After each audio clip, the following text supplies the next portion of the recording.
Okay. All right. Sorry, guys.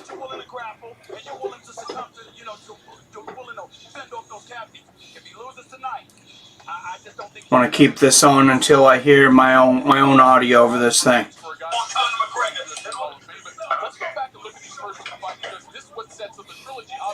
Okay, sorry about that. That was a bad start.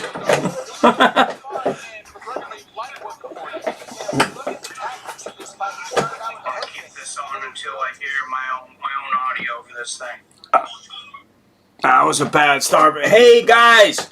All right, welcome to Fights with Friends at Seattle. Mike here. Man, that's what happens when you take 2 weeks off. I thought I had everything set up. And we start to go, and there's no audio. Maybe I'll change my... I've had that issue a few times. I better stop, or somebody's going to call me No Audio Mike. But a lot of people, including ESPN, have said this is the biggest trilogy of all time. I'm not willing to go out on that limb yet. I would argue that Randy Couture versus Chuck Liddell is the biggest trilogy of all time as far as mixed martial arts. And even DC, DC and Stipe, I think have a good claim to that too. All three of those fights were for championships. That doesn't make this trilogy any less special. I mean, it's right there. It's right there. And we can talk about everything. Thank you, Robert. We can talk about everything, that Conor McGregor has done outside the cage, inside the cage. Everything that's pissed this off, everything, the dolly, the bus, whatever, smacking the guy in the bar. We can talk about that stuff. We can talk about it for days. But what you can't take away is the fact as MMA fans and UFC fans and the UFC, we are married to Conor McGregor. I mean, this is a dual ship, a courtship, if you will. Conor McGregor has the top 5 selling pay-per-views in the history of the sport, and we have no idea where the sport would be if not for Conor McGregor. I would even go out on a limb to say, I'm not sure that WME buys the UFC, whether that's good or bad, for $4 billion. And I'm also not sure if the UFC ends up over on ESPN. Which I do like. I'm not saying I necessarily like the shows better or worse than what we had on Fox, but I definitely like the frequency. I'm not sure if we need fights every week, because maybe it takes it a little more special, or a little less special, but 30 shows, 30 shows a year, that's pretty freaking incredible. I am not married to Conor. Karate Conor, better than boxing Conor. Absolutely. But I think we also have to acknowledge one thing, is that defeat has been friendlier to no fighter. Even going into the boxing world, I would say, except, maybe with the exceptions of Muhammad Ali and Mike Tyson. If you go back that far, then Conor McGregor. He loses to Nate Diaz. He gets an automatic rematch. He wins a close, controversial decision. All is forgiven. Goes back up, wins his second belt, becomes a champ. Then he loses to Dustin Poirier. He had that win over him from 7 years ago, 2014. That's 7 years ago. All of a sudden, he's able to jump on the narrative very quickly of, okay, we're 1-1. Let's do it again. Dustin pushes aside a shot at the UFC lightweight championship that he's been, pursuing his entire career for the rematch with Conor McGregor, because everybody knows he's the money fight. Everybody knows this. And win or lose, tonight, Conor McGregor loss will be friendliest once again to Conor McGregor should he lose. If he wins, he is going to get some pressure to fight for the lightweight championship. Maybe he does it. He said during the press conference that he would, should he win. But Dustin Poirier, if he loses to Conor McGregor, if Conor doesn't want the championship belt, can he just jump over and fight Charles Oliveira? I don't know if the fans are real excited about that. And should he beat Conor McGregor? Of course it's great for Dustin. He beat Conor 2 in a row. Conor's going to be okay. He probably goes into that trilogy with Nate Diaz. And then, Dustin goes on to fight Charles Oliveira.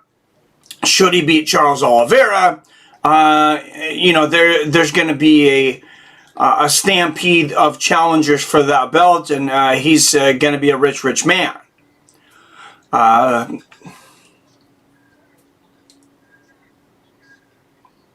Okay, Nate Diaz is the name. What's up, Jordan Brown in the house?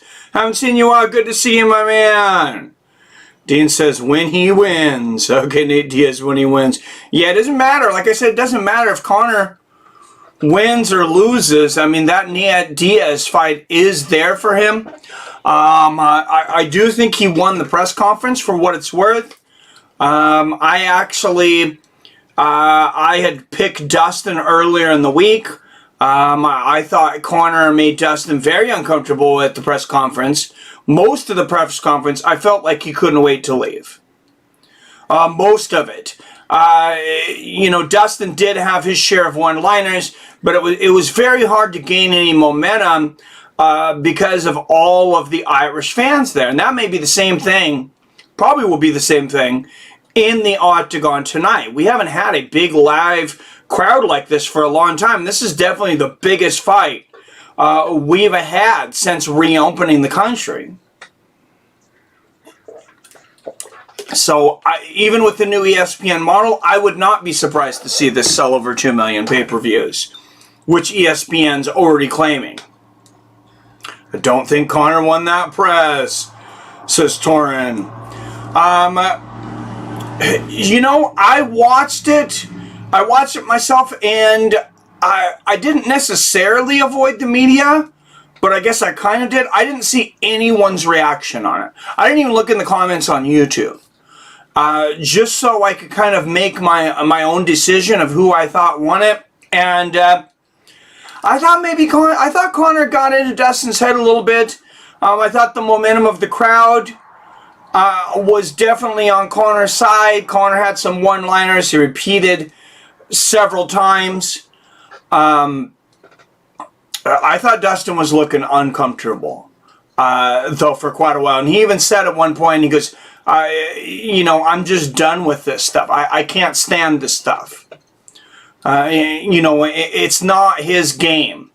And can Conor get back inside of his head? I mean, man, he sure tried. And throwing the hot sauce was funny as F. Oh, that guy with the pink suit owned Conor McGregor. Oh, mince tonight, Mike. I hadn't planned on it yet.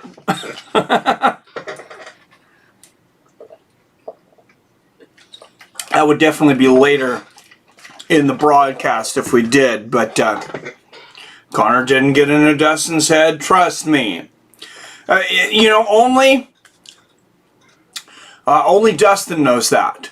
Obviously, for that first fight, Conor did get into his head. Dustin has admitted that. But I throw that first fight out the window. In my mind, it's kind of 1-0 Dustin. Because I don't think Dustin was the same fighter. It might be neither one of those guys is the same fighter. Is when that fight happened. 7 years ago was a long, long time. Especially, they were both 25 years old. I do think Conor was more mature at that time. I think his body was more mature, and at featherweight, Dustin really, really struggled to make that weight. People were saying he was walking around in the 180s back then. And you could see in the press conference, I believe on his face, the effects of him making weight for this fight. I mean, he got through the press conference okay, and I don't think it's really going to affect him too much tonight. Rocking the white Beats headphones. We'll go with that.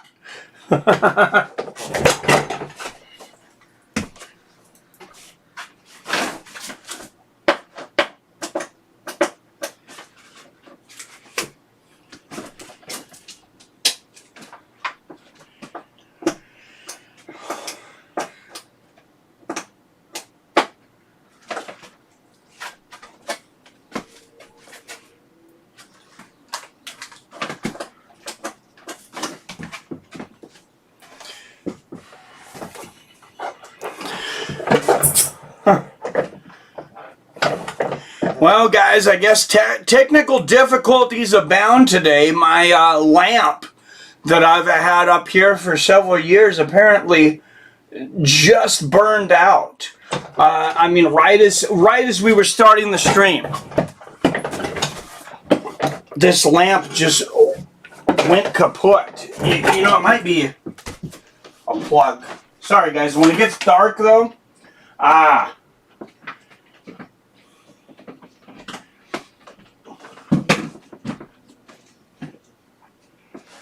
there we go.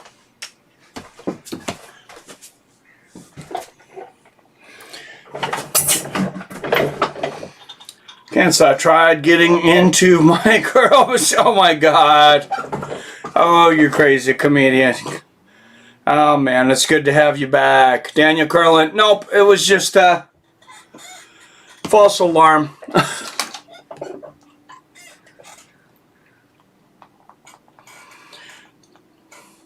It's good now. I must have kicked it or something. The plug was bent. I could see it was plugged in, but the plug got bent. So, still going strong. Big unlucky start to the stream. No, we're doing better now. We got the lamp. We got the sound. I think we're good. But you know, there's other things to talk about other than even just Conor McGregor and Dustin Poirier, of course, tonight. Sean O'Malley. I mean, talk about, I don't know if I want to call it lucky, but I mean, this guy was already fighting a guy, Louis Smolka, who was a big underdog. It's a guy that, you know, when you're somebody like Sean O'Malley and you're talking about being a contender, you don't think of a guy like that fighting Louis Smolka. Nothing against Louis Smolka, but that guy has done nothing to prove he's on that level. I mean, he really hasn't. And then this guy that came in, I can't even remember how to pronounce his name. He said he was surprised. He literally hasn't even had a fight in the UFC yet. So I'm going to come out and say it. I don't know how many people have said, but I'm going to come out and say it. It's Sean O'Malley getting a little bit of Dana White privilege over there. That... And, you know, you could say it's to make up for Sean O'Malley did kind of, you know, he got screwed for quite a while. He had two suspensions that he served, I believe, and USADA finally cleared him of everything. It was something, you know, he's vegan. It was something in a supplement and vitamins. Actually, I believe a vegan supplement. That was creating a false flag for USADA. And it didn't even have a banned substance in it.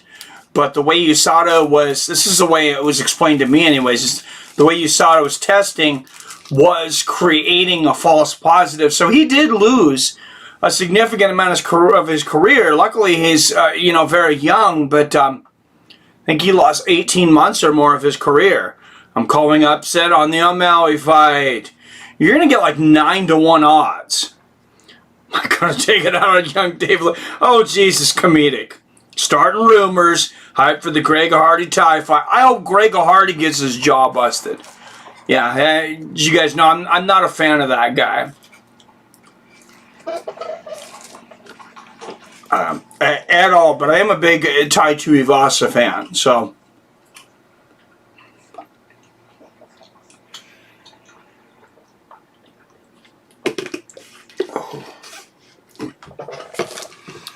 Also, you got Carlos Condit looking to see if he can come back to greatness against Max Griffin.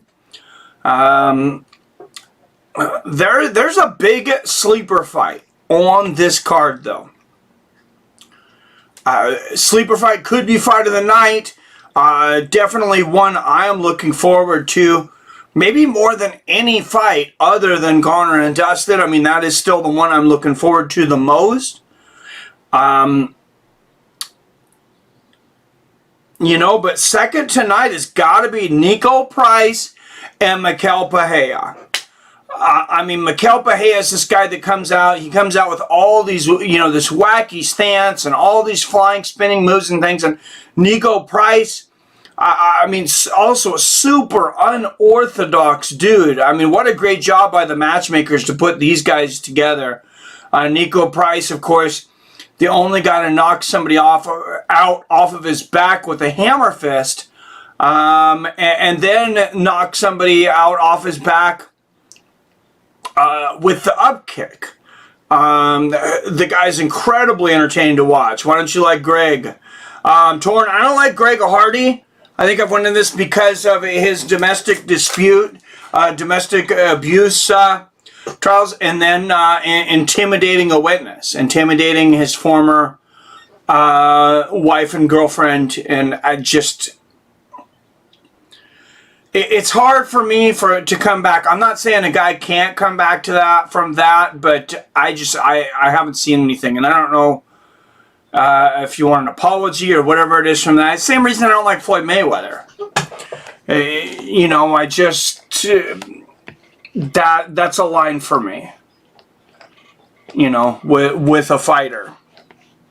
With a fighter or with an athlete, that's a line that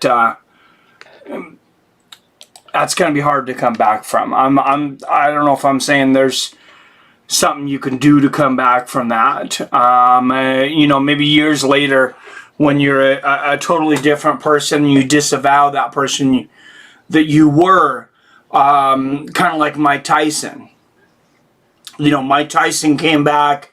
He repaired his image, but it took a very long time. There was Mike Tyson, you know, the great. Then there was Mike Tyson, you know, the villain.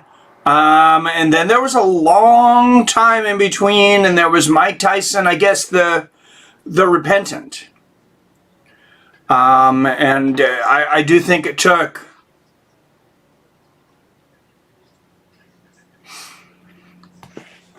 I do think it took years and years for him to rehabilitate, and he was one of the biggest combat stars on earth ever, obviously. But you know, I don't wish the guy the illest of things or anything. I just want Tai Tuivasa to win.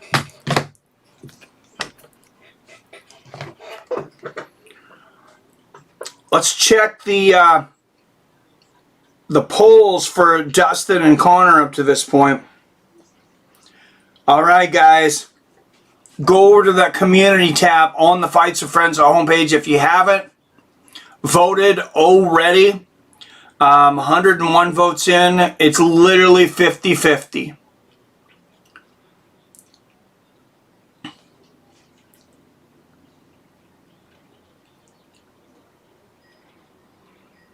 So, good stuff there. Ryan Hall also coming back tonight against Ilia Topuria.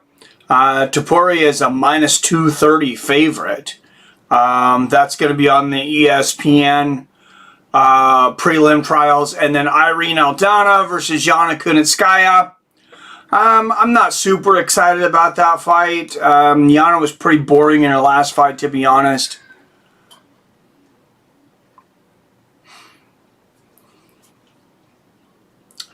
But, you know, Aldana needs a win to get back in there and get, you know, into that contender spot. So that fight definitely means a lot to her. Wow, there must be a million of these cards on tonight. What's up, Clavid? I'm not sure if it was a mistake or a good idea to start the stream so early. What's up, Yippee-ki-yay? We didn't come here to take part. We came to take over. From earlier, New Britain Polly earlier says, sorry, I'm a little tardy to the party. What's up, Seattle Mike? Hey, good to see everybody. A week off, went to Eastern Washington. Man, it was hot as hell over there. What's up, Mike? Take a minute. Pete would want you to. Well, Pete's in here. Yeah, I'm sure he does.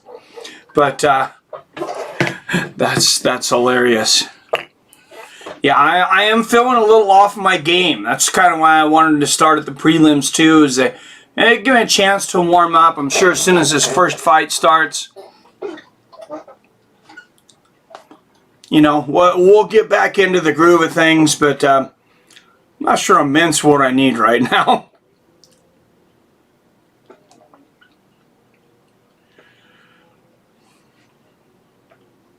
Maybe some caffeine would be a better choice. Some quick news in the world of MMA before we get this first fight started. Gonna move to Bellator just real quickly. 18 fighters are no longer on the Bellator roster. Among those who have parted way include former featherweight champion Daniel Strauss. That guy been around forever. Former light heavyweight champion Liam McCreary, boxer turned MMA fighter Heather Hardy. That's maybe the biggest surprise for me. Former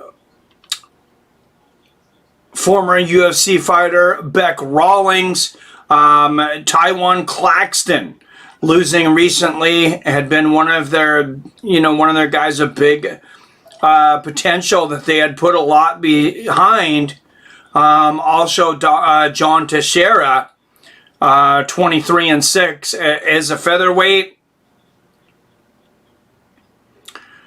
Pretty good fighter. I'm just looking. Tyree Fortune and Crone Gracie. I mean, wow. Conor Gracie, excuse me. Bellator just cleared their roster. Alessio Sakara is gone. I'm looking through main names right now. I just seen this come up. DeMarcus Jackson.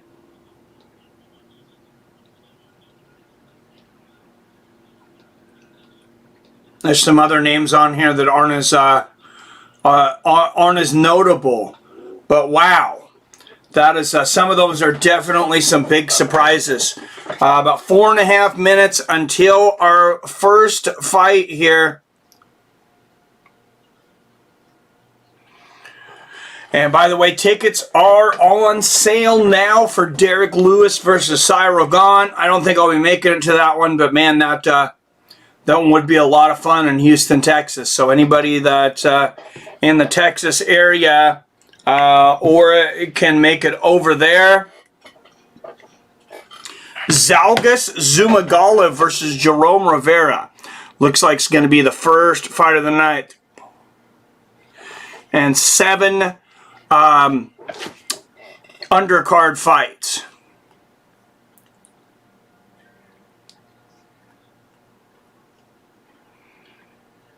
That's nice. Unlike my live cable recently, you can pause and rewind ESPN Plus. So that's certainly a plus. Prelims coming up here: Zhalgas Zumagala versus Jerome Rivera, Omari Ahmmedov versus Brad Tavares. Brad Tavares, God, that guy's been around forever at middleweight. Jennifer Maia taking on Jessica Ai at flyweight. Those will be the first 3 early prelim fights. Then you got Trevin Giles versus Dricus Duplessis. Ryan Hall, like I said earlier, returned the Jiu-Jitsu master, returning against Ilia Topuria. And then Niko Price versus Michel Pereira. That's my sleeper fight for the night. I think that could go a lot of different ways, but that could definitely be fight of the night. I think that fight's going to be absolute fireworks. And then Carlos Condit on the comeback trail, taking on tough Max Griffin over there in the welterweight prelim main event. So lots of good stuff tonight. This is a very solid card to come back on, and obviously anytime you have Conor McGregor and Dustin Poirier, you got to expect something special.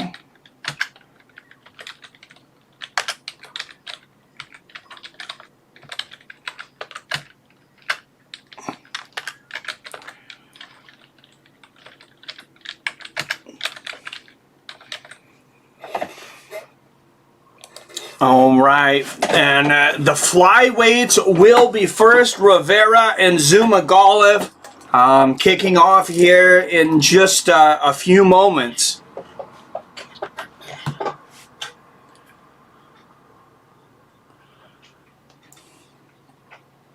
So the mint will help. I got some Kush mint strain, and it's delightful.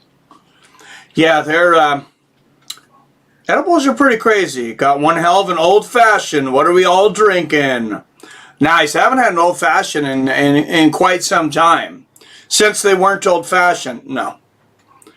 Just kidding. They need a Bellator MMA game like UFC does. Boom. Idea. I would love that. And I think pretty much everybody after UFC 4 hasn't really taken off the way a lot of people, I think, wanted it to. And there's some issues with that game. I think just any alternative MMA game. Bellator did have an MMA game on PS3. Obviously, it didn't, it wasn't that great. Didn't get much notoriety because nobody that I know has ever talked about it. But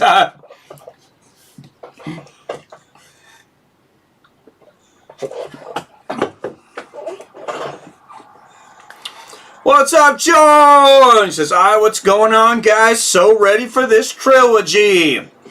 Hey, absolutely. I mean, trilogies are fun. Dustin fights are always fun. Conor fights are, of course, always fun. And, I mean, there is so much on the line tonight. We talked about the poll. The poll, like I said, is about 50-50, but we haven't really talked about who we think is going to win and why too much. There was a few comments on that post.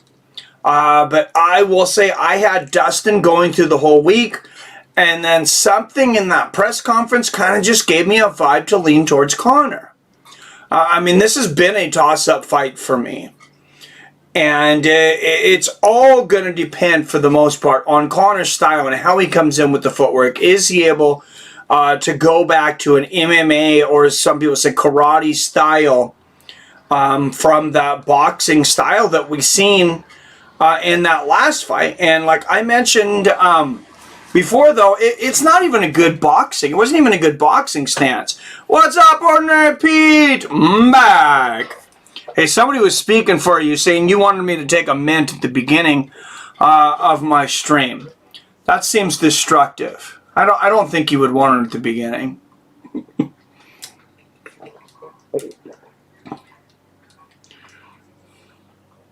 That was Clavid. Just kidding, Clavid. 500 milligrams sour cherry edibles and Kimbo Kush. Indica infused pre-roll plus green crack, banana cream cake flour. Damn, are you even going to make it to the main event, Robert? I should know better than to ask that question, though. That press conference made Conor look desperate. He's all, I'm going to kill you. I'm serious. Really, after the press conference, I was leaning more towards Poirier. I feel he's not scared by Conor's antics anymore. I didn't say that, but I like it. I agree, Junk. And, maybe I misread it. But like I said, I didn't watch it with like a live chat. I didn't look at anybody else's opinions afterwards because I wanted to have, just my own. I thought it was very interesting. The reporter that basically attacked Conor McGregor, though. I think that's the most emotion we've seen him show all night. And this guy's like, he's like, do you realize you only have one victory since Obama was president? What a fucking line.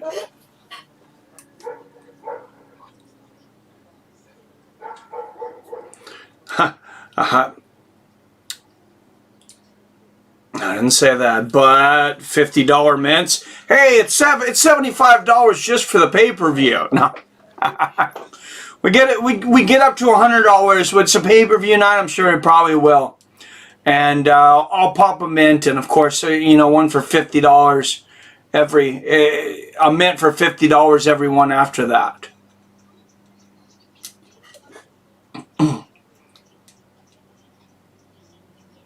Fair enough, Mike, but now if they made a new, better one, it'd be cool.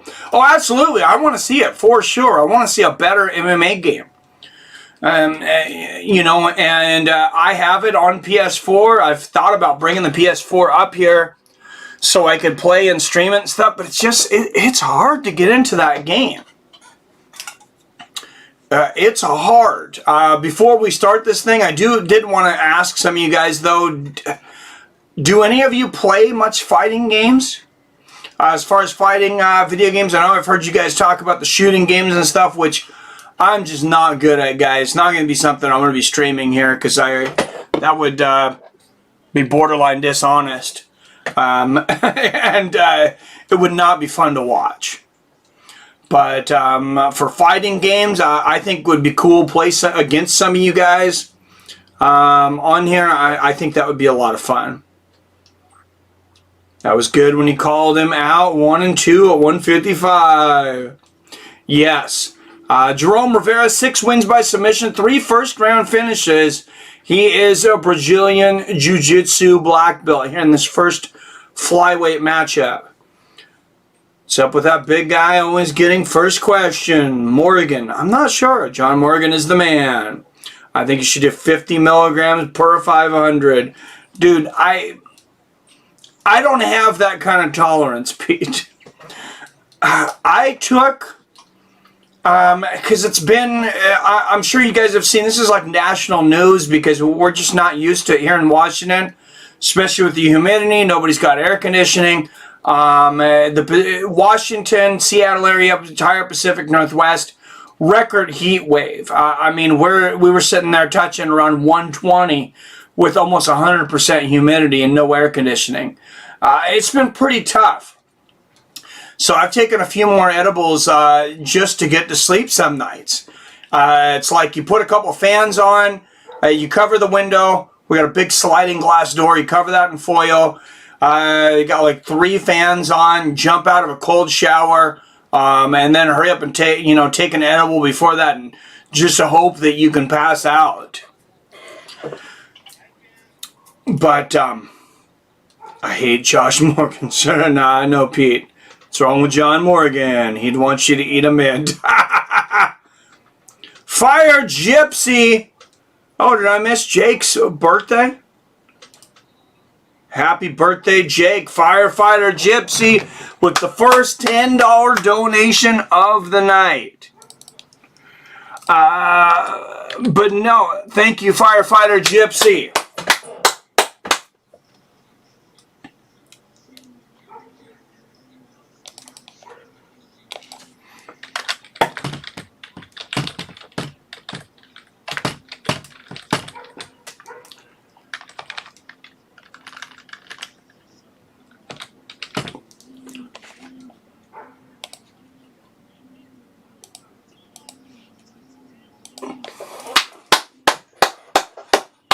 Firefighter Gypsy with the first donation in 2 weeks now. Because we were away for 2 weeks, bringing us back strong. He'd want you to eat him in, doesn't even get dressed. I got a royal wedding cake pre-row after my sub-box won. All right, there we got Zhalgas Zhumagulov, 7 wins by knockout, 3 first-round finishes. Tough dude. I'm going to eat 50 milligrams per fight. Try something new tonight. Jesus. But what I was going to say, I literally took a 2.5 milligram. Yes, that's right, 2.5 milligram. That's how bad my tolerance is. I took a 2.5 milligram to go to sleep that had 2.5 milligrams THC. It's a 2-to-1. It's got 5 milligrams of CBD. It's got like 5 milligrams of cannabinoids. Obviously, I don't understand this stuff as much as you guys do. But long story short, I took that last night about 5 o'clock. It didn't hit me until around 7. Then I was up for work at 2 a.m. and I was feeling very, very rough. I don't know what happened. Maybe it was more the alcohol because I had a couple drinks, but just like a couple hard seltzers. And man, I was not able to think this morning. It was tough. All right, Zhalgas Zhumagulov, 6 years older at 32 years old. Rivera, 6 inches taller at 5'10". Huge difference there. 5'10" flyweight. What the fook? Rivera's going to have a 72-inch reach. He has a 72-inch reach, which is a 6-inch advantage on Zhumagulov. Zhumagulov's still the minus 300 favorite. How in the hell Jerome Rivera makes 125 at 5'10"? That cannot be healthy. That might be the most... Does he cut more weight than anybody in the sport? That's got to be one of the most insane weight cuts out there, I believe.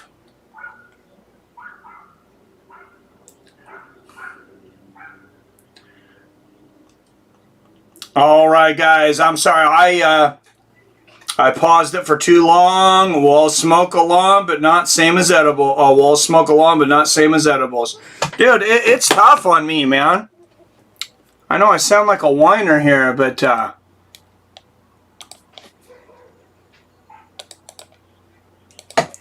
oh! This might be over already. Zhumagulov! Wow, standing guillotine submission. Wow, and it is already over. First fight of the night. Sorry, guys, I didn't even have my fight clock back up. I had paused it to get the reach and weight. Damn. It is over. You drink hard seltzer? I'm rethinking this sub. What's up, Adam from Allen? I'll tell you why I drink a hard seltzer. Adam from Allen. I thought this was...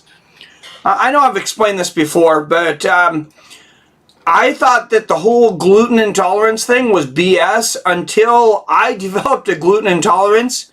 And if I have gluten, I will be in the bathroom literally 15, 20 times a day. I mean, I'm not going to go into detail there, but it makes me very, very sick.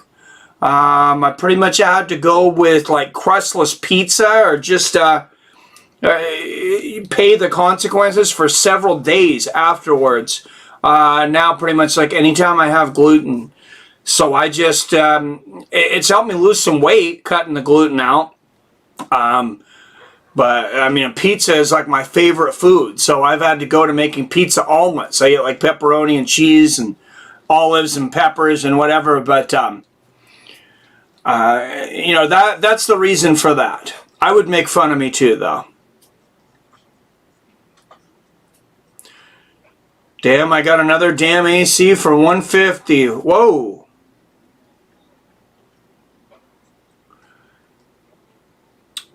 You got an air conditioner for 150?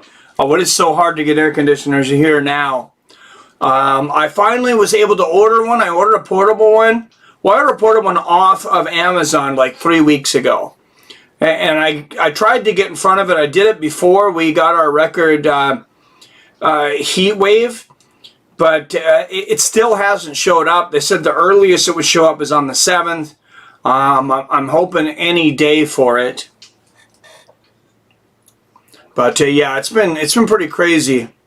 as far as weight here. Yeah, 5'10", 125. You can see that didn't work out real well for him. I'm going to drink a nice Gatorade. Nice. Yeah, I was having some Powerade Zero before this. And I'm just drinking water. I knew you had a reason, just busting balls. No, oh, I get it. I was making fun of people. I still won't drink the White Claw just because I gave people so much shit about White Claw. I wouldn't feel right. But I will slam a couple Bud Light seltzers. What's up, Mac 209 in the house? I eat gluten, so it's just slides out later. Oh my goodness. Yeah, window unit. I got lucky. It's nice and cold too. Oh, beautiful. Like my mom. Oh, Jesus. Mac 209, good to see you though. Snake Bliskin. Yo, what fellas, what is up? Hey, good to see you, my man. I'm happy to be back. Conor and Dustin are back. We're back on here. Carlos Condit is back. We'll see. But my other one is my dining room my downstairs is cold AF now. Nice. Oh, that's great, man. I'm happy for you. I don't drink that holla. I don't drink that ish either. What's up, Snake? Yeah, I was relentless on my brother-in-law about White Claw, so I cannot. Not that I was tempted to touch it anyways, but yeah. And then he just thinks it's freaking hilarious. Now he sees me with the Bud Light seltzer because I really can't drink beer anymore. I mean, I can, but I pay a heavy price.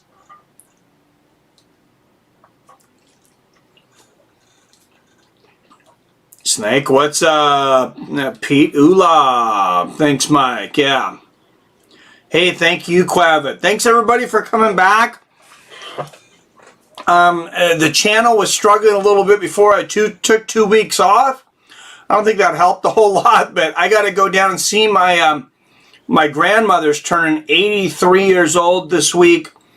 Well, this month, on the 27th, actually. But that was the only chance I had to go and see her, you know, before things got worse.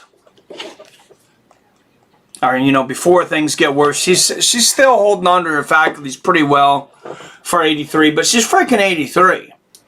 I mean, you know, we all have limited time. Just nice to see her. Stepped out. How much in donations for each mint? Oh, man. Y'all trying to kill me. You even got Dean involved. Well, I said earlier, I said 100 for the first one and then 50 for each one after. But I don't want to start early because I won't be coherent to finish this thing. That's how much of a lightweight I am.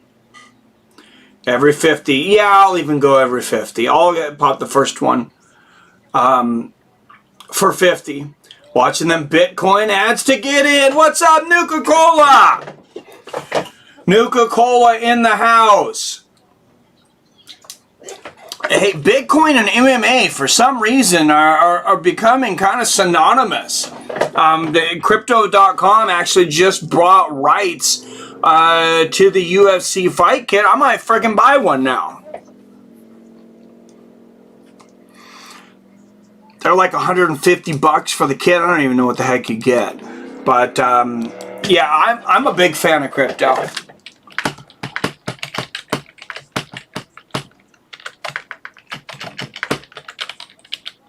And there is Omari Ahmmedov.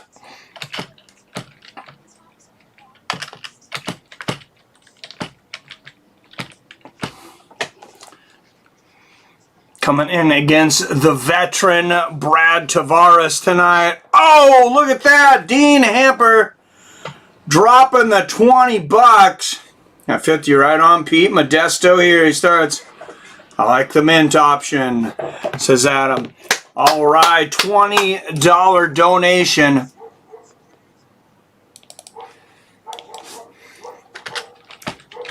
From the Dean Amin.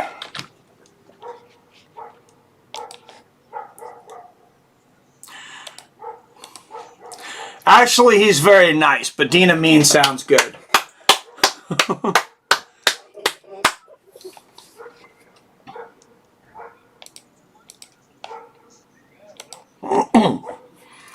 Thank you for the $20 donation. Do it now, Arnold voice. Aw, snap. Edibles are expensive AF here. Where are you at, Cloud? I mean, I don't know what generally a whole lot about what marijuana is supposed to cost, but it's pretty freaking cheap here, in my opinion. It's certainly cheaper than alcohol. Maybe that's because I'm such a lightweight. But I'm going to get one of these things, a mint. 100 milligrams, 25 milligram mints, and they're like 15 bucks. To me, that's super cheap. I don't know if that's super cheap everywhere. It's everyone drinking. I got my natural ice, a bottle of Fireball, and Tito's vodka, as well as a bottle of Patron Silver. Damn, Robert having a fucking party over there. And another donation, Mac209 says, let's go, Conor.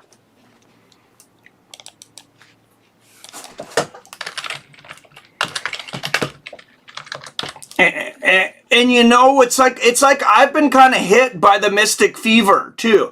I don't know why.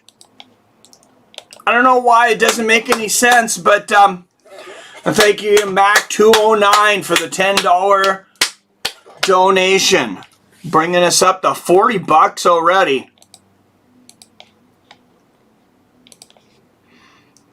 Damn.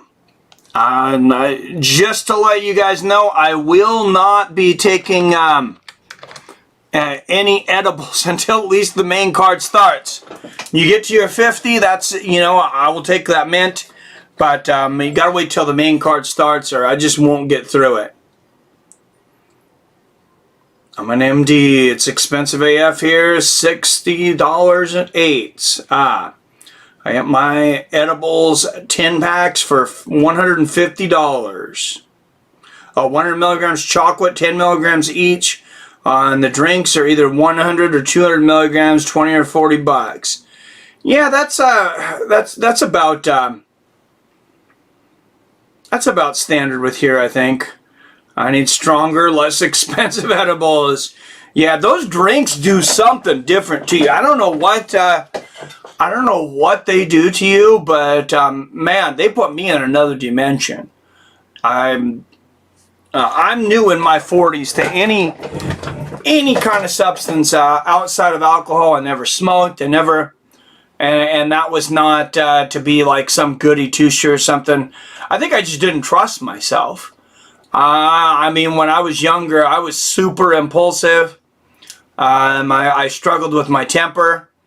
And, you know, I didn't feel like I needed to add that to the mix. But, you know, like I said, I started in my early 40s. I might have been 39 when I took the first one. Me and my wife took it together for the first time. And, you know, ever since, it's something I think if you use responsibly, I think it can be a tool. $70 for cookies sometimes. For how many cookies? Maryland, damn. Same as chocolate. It's 10 bars for $150. Damn, yeah, that's a lot. That's a lot of money. I mean, I spend like 15 bucks on a thing of mints and it lasts me like a month or more. It's not going to last me a month with this heat, but yeah, but each piece is 10 milligrams. I want each piece to be 50. Damn. But they have a cap in Maryland on THC limits and edibles to stick to 100, 200. I like 1,000, but whatever. Damn. My edibles are 50 milligrams a piece, 10 pieces in pack, totaling 500 milligrams. That's, yeah, that's insane. Y'all make me feel like a pussy for sure.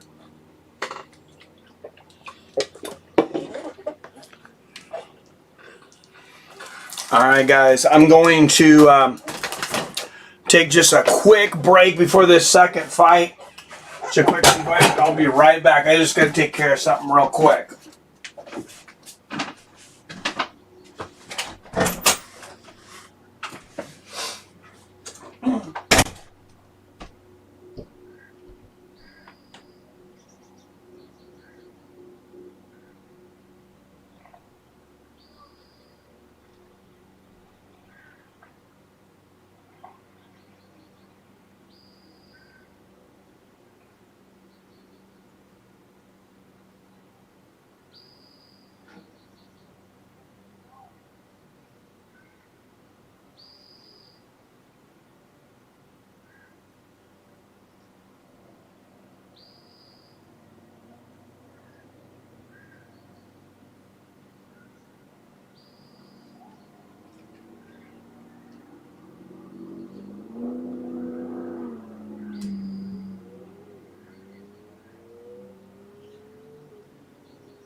Well, I don't trust anybody with those homemade edibles, Clavid.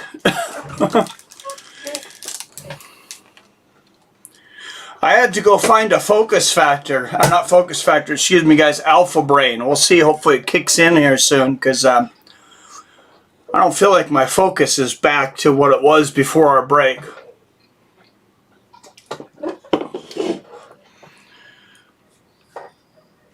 So a little bit of drawing, a little bit of the circles and squares, old Madden style here on ESPN, breaking down the Dustin versus Conor fight.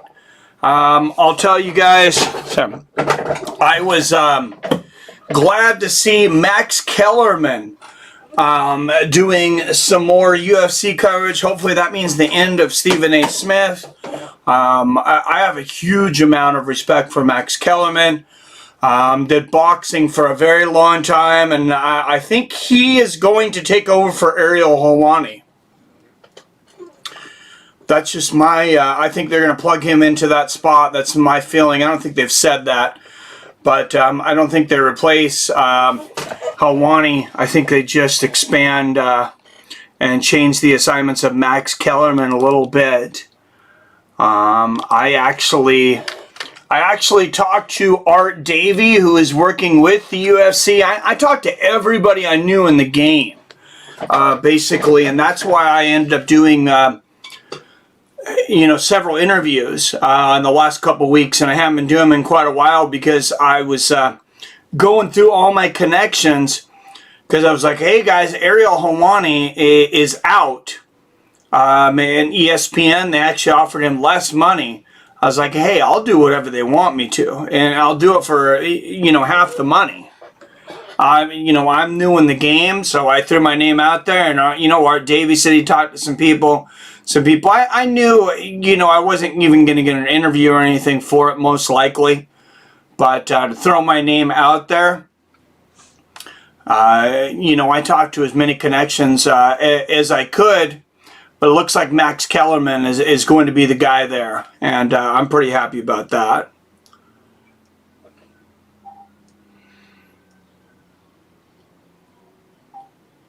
There'd be strong AF. I get good ones. I get good. Damn, yeah. I can't do that. Definitely can't do the homemade edibles. My late mother-in-law, who passed away last year, she was really good at making the edibles, but I only stayed away from them because they were too good. People passed out. My wife took one once and woke up in the morning real sick, real sick. I don't know how much was in it, but man, it was really strong. I guess I sprinkled some Alpha Brain in a 5 milligram, and then I'm ready for blast off. Hey, good thinking, comedic. Could you guys imagine now if Joe Rogan sells an edible with Alpha Brain in it? Not sure those two things work together, but I guess we're going to find out tonight. I should cook some up. Come morning, I'm harvesting my crop. Nice. Yeah, I smoked 2 cannons today already. Wedding cake and Ray Charles Cushmans. Damn, let's get on it. What's up, 7 in the house? Yes, let's get on it. Second fight of the night coming up here. And birthday cake, garlic cookies getting us today. I got good badges from Grassroots. I could see it. Damn. And it's crazy, though. It's crazy. I know it's just basically our community right now. So I'll change the subject just a little bit. But it's crazy how acceptable it's become to talk about cannabis on YouTube freely. We're talking about this, and I'm not worried about YouTube pulling my stream any moment. 5 years ago, you definitely, I don't think you could have done that at all. I think I would have gotten pulled maybe even a couple years ago. I mean, unless you're Joe Rogan, you really weren't allowed to talk about something like that. And now it's wide open. I think it's a good thing. I think it's a good thing. This sprinter and I can't think of her name. I know it starts with an SH, that recently got suspended, kicked off the Olympic team, actually, for doing a freaking edible after she found out her mom died. We need to fix that. We need to fix that big time. I think she should do a commercial with Nick and Nate Diaz, honestly. I think that'd be awesome. Because it's accepted now, worldwide mostly, yep. Okay, what's up, Michael Adair? Everyone in this chat is going to jail. Ordinary Pete, Snake, Ringleader Mike, just come on out with your hands up. And you know, I felt comfortable in pinning that, Michael. Better than being that mystery drug. I saw that. Yeah, that's insane. Omar Ahmmedov, Brad Tavares, both men 33 years old. Tavares an inch taller at 6'1". Tavares will have a 1-inch reach advantage at 74 inches. This bout in the middleweight division. I cannot believe that Brad Tavares is still only 33 years old. Was there 2 Brad Tavareses, or did this guy start fighting at 15? It seems like he's been fighting for like most of the time that we've had UFC. All right, fighting out of Las Vegas, Nevada. He is a -155 favorite. 18-7 as a professional. He is the 15th ranked in the world of Brad Tavares. Sprinter's name Shikari. Thank you, Robert. Yes. On the way from Atlanta. Nice. All right. And fighting out of Makhachkala, Russia. A +135 underdog. He is 21-5 as a pro. The number 13th ranked middleweight in the world, Omari Ahmmedov. And I'm going to take the underdog in this one. I'm going to take Ahmmedov, actually, to upset Brad Tavares and make his name tonight on Tavares' back. Mark God will be the referee for this first one.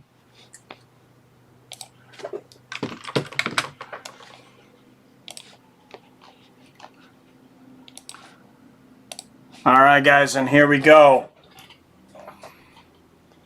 And yes, you can see the new Venom gear. They replaced the Reebok recently.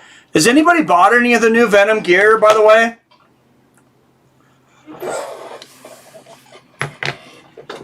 I haven't bought any yet. Oh, good jab there from Ahmmedov. Oh, nice right hand there from Tavares. I've been loading up on that crypto that you guys were talking about. Good jab there from Tavares. Ahmmedov's got crazy, crazy power.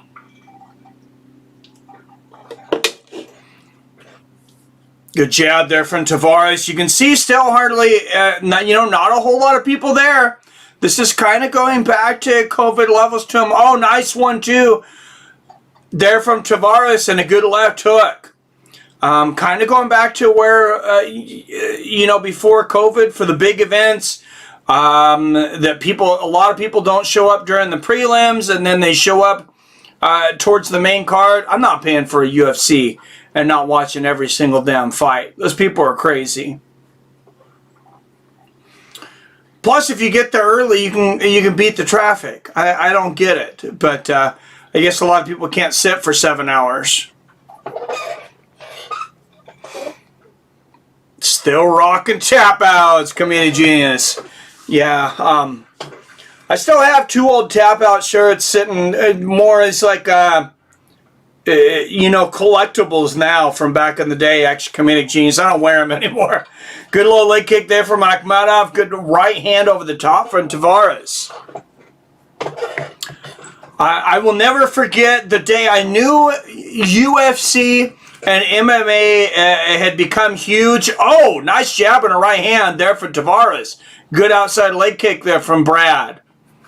But I will never forget the day that I knew the UFC was getting over and I knew tap out was probably the end of its popularity because it had become too popular. And I went to, I believe it was UFC 102 in Portland with Randy Couture against Nogueira. Man, the whole city was wearing tap out. Like the whole city of Portland. It was crazy. Fight fans everywhere. It was an awesome weekend, awesome scene for sure. I was in like 2009. But I want to look at Ahmmedov with the takedown here. Tavares able to pop back up quickly though. I mean, Broad Tavares has got some pretty good grappling of his own. I'm not sure he's on Ahmmedov's level there, but a good job of popping right back up. So where is the footage? Jesus, versus Satan. Man, that is intense. What footage is that? Got the new job, just passed the P-test, and I'm ready to fire up a fatty. Woo! Oh, big shot! Ahmmedov and a big left hook upstairs. Brad Tavares might have been rocked there. Congratulations on the new job, Matt 209. Very happy, sir. Very happy for you. What is it exactly you'll be doing again?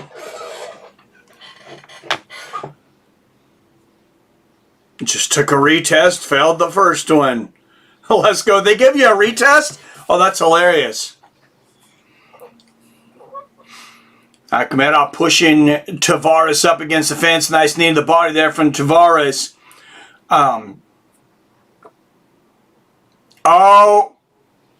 And some boos here. Ahmmedov playing a little nutcracker on Tavares' boys there. That's going to stop the fight clock here. Yep, knee to the groin. Mac, watch yourself. No one firing up my girlfriend without my permission or me watching.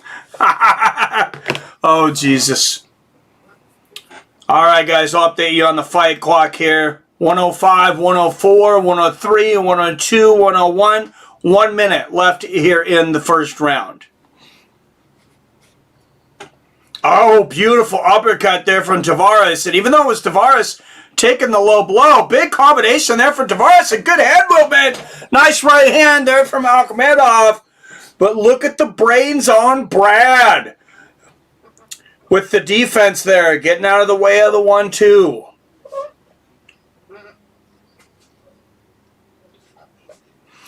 And that low blow, even though it was on Tavares, I mean, it might have helped him more because he had gotten clipped from Ahmmedov earlier. Definitely seems to have recovered now. Nice outside leg kick from Tavares.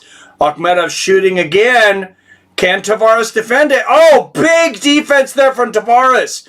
I think this is a close round. Whoa! Big 1-2 for Tavares. Ahmmedov lands a right hand, but Tavares coming back with a combination. And they exchange right hands. Fireworks here at the end of the first round. Brad Tavares and Omari Ahmmedov. Great first round. Tavares pumping this crowd up.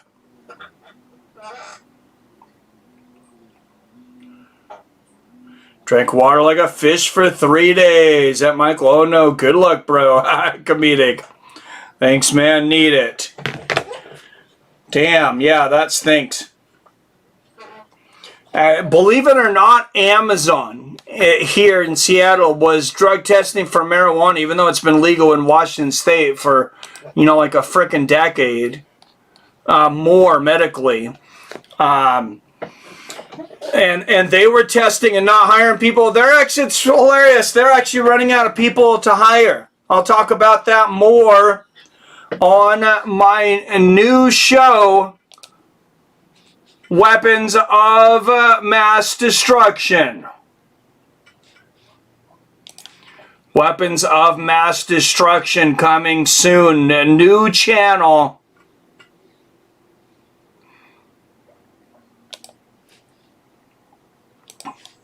For everyone. And we don't talk about politics on here because we don't want to alienate anybody. We're going to get into some shit on that channel. Nice straight right there from Tavares. Big combination from Ahmmedov. Straight right and left hook from Ahmmedov. And he shoots the takedown.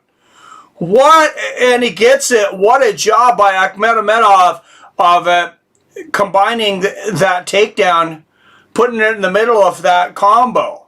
Tavares pops right back up. But beautiful combination there. Couldn't believe it. Haven't smoked in 3 weeks. Oh, damn. Time to blaze now at Michael for what it's worth. If you're not confident, the synthetic P Wizinator has worked for me twice in the past. Bam. Nice left hand there from Tavares. I remember back in the day, I remember back when everybody was testing for it. And it was hilarious. I had this guy that I worked with in Delhi. It was a deli department in a grocery store. And he comes up to me, he goes, hey, what would you do? He goes, you know that new guy with Labor Ready that everybody wanted to hire? I was like, yeah, he's pretty good. He goes, well, I got a bag of piss for him. He asked me to bring in for him. What do you think I should do? You think I should give it to him? And he's walking, and he's got a bag of piss taped to the side of his legs, and I just could not stop laughing. Nice 1-2 there from Ahmmedov. We ended up hiring the guy. He ended up doing good for about 6 months and then got fired for drinking at work. But for what it's worth, nice body kick there from Tavares. Oh, and look at the right hand over the top from Ahmmedov. Tavares lands that low leg kick. Ahmmedov answers with the right hand over the top. Good outside leg kick there from Tavares, and Ahmmedov answers. And I believe that's what Conor McGregor needs to do in that fight against Dustin Poirier tonight. He doesn't necessarily have to learn to check leg kicks in 6 months. Oh, Ahmmedov catching that body kick from Tavares, and a big 1-2 from Ahmmedov. Uppercut and a left hook from Ahmmedov. What he does have to do, I think, is circle more. If he has more movement, he's going to distribute the weight of those kicks better on his legs. And then Conor's always been a good leg kicker himself. Come back. I think he's a better leg kicker than Dustin. Come back and, throw your own leg kicks. And I think all that's going to take care of itself. And that's another reason I'm actually leaning towards Conor in the rematch tonight. Nice left hook there from Ahmmedov. Yeah, Amazon stopped, but I can't believe they still thought that they could get away with that. I'll hit the feet pin with Phyllis. Nice. 3 weeks, you should be good moving forward. Buy test strips on Amazon. Let y'all know next show. Well, good luck, Michael. Oh, I want to collect unemployment. I take the company fired due to racism. I make the company fired due to racism. Okay. Couple good jabs there from Ahmmedov. Oh, another big shot from Ahmmedov over the top. I gave Tavares the first round. I thought he eked it out. Nice uppercut there from Tavares. Obviously, those making the odds agree because Tavares moved to a minus 330 favorite in between rounds. Oh, nice left hook there from Tavares. Nice knee there from Ahmmedov. And this is a close round. I thought Ahmmedov was winning this round, but into the last minute, it's very close. Good jab there from Ahmmedov. And man, I might... Oh, there's a shot from Ahmmedov. Good defense from Brad Tavares. Seeing that one a mile coming. Ahmmedov going for that double leg way too far out. You got to do better than that to take Tavares down. In other news, I got Conor by KO late second. Michael Adair, you're a smart man because I also called Conor McGregor second round. Well, hopefully we're right. I didn't bet on it, so I guess nothing really to lose except for pride. But I'm right there with you. I think Conor second round knockout. Good jab there from Tavares. Oh, nice 1-2 there from Ahmmedov. This good jab from Tavares. It's a very close round. Good jab there from Ahmmedov. I'm going to give that one to Ahmmedov. I think it's... Man, that was a lot closer round. I'm going to go with it's 19-19 that Ahmmedov won that round. But that was a much closer round. Tavares could be up 2-0.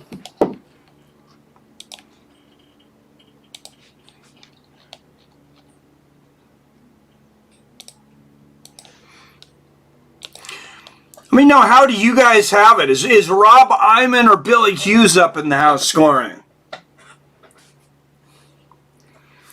Thanks, Mike. It's a machine operator position in a great company. Thanks, Mike and Pete, for the interview advice. Nice. Yeah, I hope it goes well for you, man.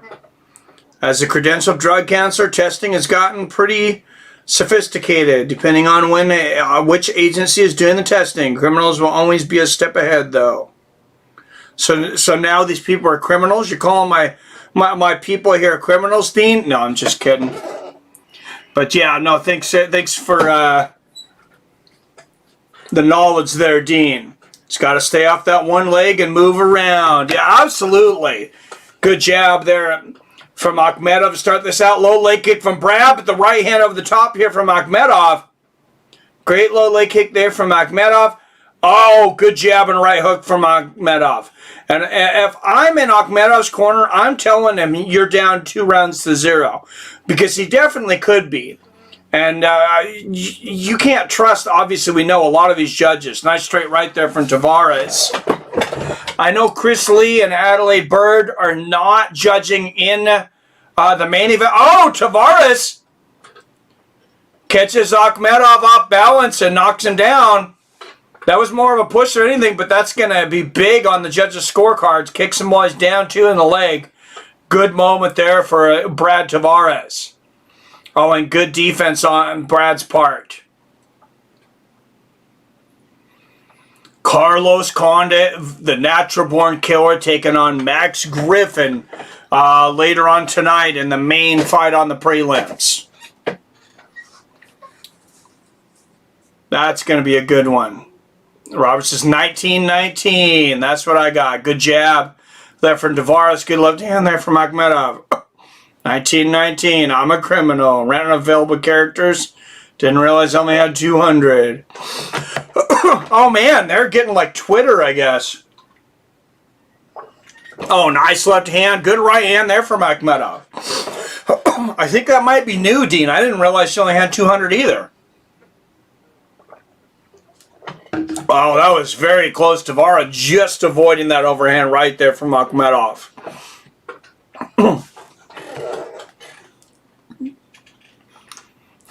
I like that, though, Clavin. I'm a criminal.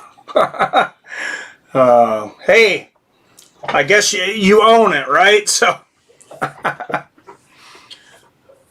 good front kick to the body there from Tavares, and good low leg kick. There's a jab from Tavares. No tickets for sale yet to fight nights, but Dana has talked about opening up some seats at the Apex Center. I'm very interested in that. That'll be a lot of fun. I used to work with addicted criminals in the system, hence it's a statement. Criminal mind is fantastic. I have one. That's hilarious. My wife always tells me I'm paranoid. Oh, nice 1-2 there from Tavares. Paranoid and cynical, but yeah, I think I have that kind of mind, at least so I can think, well, if I was a criminal, if I was trying to screw somebody over, you know, this is how I would do it, and this is most likely how it happens. I don't give our powers that be, corporations and politicians and stuff now, I don't give them a whole lot of credibility. Nice good low leg kick there from Ahmmedov. Look at the defense. Brad Tavares. Look at the big brains on Brad. Nice left hand there from Ahmmedov.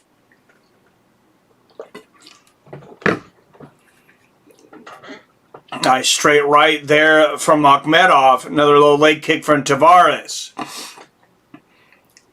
Good jab. And Brad Tavares has came in with a great game plan and executed it tonight.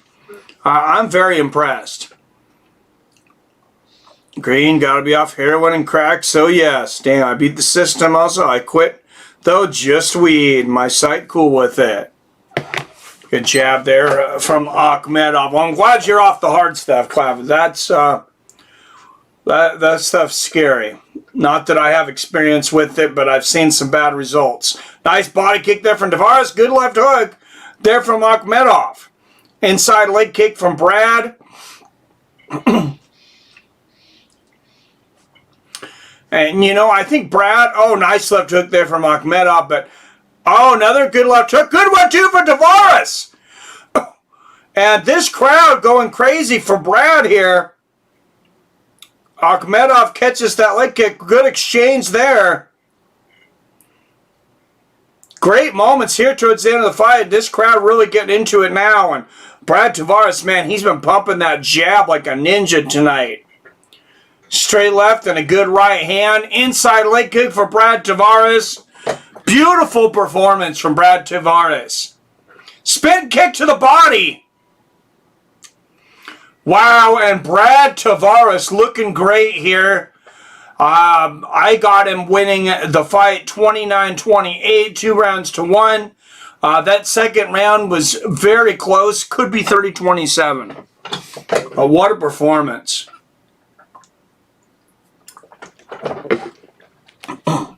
Wow.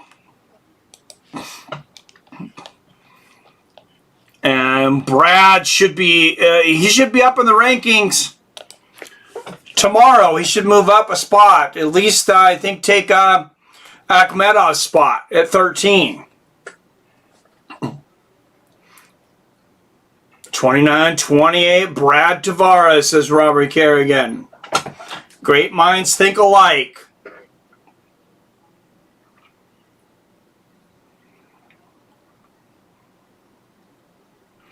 What a beautiful spinning wheel kick to the body there, though, from Brad Tavares.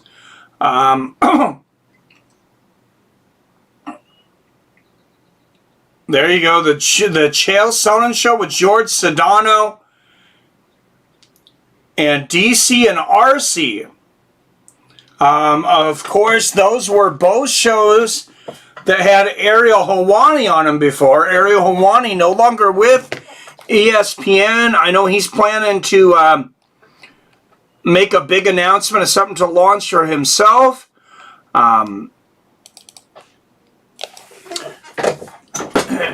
You know, everything that was being reported said that Ariel Helwani left on his own. They offered him a pay cut from what he was making before. He was making $500,000 a year, which I know sounds like a lot, but for as long as he has been in the business, you know, his pay was not considered, you know, really high before. And then to ask him to take a pay cut, it sounds like he decided, I'm going to, you know, take a different road and leave ESPN. Who would have ever thought that an MMA analyst like that would be leaving ESPN?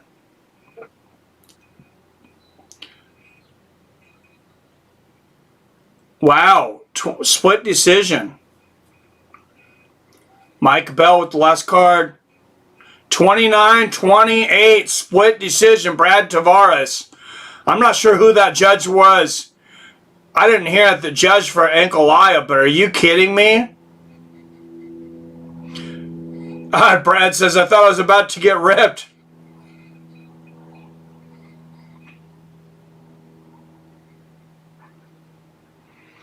All right, 19-7. Brad Tavares moves to back-to-back wins. Man, we almost seen our first robbery of the night, though. That was scary. When I heard 29-28 for Ankalaev, I was like, what is going on here? We're about to see a robbery. But, man, that should not be a split decision. Congratulations, Clavid. I don't know. Both are hard to give up. People don't get addicted to us. That is bad. They get addicted to us because it is too good. And again, I am guilty. Boo that judge. Right, Robert?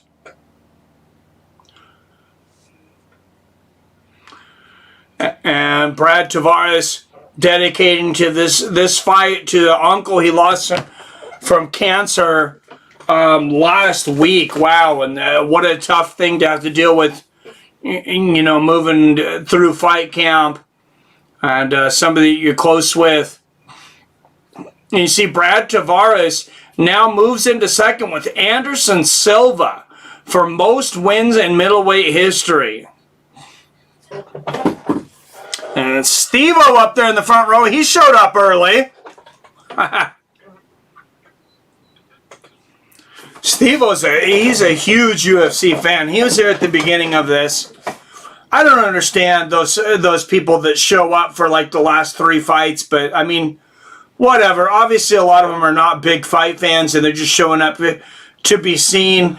It would have been nice if they would have just went somewhere else and left some of those tickets available for the fans like me and Billy, who tried to buy tickets for this event. I mean, we were both feverishly pushing the button. We waited hours trying to, waiting for the tickets to go on sale for this and waiting to get in line. And, I mean, they sold out in just seconds.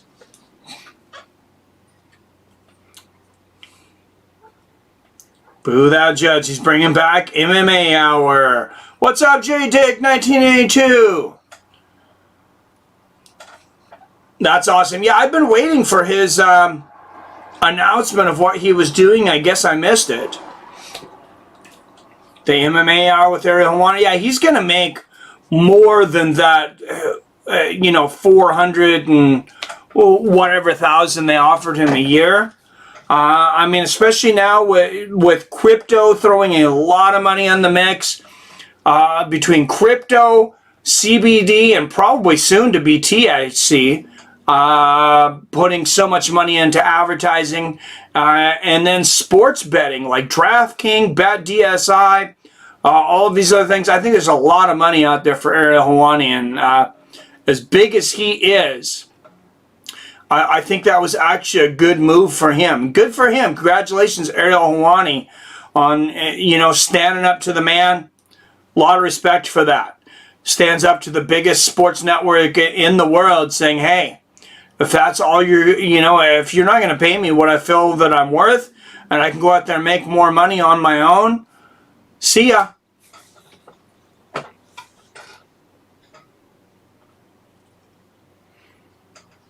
Congratulations, Robert Kerrigan. Proud of your accomplishments, says Dean. Me as well, man.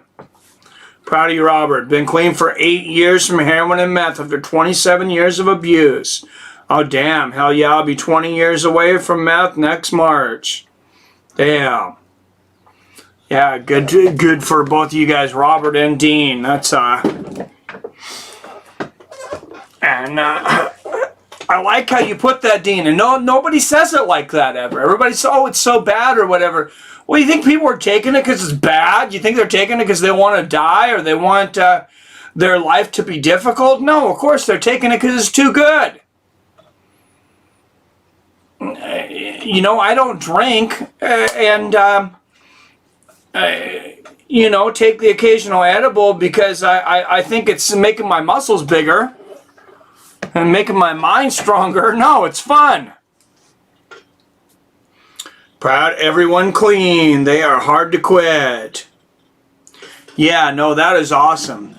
And for my new channel, Weapons of Mass Destruction, and if it's bothering you guys, I keep talking about this. Somebody say something, and I will stop. But I really am trying to launch something that exposes a lot of powerful people that I feel like are abusing their power. It's not a partisan kind of thing I'm trying to do here, but just trying to expose things, that have happened when this launching this September 11th. And we're going to really look into a lot of things that have been called conspiracies, whatever you want to call them. They're not conspiracy theories because generally, if we're looking into it, it's going to be true. I'm not looking to get kicked off of YouTube. And just things that are difficult, like so many people struggling with student loan debt. These kids, they get to them when they're super young. They put them in debt, sometimes hundreds of thousands of dollars, even garnishing Social Security from seniors. That's just absolutely sick in my mind. And, I get a lot of joy out of doing MMA, but this for me is a passion project. I felt like there was so much corruption, so many things going on, not just in this country, but in the world, so many things that affect people's day-to-day life you know, more than sports. I enjoy sports. I love sports, especially MMA. You know, that's my fun. That's passion. This, you know, the weapons of mass destruction, though, that's something that I've wanted to do for a long time. It's a passion project I put on the back burner, and it's very important to me.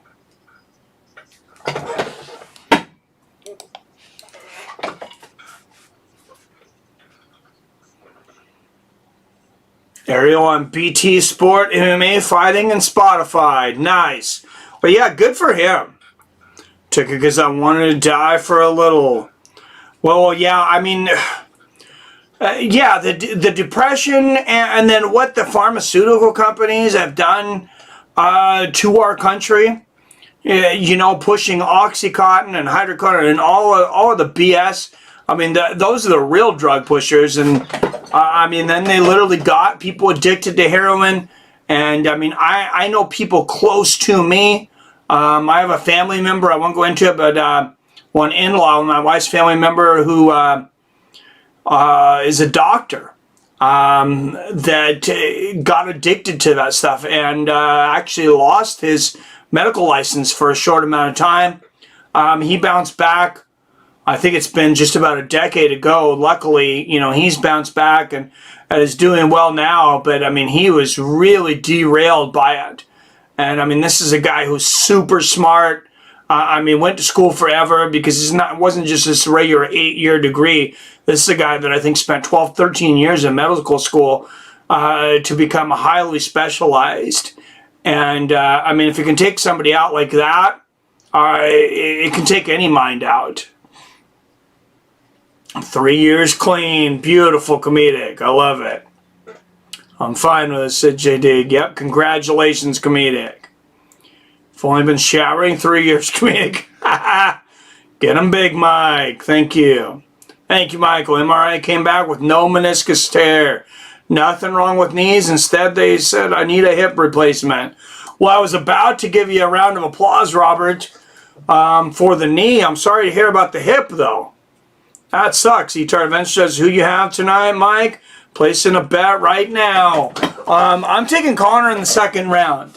Don't bet on my account, though, because I'm not that confident in this fight. This could definitely go either way. I don't know if I'm super confident with any picks tonight, except for Sean O'Malley, and he is a huge favorite over a late replacement. Did you guys hear about the doctor who got busted selling prosthetic limbs on the black market? No, I didn't, but man, I could see the temptation, and that's another thing. A lot of these doctors, we think, you know, people think, oh, they're making hundreds of thousands of dollars a year. Some of these people literally have $500,000 or more in student loan debt coming out of medical school, especially if you're specialized. And then big pharma hits you. You know, people that are wanting to, you know, to do things that are illegal, different things like that. And I mean, you're in debt like a drug dealer. You need drug dealer money, like immediately, to get out of this debt. I mean, it's crazy. You're going to have, you know, a doctor making $250,000 a year living, you know, in their van down by the river. If they're paying all their debt off. Mikey's speaking the truth. Thank you. I charge him with being a legal arms dealer. I love it. Mikey's dropping some knowledge. It could go either way quickly. Yeah, it's that's a scary thing, a scary world, and something I've been doing a lot of investigation on recently. I'm not sure what the hell you do about it, because I definitely don't want it to stop, but just how strong caffeine is. And there is a lot of things that says that caffeine is actually stronger than the coca leaf, stronger than cocaine, because you cannot, you know, people have been messed up and have died from buying cocaine that was cut with ground up caffeine pills. It's an insane world. Jennifer Maya, number 4th ranked flyweight in the world, former Invicta SC flyweight. 4 wins by knockout, 5 by submission. She is a Brazilian Jiu-Jitsu and Muay Thai black belt. I'm not sure where these Muay Thai black belts come from. I didn't even think they had belts until not long ago, but I see a lot of people doubting that they have a Muay Thai black belt. So, something I need some more knowledge about, apparently. And Jennifer Maia bows coming into the cage. And the last fight on the early prelims card here. Jessica Eye, 2 years older at 34, 2 inches taller at 5'6". She'll have a 2-inch reach advantage at 66 inches. But Jennifer Maia, the number 4th ranked in the world, will come in a -190 favorite. Jessica Eye, number 7th ranked in the world. All right. And fighting out of the blue corner out of Las Vegas, Nevada. She is a +170 underdog. 15-9 as a competitor. She is the number 7th ranked flyweight in the world. Jessica Eye. Third fight, it's time for third 50-milligram edible. That's amazing you can even type, Robert. Probably hasn't even hit you yet, huh? Fan down by the river. Fighting out of Curitiba, Paraná, Brazil. A -190 favorite. 18-7 as a professional. She is the number 4th ranked flyweight in the world. Jennifer Maia.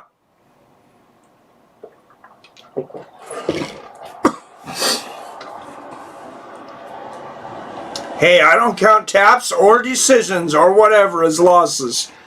Yeah, that's what Conor said. He only counts knockouts as losses, so he only has 1 loss ever. That was hilarious. It's amazing what that guy can say, and people just buy into it, though. Like I was talking earlier, like this guy, I mean, he gets more forgiveness for a loss than anybody in MMA history. Good exchange of jabs here early. Nice right hand to the body there from Eye. Jessica Eye, unfortunately, in many of our minds and in my mind,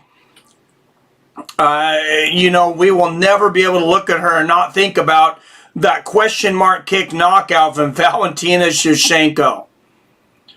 Nice combination there from Maia. Good right hand there from Eye. She's bounced back from that, but damn, that would have been knockout of the year in most years. Unfortunately for Shevchenko, of course, it happened in the same year as that Jorge Masvidal waxed Ben Askren in 5 seconds. Good combination there from Eye. Good inside leg kick there from Maia.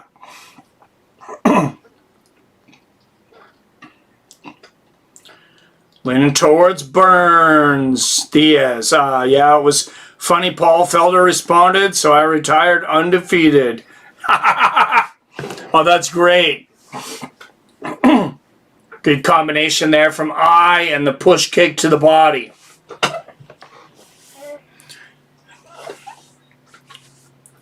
Good job there from Eye. Catches that kick from Maia. Has her down for just a second. But good combination there from Maia. And good jab there from Eye. Yeah, it's sometimes you have to question why Conor feels the need to say some of the things that he says. It's like, I mean, you know, he's on his way to being a freaking billionaire. So, I mean, I guess it's working for him. Nice right hand there from Eye. Good 1-2 there from Jessica Eye.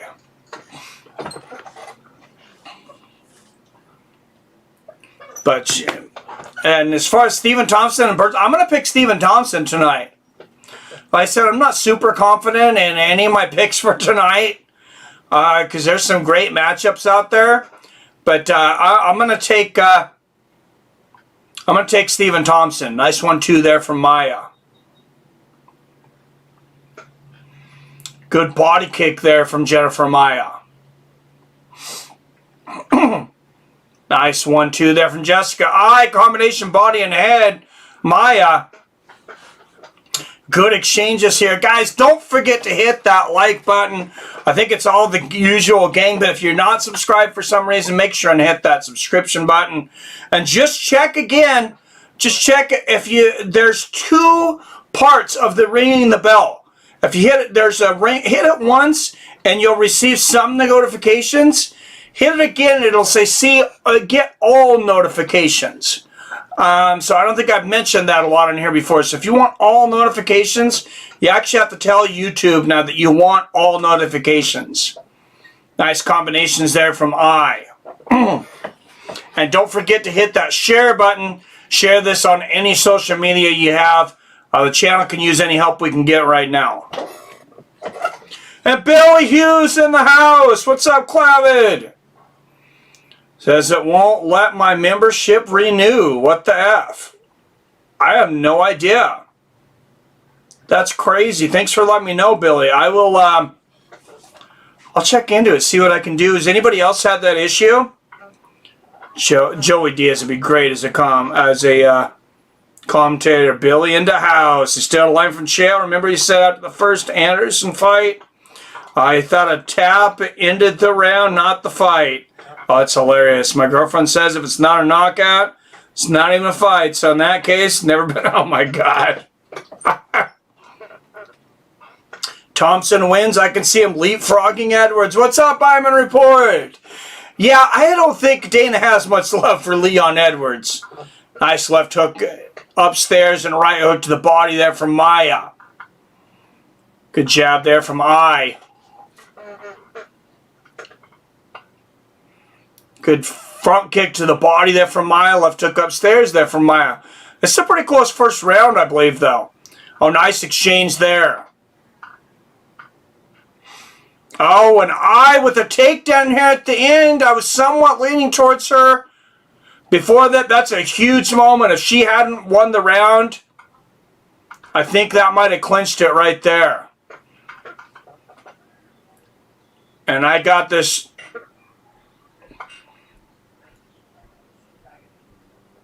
And Jessica I wins it. And you can hear from the crowd, you could hear somebody saying, excellent job, Jessica I. Full name. Is John Kavanaugh in the building?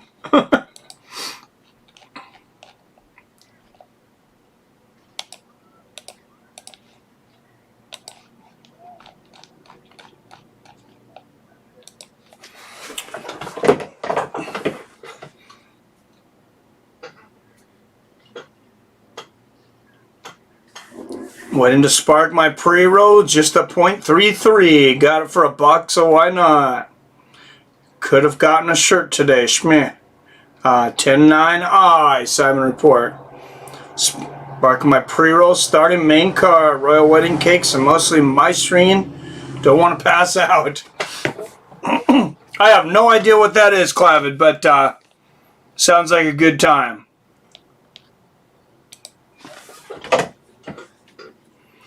All right. Here we go. Second round. Jennifer Maya, Jessica I. Nice little leg kick there from I. 1-2 upstairs there from Maya. Good jab there from I. Oh, good shot to the body, right out to the body there from Maya, and left hand upstairs. I really like to see Maya attack that body more. Nice inside leg kick there from I seems to be open for it. I mean, she's got a target. That tattoo on her left hip, that's a nice target. You know, just throw that right hook right down there.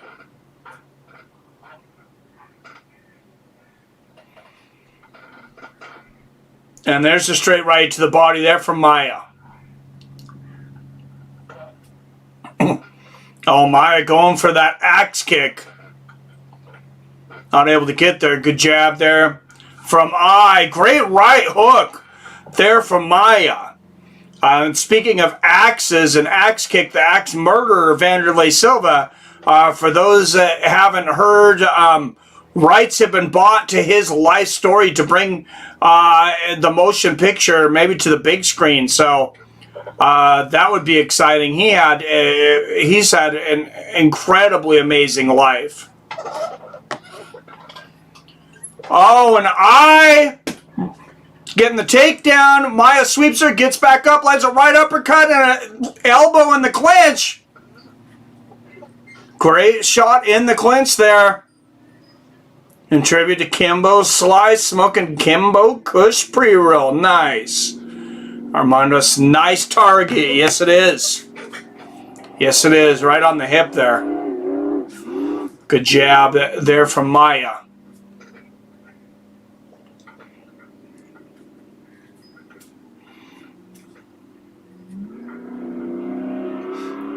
Good jab there from Maia's got nice right hand right on the chin. I was just about to say Maia's got a lot of movement tonight to not be landed as many strikes, but that was a good right hand. Good jab there from Ai. Nice inside leg kick there from Maia.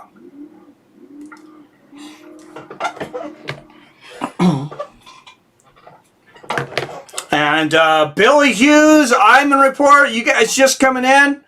Rob Iman, give me your guys' thoughts on Conor and Dustin tonight. I've made my official prediction. I did flip from earlier in the week, but I'm taking Conor's second round knockout. Oh, good jab to the body and a right hand upstairs from Jennifer Maia, having a much better round. Good jab there from Maia. Good left there. Nice knee. I think Maia's taken over this round.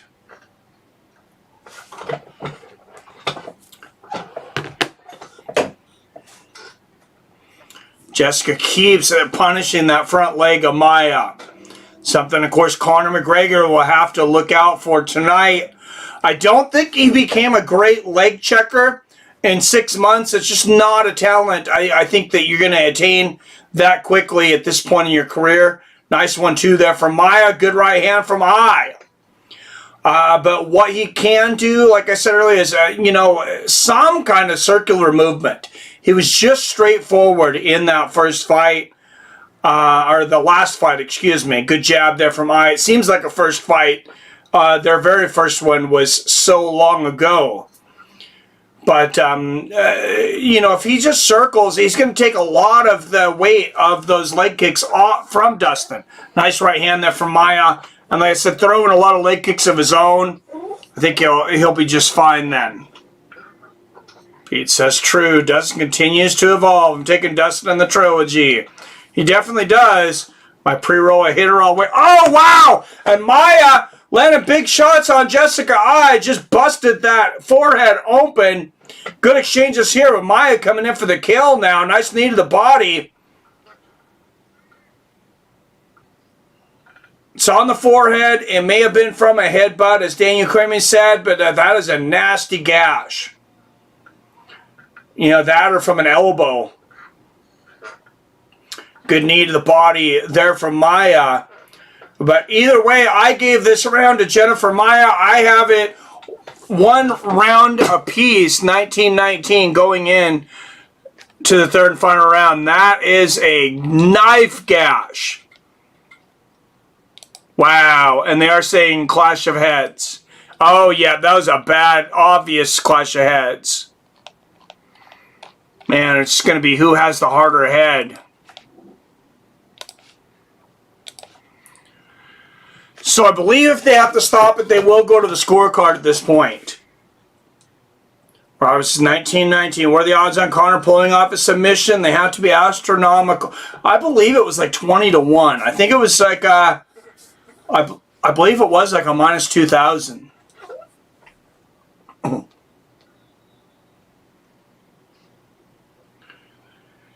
Wow. Well, they just told Jessica Ai in the corner, put a nail in her coffin.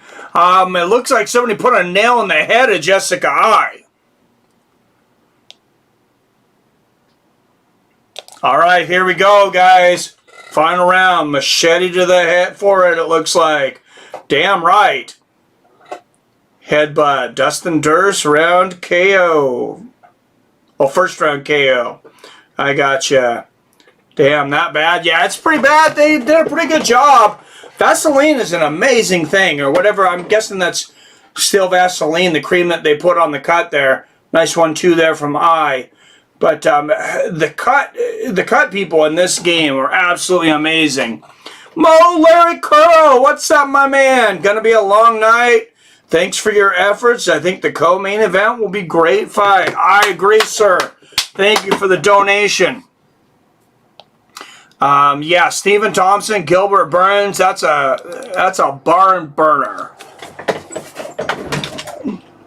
Pun intended.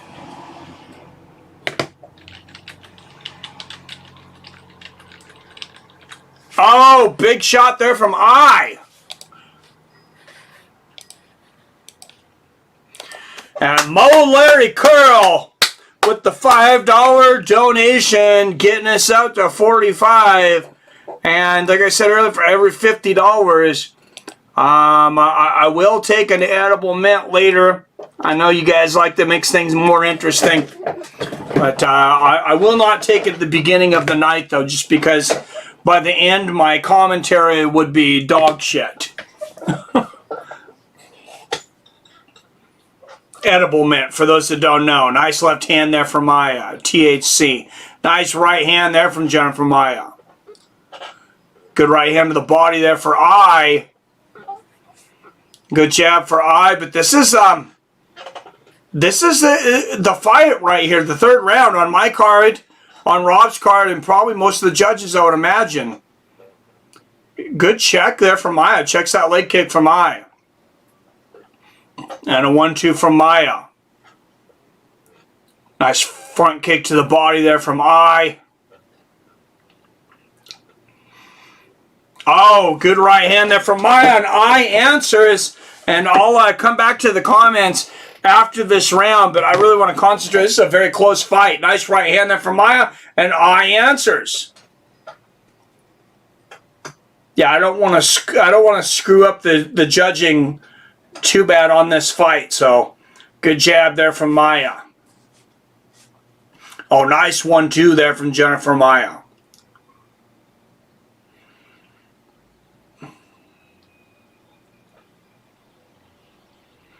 Nice right hand there from Maya. I answers to the left. There is some stats. Pretty even striking wise. Nice right hand there from Maya. Oh, beautiful combination there from Maya. Caps it off with a nice uppercut. And this fight is so close right now. Good exchange of right hands there. And neither woman going for the takedown here. Good job to the body from I. Maya punishes her with the combination upstairs, though. Great exchange there. I getting through with the uppercut. Nice right hand from Maya. I answer the right hand of her own. Good jab there from I. Such a close round. Oh, nice combination there from I. Looking to pull it out here at the end.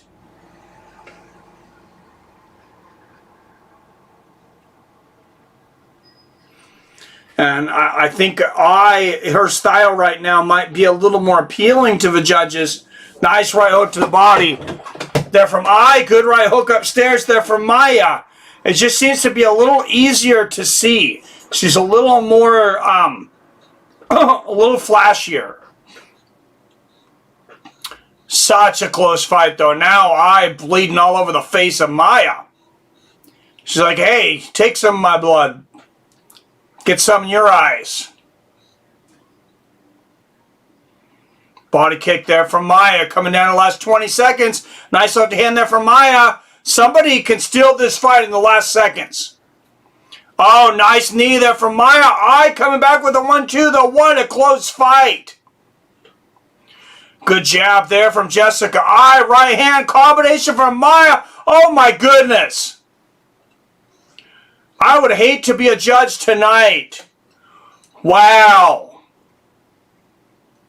Wow.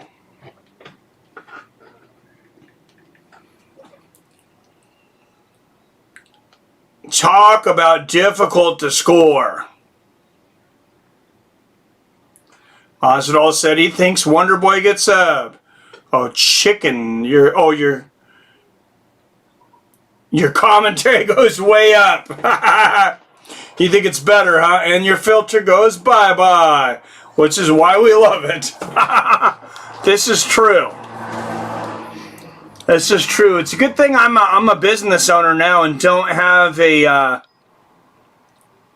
a big desire to work for anybody else again, because man, there are hours of things that would make me unhireable out there online now.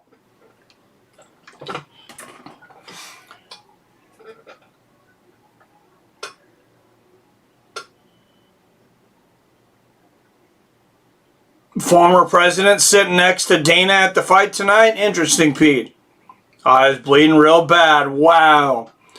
I'm gonna report. Wow, and you know it's close because Iman and Robert both 29-28, but Iman has it for Maya. Robert has it for I. I also have it for Jessica I.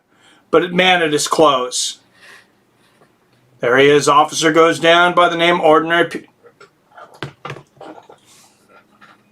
2 29-28s and a 30-27. Jennifer Maia with the unanimous decision. 30-27. Wow. Well, that one definitely could have went either way. I'm really surprised by the 30-27. 29-28, though, I mean, you can't really argue either way on that.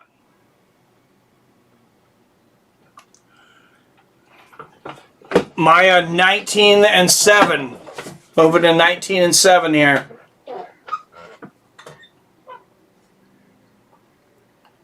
That one I would poke. Wow, that's what I said. Wow.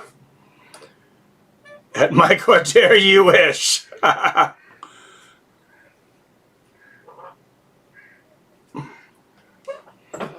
That's hilarious.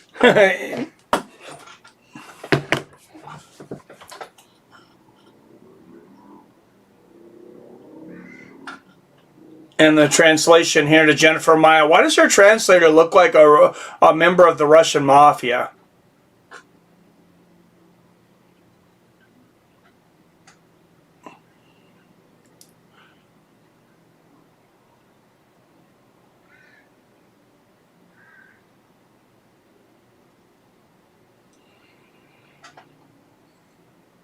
Now, when Maya says she thinks one fight is enough to get a shot at the title. Blocked him so I don't get in trouble, Mike. Oh, that's hilarious. We know you're in Cleveland. Oh, my goodness. Michael Adair, be nice, man. Oh, what's up, Derp Crutch in the house? Says, hello, Mike. Hello, Derp. Hey, just as we were talking about trouble. No, just kidding, Derp. Good to see you, man. I'm feeling Conor's winning tonight. Billy, I agree.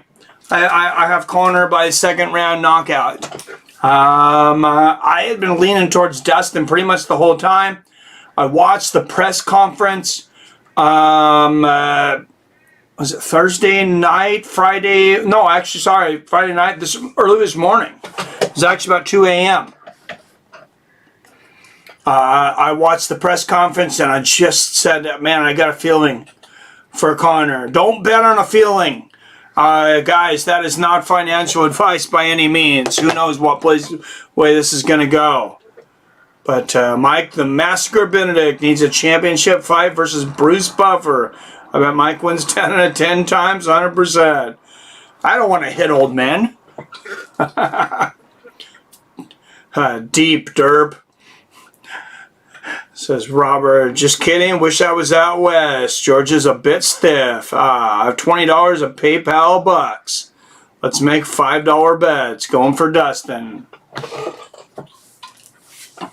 All right, hey Pete, I'll bet you $5, man. That sounds fun.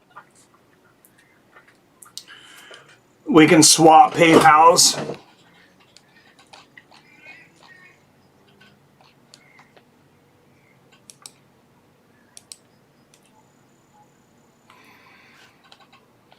All right, and don't forget tonight, guys, new sponsor, the Cash App.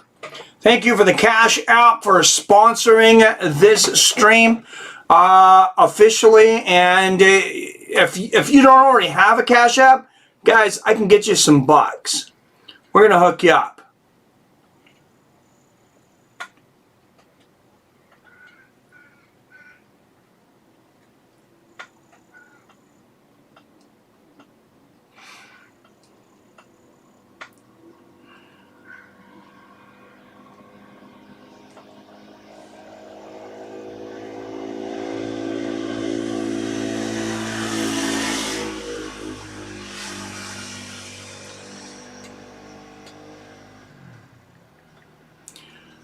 We're going to hook you up. I will have you a code here in just a minute.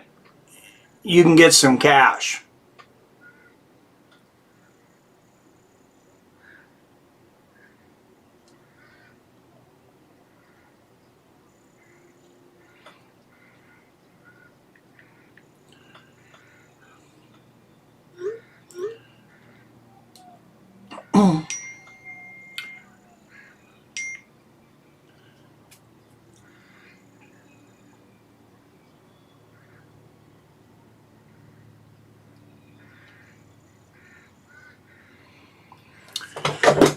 All right, guys, very easy. Here is the code, the new code. Excuse me. When you send someone $5, you'll get $5. So if you just sign up for the Cash App, I mean, which is super easy. It's the easiest way, I believe, to send money on the internet. Just put in this code over there. And when you send $5, you'll get $5 back.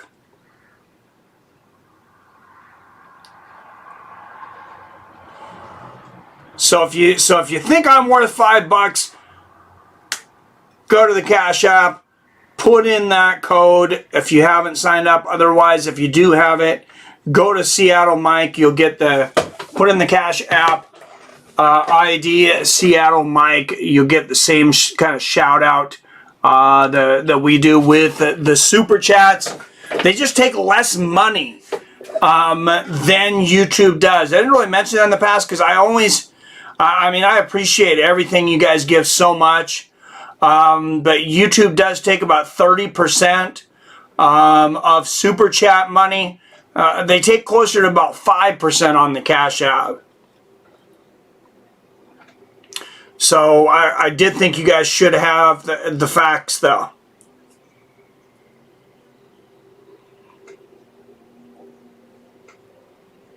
Oh, man, I missed a lot of chats here. Chat was active real quick. You think Conor will back up his words and actually kill Dustin inside the octagon? If so, will it be premeditated murder? I think he will knock him out tonight. That's my prediction. Mike, you've been looking good. You cutting weight? I have cut a little weight. Thank you, Pete. Appreciate it, sir. I don't know, Durb. Deal, Mike. $5. Oh, snap. All right, $5. That would be newsworthy. Sugar Sean is in the house. Yeah, didn't he get lucky? I mean, he already had, a guy that he was highly favored against, Luis Smoka, and then Smoka's out, and he ends up getting a last-minute replacement that's never fought in the UFC. Like O'Dare Conor should take a couple of shots before coming out just to get pissed. Said he's going to put a hole straight through his head. What if he pulls a gun out of his tights in the middle of the third round when he starts to get tired? I don't think that's going to happen, but he did throw a dolly through a window, though. Changing my gamer tag to Damaging Dan Conor from Roseanne. That's hilarious. He did say that. I'd rather have a sugar-free house, to be honest. I'm confused, Herb. Cringe Conor is a danger. It's just Carter boys. I like that. He did and said he was going to leave on a stretcher, so, I mean, who knows? Good to the sponsors buying into Fights with Friends. Well, thank you, Armando. I hope they continue. J-Dig, that would be exciting as F. Better than an eye gougge. Snake or an illegal knee. The last boycott, but MMA. Nice. Trevin Giles time. Yes, it is. Time to smoke some peyote. We should protest to get a sugar-free chat. Oh, I gotcha. Sugar Shane O'Malley. You're not a big Sugar Shane O'Malley fan, huh, Derp? Strain, I mean. Who did you guys think won that last fight? I gave it to I 29-28, but man, it was so close. It came down to the third round. And, you know, I can't be mad about 29-28 at all. Of course, I don't like 30-27. I thought that was pretty egregious. But at least, you know, like I said, it could have went either way. Who do you got? Oh, Condit by submission, says Derp Crunch. All right, Derp, I'm going to pin that and hold you to it. Snake did say peyote. Downloading the app. Awesome, Pete. So we can bet that $5. Beautiful, sir. And did you see Jessica's skull from that cut? Yeah, that was bad. Yes, I did. What's up, Seattle Mike? I was afraid that YouTube got rid of your channel for a second. Nope, they haven't been able to get rid of me yet, Sam302. I am working on a deal. I'll let you guys know since they're talking with YouTube, though. With a podcast company. I'm working on something. I would still be here on YouTube, but the audio, I'm looking to sign an exclusive audio deal because that's just, if you're not doing it full time, that's the quickest way to make money. It's very hard if you're not spending, 40, 50 hours a week or more at this, to get all the sponsorships and different things that you need to keep going. You'd have to have, you got to make it a full-time job. And I'm happy with the other business I'm running because it keeps me in shape. I don't know if it's something I'm going to be able to do forever because it's a physical job, but for a lot more years.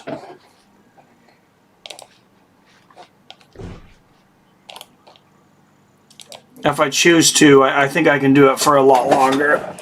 Trevin Giles, 1 year older, 28 years old. Duplessis, an inch taller at 6'1". Dricus will have a 2-inch reach advantage at 76 inches.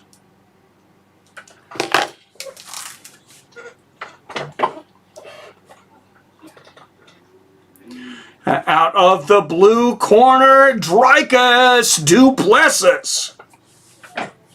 Fighting out of the red corner.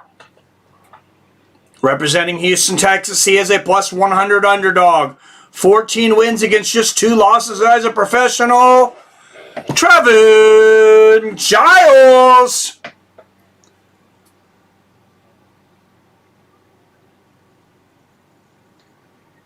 Oh, yes, I did. Oh, I still have call-in number saved. Nice. I wonder if Dallas Cowboy wins. Good dude. All right, here we go. Round 1.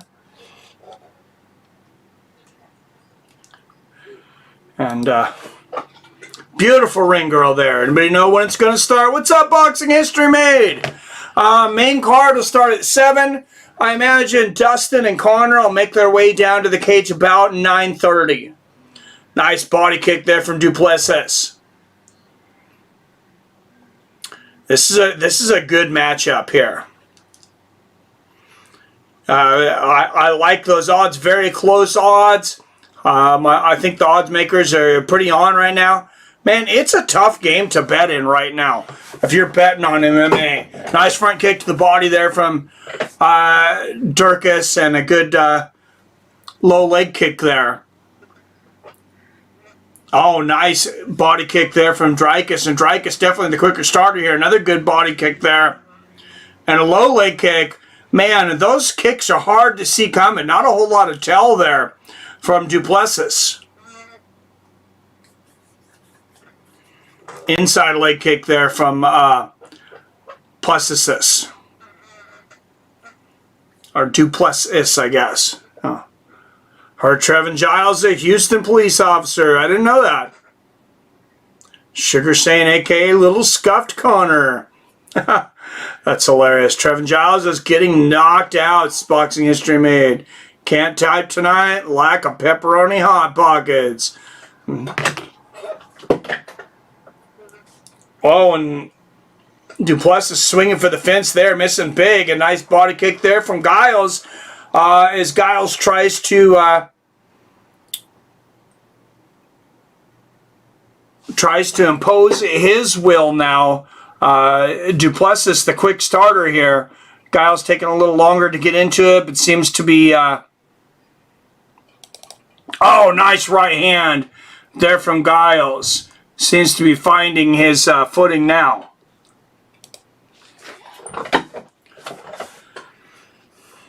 Oh, great defense there from Giles. Look at that. Makes Duplessis miss by a mile.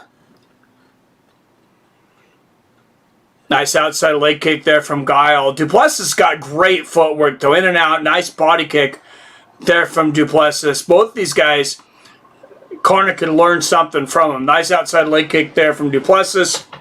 Good jab there from Giles. Yeah. Song, I'm never at the stream pizza. Derp keeping it real. Dreykus wins. He needed to recover. Yeah, where the heck is Song Pizza? He needs to come back. Trevin Giles should have his nickname as Trevin No Smiles Giles, because he never smiles. I like, oh, spinning elbow attempt there from Plessis. I mean, how cool a name is that? Dreykus Duplessis. That's almost like Magnus Samuelson. I mean, and Duplessis going for a double leg. Giles, oh, nice elbow there from Giles. Plessis, bad position there, coming in for the takedown. Ends up finishing it anyways, though. At least got him down to one knee.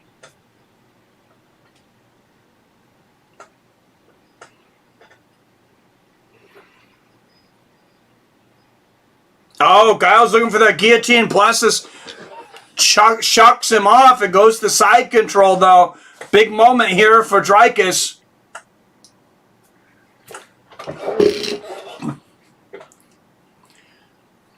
Conor turns Dustin into a corpse. If he dies, he dies. In coolest Russian voice. Conor's about to be another meme. Oh! Nice transition there from Giles. And he turns it around. Oh, he's got the belly to back. Oh, and Duplessis. He grabbed the fence there bad. I hope Chris Tognaghi takes a point away if he does that again. That was a really egregious fence grab. And Duplessis, oh, beautiful move. Uses the Kimura there to roll Giles over and end up on top.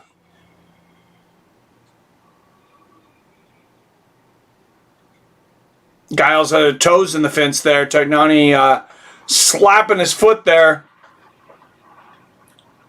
And seconds left, and Duplessis on top in mount here. Hard to not give him the round now after that. Now he's got the back. I know Giles had some good moments, but a couple of real dominant positions and a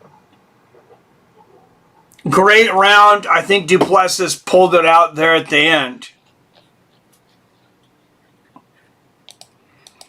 Yeah, I haven't had any Hot Pockets today either, Derp Crunch. I've actually been trying to eat something a little healthier, and like I said, the gluten intolerance is getting worse and worse. They're going to have to come out with a gluten-free Hot Pocket. I think it's called an omelet. What's up there, Nelson in the house? It says right on hello. Oh, I missed some chats there. My job is to show up, break your face, and bounce. Oh, McTapperson. Haha.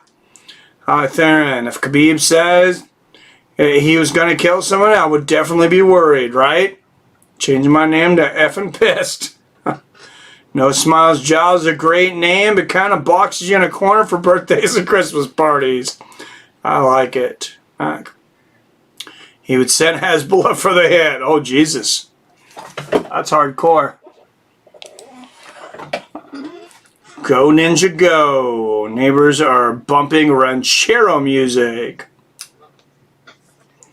Yeah, you know, now that I don't hear it all the time, I kind of miss that pa Hispanic music there, Robert Kerrigan.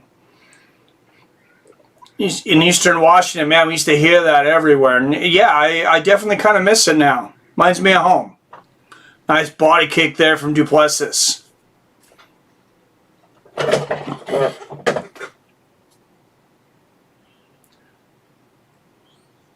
Oh, great knee to the body there from Giles. And good takedown defense. Spinning kick to the body there from Duplessis. Turp crunch. Oh, I saw Jake Paul's Conor 10-pack necklace. Kind of cool, to be honest. Oh, it'll be weird wearing a half-naked man sleeping around my neck. Ha ha ha. That's hilarious. Turp, I agree. All right, I'm going to put down the chat until after the round here so I can score properly.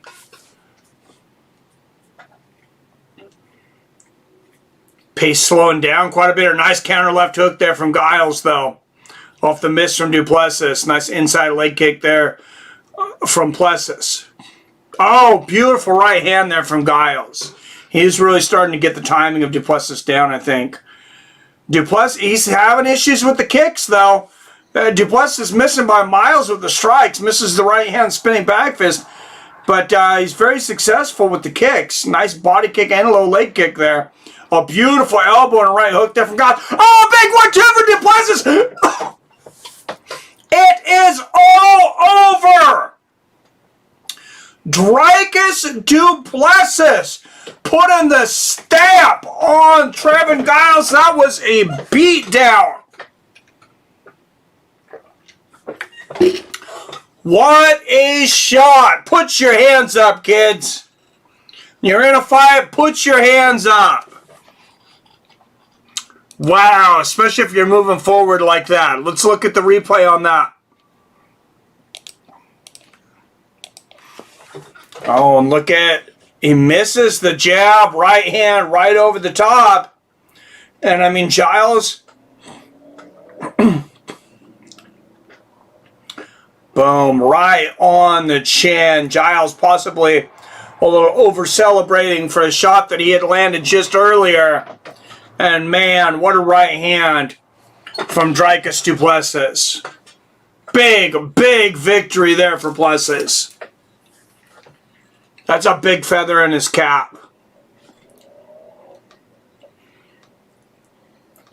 When does the real prelims start? This is the first fight of the ESPN Prelims. Is Action Bronson really in UFC 4? Had a fighter update and release, but can't find him to beat on him. What's up, Snake? You're not an Action Bronson fan, huh? What's up, PBR Street Gang and Yippee-ki-yay in the house? Damn, nice KOs, PBR Street Gang. Thank you, PBR.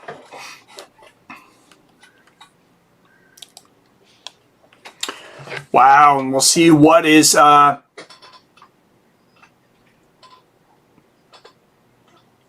what's up next here. We're a couple hours into this. That went quick.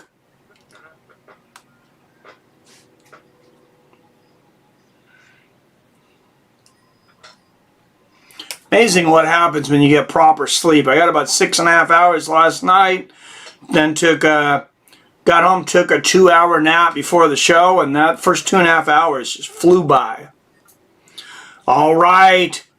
The Jiu-Jitsu Ninja, Ryan Hall, taking on Ilia Topuria up next.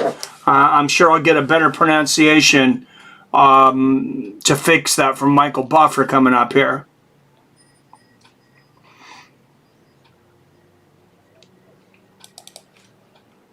I love how they say they're going to make it official after somebody knocks somebody out cold. I mean, I think he just made it official.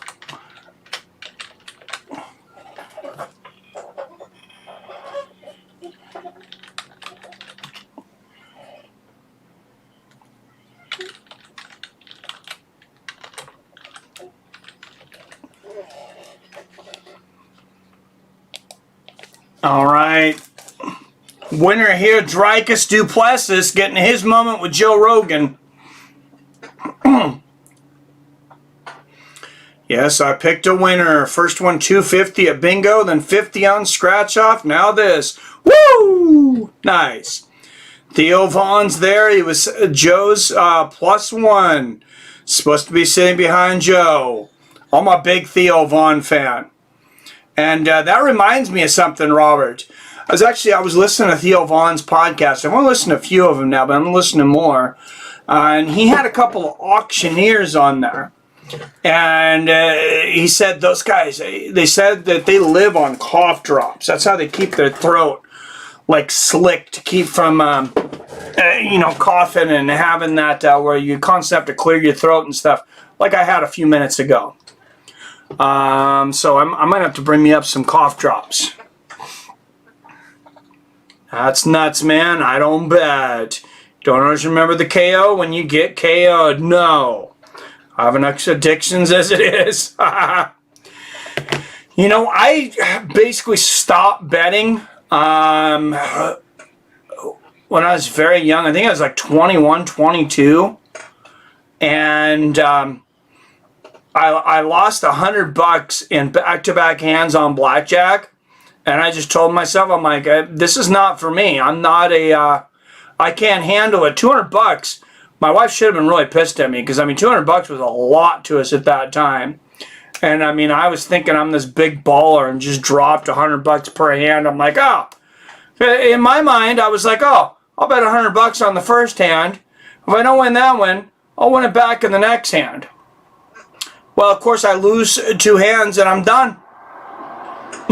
I don't enjoy slots, but, that's, besides a few poker games at the house, I've pretty much been done. I'm excited to ruin my life, though, and become addicted to gambling once they finally finalize the sports gambling here in Washington. It really is a lot of fun. No, hopefully I win some money, but you got to do a lot of research. No judgment, bro. I'm a little bitch when it comes to gambling. I suck. I hear you. I've not been that lucky betting on fighting, to be honest. If I lose tonight, I'm done betting on fights. Well, you can always go, God, I really just wish they would open up DraftKings for us, because you can, you can have a lot of fun and do a lot of stuff and have a lot of opportunities at different, it's a pretty big purses for like just a couple of bucks. To me, that's worth it. Win or lose, it's like if you got, $5, 5 or 10, even $10 a week. I'll get $5 to $10 worth of fun out of that. If I lost every week, it would probably be worth it for me.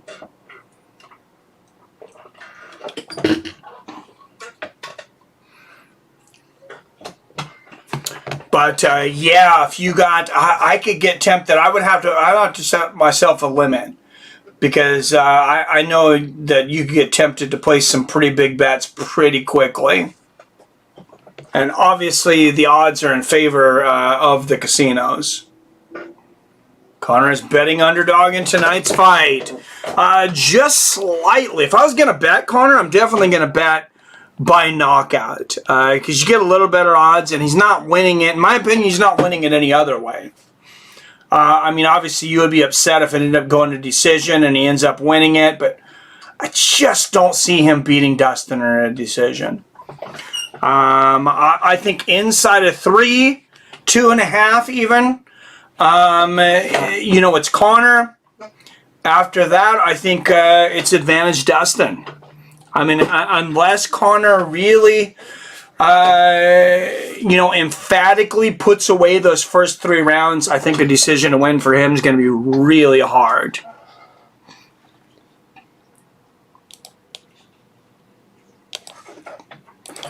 But I'm not any better at picking fights than anybody else, to be honest. It's tough.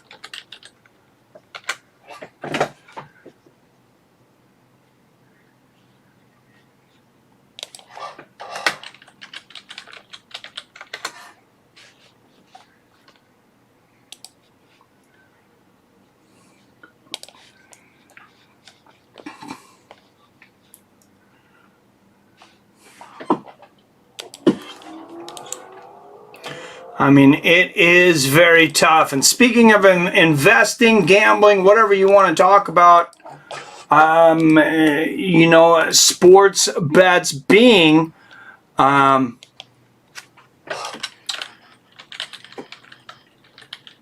we've been talking a lot about crypto lately. I was saying, you know, I'm enjoying the crypto game right now. And we got a new sponsor that I think does crypto probably better than anyone.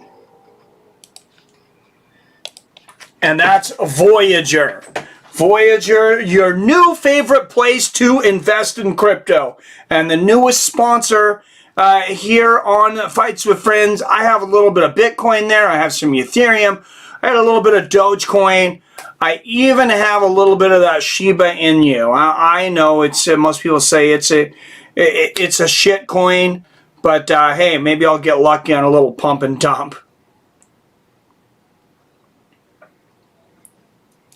So we got a big one here for you guys.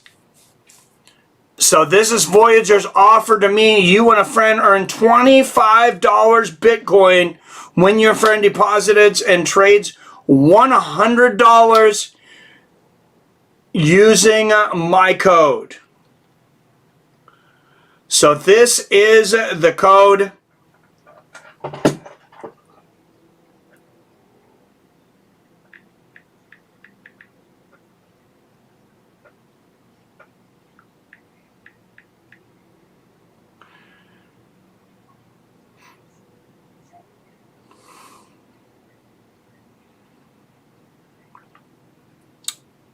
Download the app or go to investvoyager.com.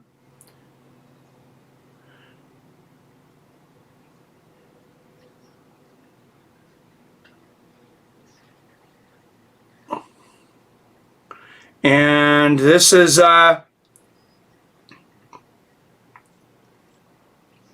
message from them is apparently too long. I had to cut it down, but there's your link, voyager.onelink.me. So guys, I hit that link. It takes a little while because my friend sent me an invite, but $25 in free crypto and free Bitcoin just for depositing $100. And I think crypto, I'm hoping at least crypto and you know, Bitcoin, Ethereum, some of these other ones, this decentralized money will become the currency of the future. And we're also now taking donations through Bitcoin as well. So if you have Bitcoin, any kind of crypto that's on the Cash App, actually, we'll give another shout out to the Cash App for being such a great sponsor. Go over there to the Cash App. You can donate directly to me through crypto, cash, whatever it is, or just don't, you know, send money to your friends, pay your bills, do whatever, and you can even bills that you normally wouldn't get to put on your credit report. You can now get credit on your credit report.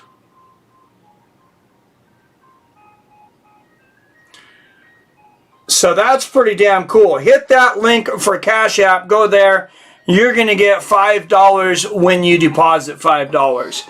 It's a free $5. And all of these sponsors, when you use them, I have to give the disclosure that, you know, we receive some kind of monetary compensation. I'm sure you guys knew that, but you have to say it either through cash or product. Done messing around. Pepperoni Hot Pockets on the way. Nice, Derp Crunch. Damn, if you could only donate Pepperoni Hot Pockets. All right, Ryan Hall versus Ilia Topuria here at featherweight. Hall's a pretty big underdog tonight. And I've got a few Crips, toes from my gang war days. Yep, Ice Cream Man, you heard that, huh? Yeah, he's busy. That ice cream guy in this neighborhood, he is hustling. I hear him a couple times a day.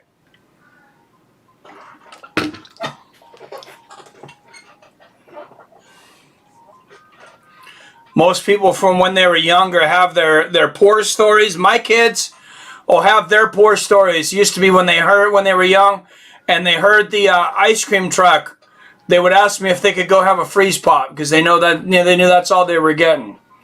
I wasn't paying $5 for an ice cream sandwich. But they would be allowed to go get a generic Otter Pop.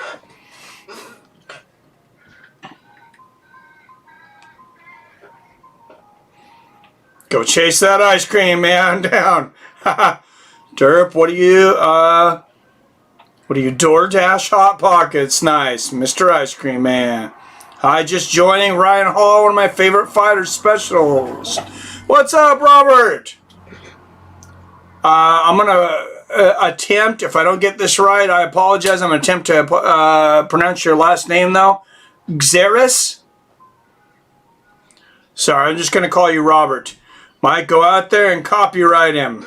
I was excited. Thought it was my ice cream man in my neighborhood.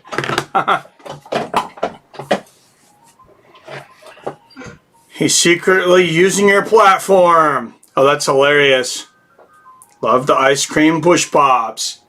I've always been an ice cream sandwich guy. Well, ice cream sandwiches and the what do they call them? The ice cream sundae, the sundae cones. That's great because I freaking love ice cream cones. You get the ice cream, you got the chocolate melted on top, you got the nuts. It's a whole fucking meal. And it's been so damn hot lately. Sometimes that is my meal. Some nights that's just been my dinner. I'm like, hey, I'm not really hungry, but I'm gonna have a Powerade and an ice cream sundae cone. Just hot. Robert X. Saris was just any name starting at X. I'm gonna go with Robert X then. I had a secret stash of Hot Pockets, Robert. Nice. Superman the best. I haven't had the Superman ones, I don't think, but Snickers ice cream bars, those are pretty underrated, and those strawberry shortcake ones. I remember those as a kid. And I'm pretty sure they used to only be through Schwann's. And my grandparents used to get the Schwann's delivery truck. And I used to look forward to going over there just for the strawberry shortcake popsicles. And Phil D187, thank you for renewing your membership. A top contender, Phil D187. Committing to donate every single month here to Fights with Friends.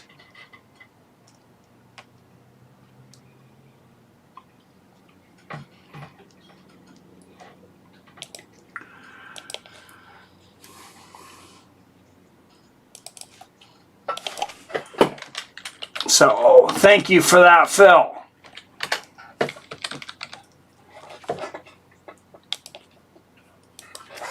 And I need a new member one, but we're going to give you a credit through the super chat there.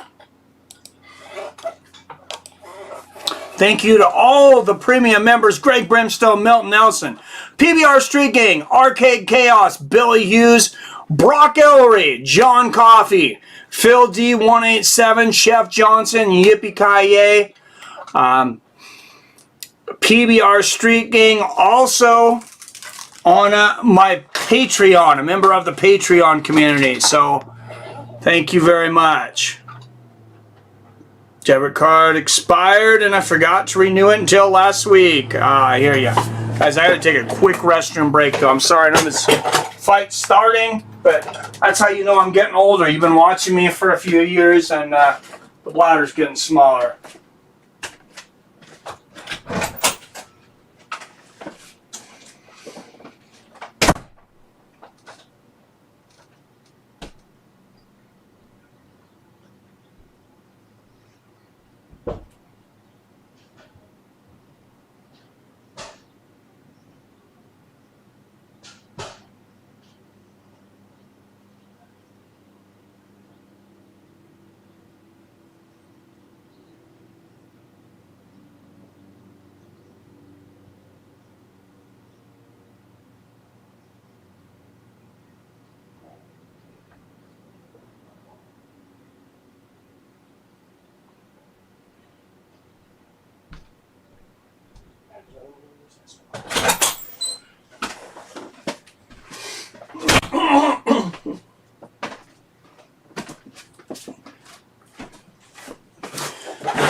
All right, out of the blue corner, Ilia Topuria. Ryan Hall, Ilia Topuria. And fighting out of the red corner. Out of Full Churches, Virginia, he is a plus 190 underdog. 8-1 as a professional. Ryan Hall. Ryan the Wizard Hall. Yeah, Robert, it was Xeris Persian King. That's Jason Herzog will be the referee for this one. She goes, I feel it. I got friends in low places. You and me both. What's up, Chef Johnson? Yo, yo, yo. Premium member Chef Johnson. Also in the house. Who got smashed on the fort? Gee, who's got the crazy stories? What's up, T-Roar? What's up, Mike? Can't wait to spend the night with you and friends. You and me both, man. Took shrooms on the 4th of July. Damn. Just woke up 2:41 a.m. for me. Where are you at, Robert X? It's 2:41 in the morning. Are you in London? Nice side kick to the body there from Hall. Because London's 8 hours ahead of us. So it would be, what, 1:41 in London, I guess.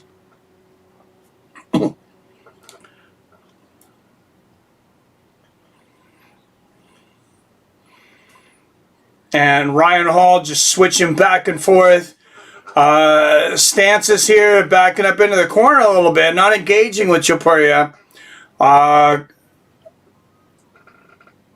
Of course, Ryan Hall, you know, mostly known for Jiu-Jitsu. Look at the spinning back kick there from Hall, though. Throws it to the head. Oh, and there's Hall, goes for the Imanari roll. And he is definitely comfortable on his back. He's like, come on in, Topuria. And Topuria's just going to try to kick the legs from the outside. Smart move from Topuria. And Hall gets back up. And Hall just standing here, hands down, but not really within striking range of Topuria. Oh, Hall going for the left hook there. Oh, and look at... Topuria moves sideways from Hall's takedown attempt there. It's like a El Matador move there. And Ryan Hall comes up with the strangest techniques to try to get it to the ground. And there's that Imanari roll again. I mean, of course, he's locked up a leg look like that, but and Topuria's going to grab him. He's got a hand stuck. Man, if Ryan Hall even gets a hold of you.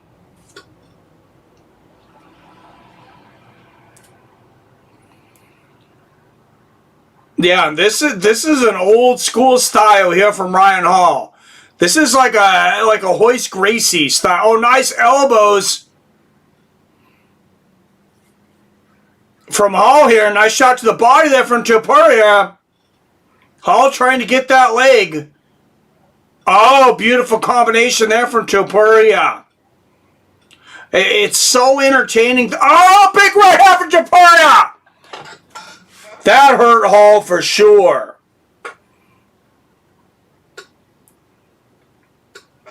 Nice exchange there.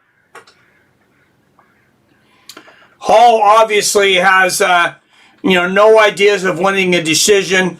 He's got one thing in mind. Oh, nice defense there from Hall, duck underneath the uppercut of Topuria. Good body kick there from Hall. And another body kick. And all these rolls and stuff can be distracting. It's such a weird strategy, though. And there he goes again. He's just trying to make contact, to like stick to you. Like those stick'ems that you have as a kid. Nice kick there from Hall, right hand for Topuria. Nice knee there from Topuria. If I'm Topuria, I'd go for a flying knee. Good body kick there from Hall. What a strange first round here, though. But Ryan Hall's technique is strange in 2021 MMA, though.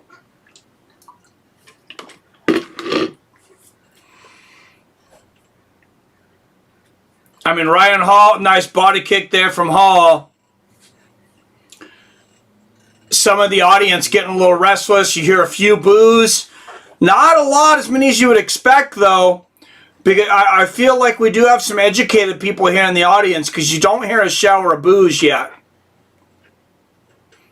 Oh, spinning heel kick to the chin from Ryan Hall. He definitely is bringing his striking game up considerably. That is a very sophisticated move. That's not something you would have seen from Royce Gracie. Oh, and he goes to the well one too many times, though. Misses that spinning kick. Big hammer fist from Topuria. Oh, and he might finish Hall here. And it's all over. Ryan Hall was out. Ilia Topuria gets the first round knockout.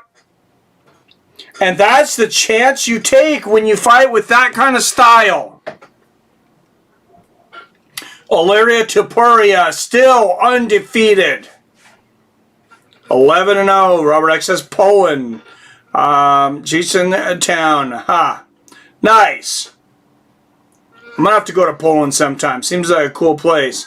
First time getting drunk till seeing double, then taking shrooms at midnight. Tripped in double vision was awesome. Damn. That sounds crazy, Robert. Chef John says, nice. Went to a yard sale this morning. Bought UFC pay-per-view DVDs, brand new, still in plastic for $8. UFC 43 through 51. Oh, nice. That's awesome, man. Sounds like a good night. Damn for real. Yeah, $8 for all of them. Shit. That's awesome, man. Could have got it for $3.50. That's hilarious. Yeah, damn, that Loch Ness Monster. Hall might have to strike. I like it, so Chef Johnson. But yeah, what a big moment for Ilia Topuria, and that's you know, with that style, we've seen Ryan Hall starting to land a few more strikes.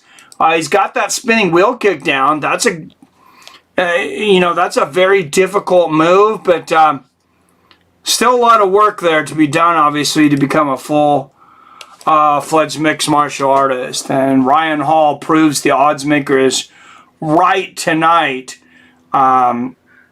Topuria does, knocking out Hall in the first round.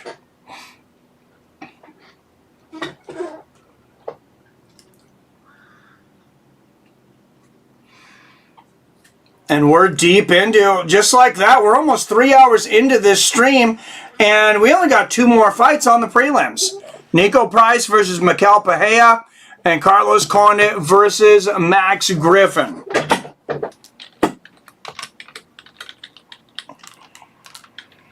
And this is my sleeper fight of the night. Niko Price and Michel Pereira.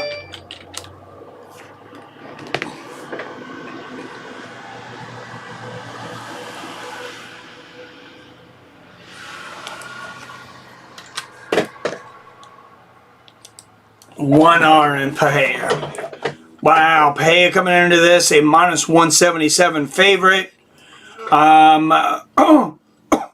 Both of these guys have such a crazy style. Niko Price and Michel Pereira. Niko Price, of course, the only knockout from his back with a back fist ever. I was there live in Boise at that show. And then also has a knockout by up kick from his back. Another crazy thing. Top MMA knowledge says, oh, I missed it. Phil D first. I did that last 4th of July. I had a bad trip. So this year, I just drank beers and smoked bud. Yeah, I do not want to have a bad trip. That's why I'm probably not going to go beyond ever just the marijuana, a few edibles here and there, because, yeah, I'm a little scared, to be honest. Damn, but Topuria is a killer. Yes, he is. Sup, fam? Ryan Hall failed. MMA knowledge, good to see you, man.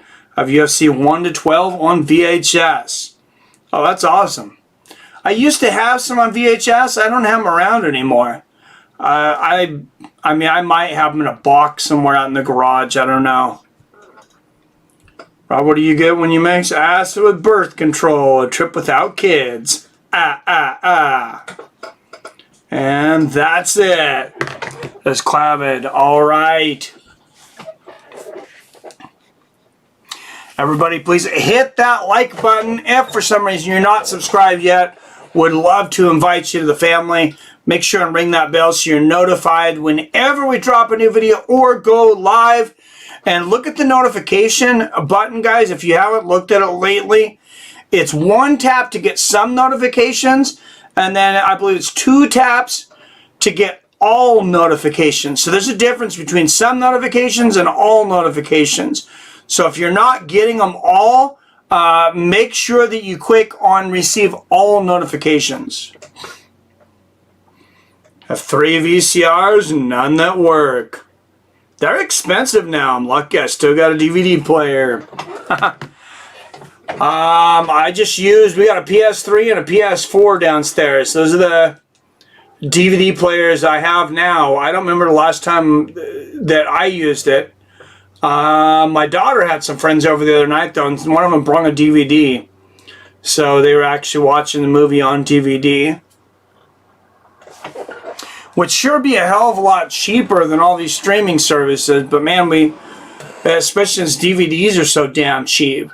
But my wife would never go for it. And I can't complain because I have all the combat expenses with, I still have UFC Fight Pass, ESPN Plus, I have the BKFC TV monthly to watch all the bare knuckle. Now I have Showtime for Bellator, so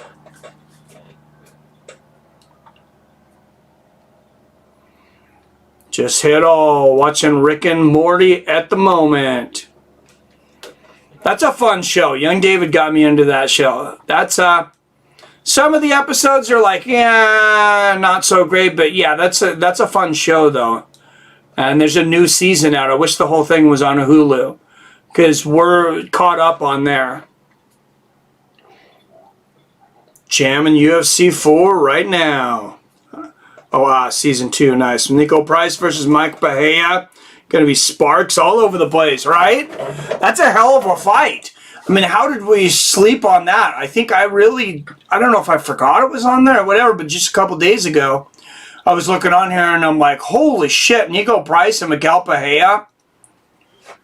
That's such an entertaining fight on paper. Mike, you hyped for the Soprano movies? What you think of the trailer? I am hyped for the Soprano movie. Believe it or not, I haven't seen the trailer yet. I'm going to have to look for it. I'm super hyped. I was a huge Sopranos fan. I've watched the whole series a couple times, and I'll still just kind of bring it up sometimes and watch a couple episodes. Yeah, no, I can't wait. That's one I want to go see in the theater. I love it. It's dramatic and funny and on Adult Swim. You love season 5 already. I like how Morty does the breaking up. Nice. Looks good. Season 5 out now, Snake. Yep. When is the Sopranos movie supposed to come out? Derp, I know they were done filming it a long time ago, but they were kind of waiting for everything to open back up. Morty the man with an old Jewish man's name. That's funny. Yes, he does. Looks like it's about Dickie Monsanti and young Tony. It's on Adult Swim already. I'm going to have to watch that. That's another one of those damn streaming services I'm paying for, is the Cartoon Network. So I think we have all the Adult Swim on there. And I can probably just watch the whole thing. October 1st. Nice. Oh yeah, I'm really looking forward to that. Won't ruin any spoilers. October. Yeah, I just have to get somebody to go with me, because the kids might go with me. My wife, she watched Sopranos with me for quite some time, and then there was one episode where she's just like, I can't watch this anymore. This is beyond me. She couldn't handle it. Yeah, I saw some on YouTube. Nice. of season 5. It was supposed to be September, but they moved it again a few weeks ago. Yeah, I hope they really get a big showing for that. Because, you know, so many of the big movies right now are doing big in China, but not so much the United States. Fast and Furious 9, I think they said, that was about 80% of the revenue from China. I'm not sure if The Sopranos is going to have the same kind of following over there, so I hope the U.S. crowd really comes out for that one. Practical Jokers will forever be the best to me. Oh, dude, that's a great show, too. Grilling BB ribs and tri-tip. Ooh, I got Bahia in a firefight. Oh, that sounds incredible, Mac. It's crazy how that and BoJack Horseman really gets you. That's the other show I started watching. I forgot about was BoJack Horseman. So I was looking for new comedies because I'm through. I watched F is for Family. Of course, I've been, you know, there hasn't been a new South Park in a long time. Sunny in Philadelphia, that's probably my favorite comedy show to wind down in the evening. I loved Big Bang Theory, but we finished that, me and my wife, and then we were watching Young Sheldon. We're caught up on that as well.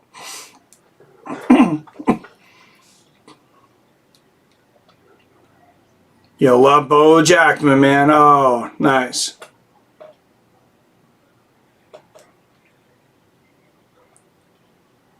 I'm probably going to watch it at home so I can smoke and drink while watching it. Nice. On my way. I want to get the poster for the movie and get it framed. Oh, that's a good idea. I want Soprano posters too. I'm going to try to get one and put it right behind me in one of the streams. Now, you see Conor McGregor, the money he's made over his lifetime. 2016, number 85 and highest paid athletes ever. 2018, he was number 4 with 99 million. This year, he was number 1. Of course, they counted some proceeds from the sale of his Proper 12 whiskey, which is, you know, doesn't really make him the highest paid athlete, if you ask me. But I guess he did get that endorsement from being a fighter. So if the movie sucks, I will just sell it. That's hilarious. What's up, hey Defender? Howdy, Mike. Good to see you. Hey, good to have you on here, man. It gets so sad, though. Original Scarface posters, the ones movie theaters put out. Oh, that's awesome. That is awesome. I would love that. Love watching all the old Ernest movies. Gilligan's Island's where it says, Walking Dead, any good? I left it at season 7, too boring, but maybe improved now. I stopped after season 6. I don't want to give any spoilers, but I stopped after one of the guys on there died, and I was just like, I'm done. Got some Gelato 41 for good measure as well. That is a lot of money. It's a lot of money, PBR. Hate Walking Dead, but that's me. Aren't Scared Stupid is amazing. Oh, man. I forgot about those movies. Gelato 41, is that a weed strain? Ernest Goes to Camp. Grew up on Ernest movies. Best ever was Breaking Bad. Oh, dude, yeah. Sopranos and Breaking Bad, those are my 2 favorite series. By far. Sunny in Philadelphia is my favorite comedy series, but those, yeah, Breaking Bad and Sopranos. Right there. I have a huge Reservoir Dogs poster. It's been on my garage wall for over 13 years. It's Mr. Blonde with the quote, "Are you going to bark all day, little doggy, or are you going to bite?" Yeah, that's another good movie. Kush Mints, Beat A Cake, and Ray Charles knocking me out. I like The Wire. I'm going to have to check out The Wire. I've been mostly in a comedy mood lately, though. I've been watching Not So Seriously. I said, you know, Rick and Morty. We finished Big Bang, Young Sheldon. Oh, Archer. That's another good one. I'm caught up on that one now, too. But please tell me someone else likes Supernatural as well. I've actually never seen it. Collection of double-sided movie theater posters in mint condition. Probably over 400 posters. Damn, Derp. That's crazy. Favorite at Robert. James Gandolfini's son will be starring in New Sopranos movie. Yeah, I seen that, Snake. That is awesome. Need to watch Pulp Fiction again. Hey, that's one of my favorite movies. I don't know why I don't have a Pulp Fiction poster, because that movie's so iconic.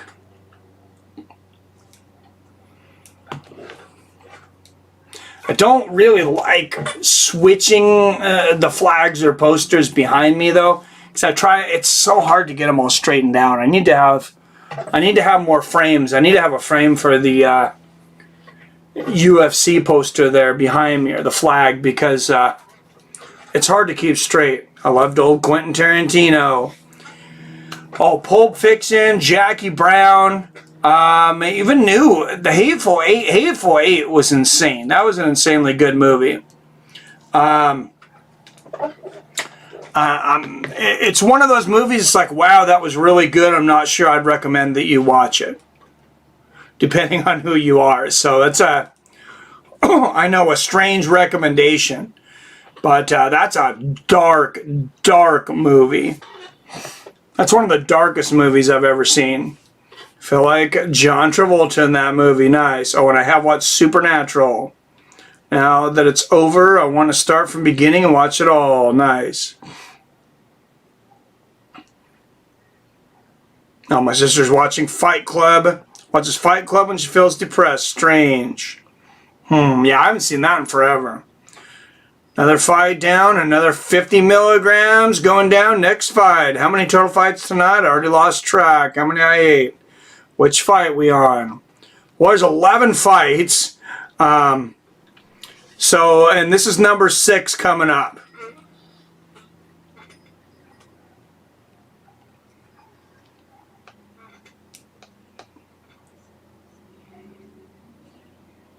Hateful Eight is epic. Once Upon a Time in Hollywood, that's a great one too.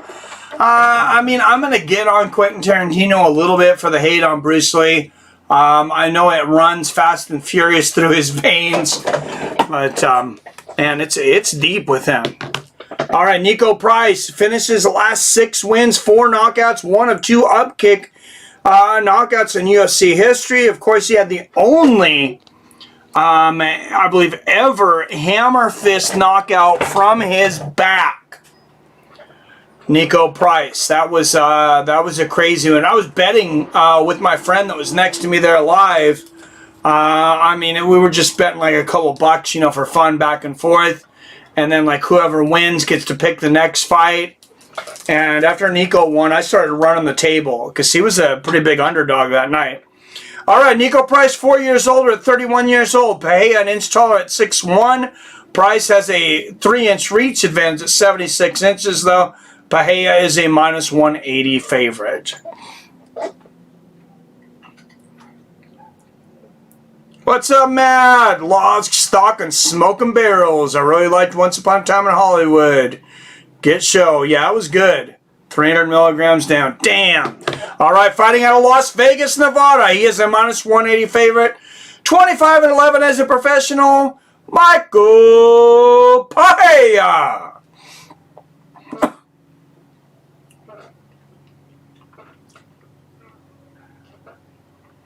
I butchered that. Michel Pereira. That's how Buffer pronounced it, I guess. All right, fighting out of Cape Coral, Florida. He is a plus 160 underdog. 14-4 as a professional. Niko Price.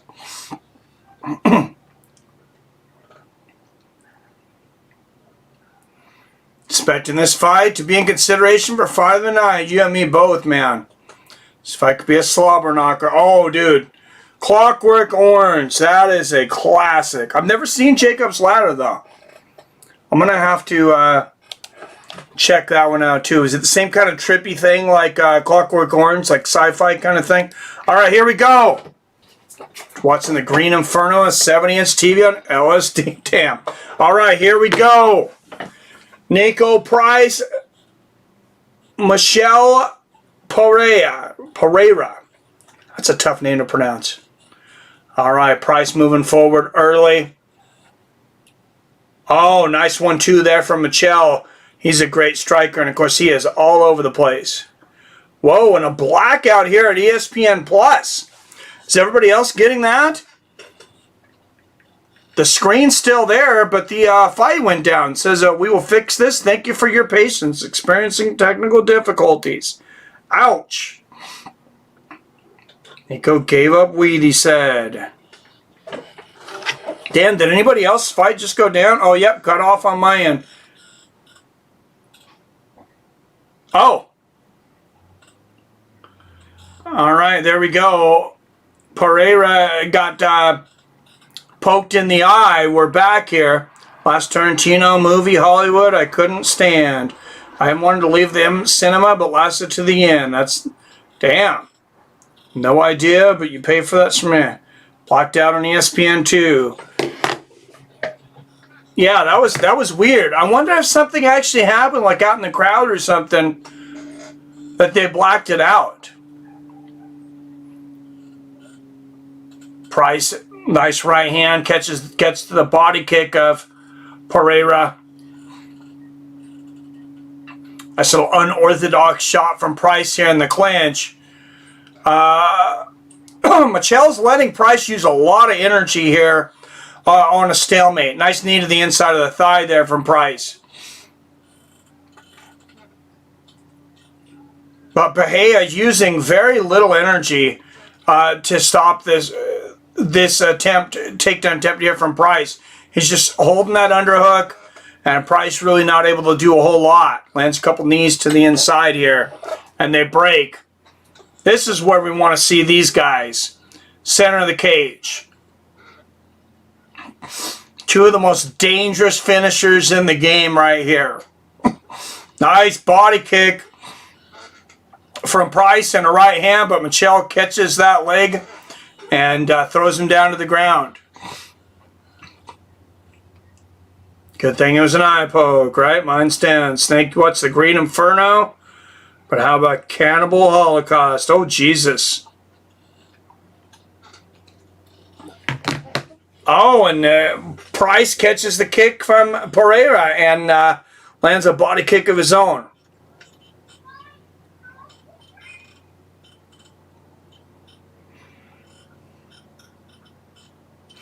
And chance of Niko in the crowd here. Nice front kick here from Price.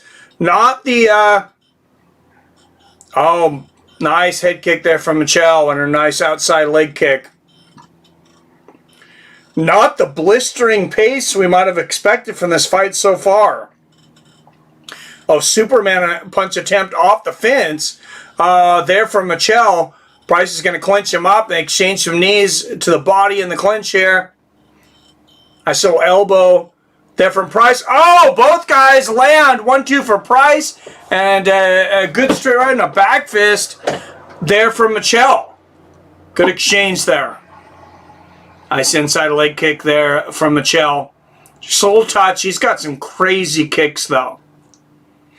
I have a feeling he's about to set up one of the spinning heel kick. Oh, beautiful straight left and a right hand to the body from Michel. He's got so many weapons, and he's so unpredictable.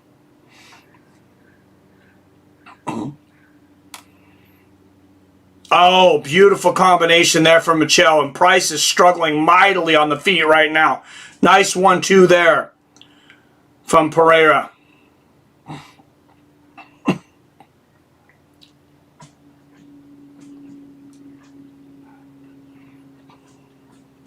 I mean, not only is Michel so fast, but he's that combination of fast and unorthodox and just a huge array of strikes. Nice right hook there from Price.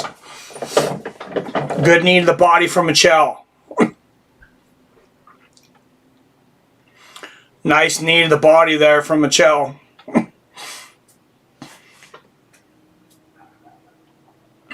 Good knees to the body there from Pereira, and a nice elbow in the clinch there from Price, back to the center of the cage. This is really where Michel shines. Nice head kick there from Michel Pereira. In center of the cage where he has a lot of room to move, a lot of room to throw those outside strikes. He loves you know, spinning back fist, Superman punches, spinning wheel kicks. Nice outside leg kick there from Price, straight right from Michel, and a front kick to the body from Pereira. Oh, beautiful left hook to the body, and then the left hook upstairs there from Pereira. A couple of good shots from Price. I got Michel winning this first round pretty easily, though. Cartwheel kick attempt misses. Front kick to the body from Michel wins, but 10-9 Michel Pereira.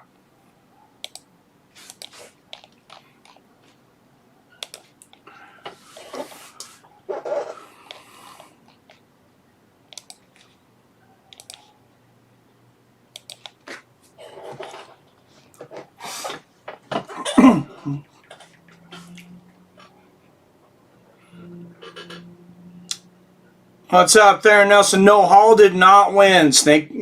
Yeah, old Quentin, but new. Blah. Aliens, dude. Search Google. All World 247.com. What's up, William? This movie was almost too effed up for me.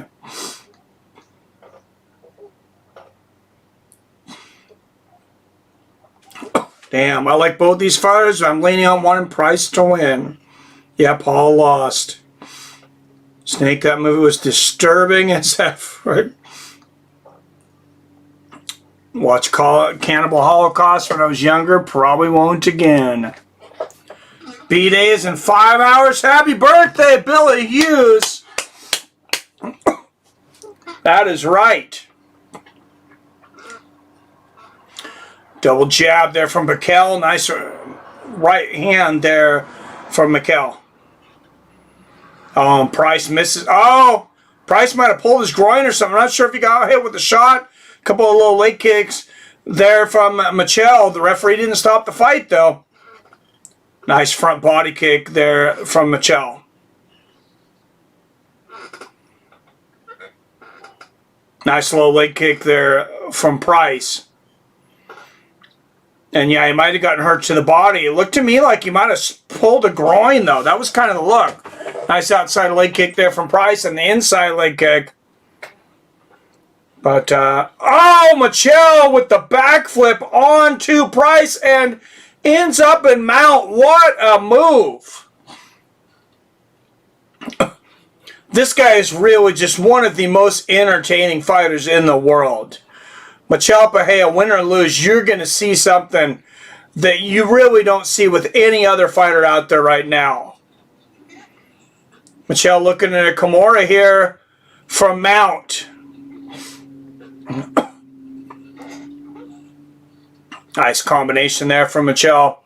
And DraftKings, there's just an update there from DraftKings said 61% of bets are on Michel Pereira to win. Can't believe Conor sold proper 12. I didn't know that. Well, he had a, it wasn't his choice. He had a contract that, oh, and look at this. Michel Pereira moving up to a minus 1,100 favorite in the live odds. Plus 550 for a bet on Price.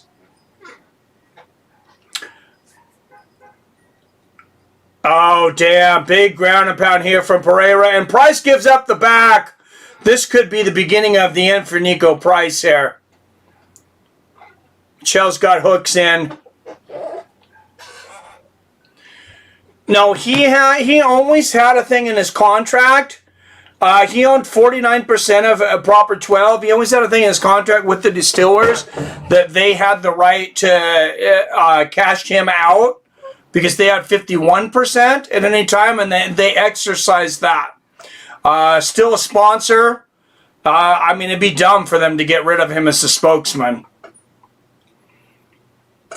And Price getting up here, but Michel still in an advantageous position here. Nice little hooks here from Michel. Oh, and Price. Oh, look at Price go for the heel hook. Oh, and Pereira's out. Niko Price has finished some fights by some of the most unorthodox moments we've seen in the octagon, though. Nothing can surprise you out of Niko Price.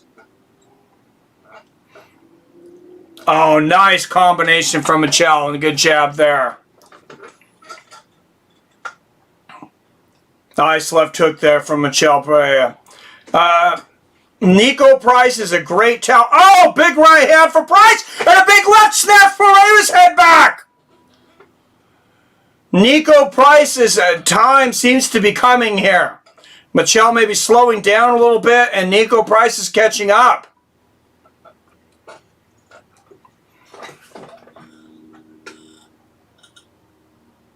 Nice right hand there from Price. Good knee to the body there from Michel. I'll take that plus 550 on Price right now. That's some big money on the live betting. I don't know. It's probably changed already. 10-9 Pereira. Happy day of birth, Billy. Yep. Oh, shoot. Lost. Sounds like Conor made a nice penny on proper 12 sale. Hell yeah, he did. 600 mil. Yep.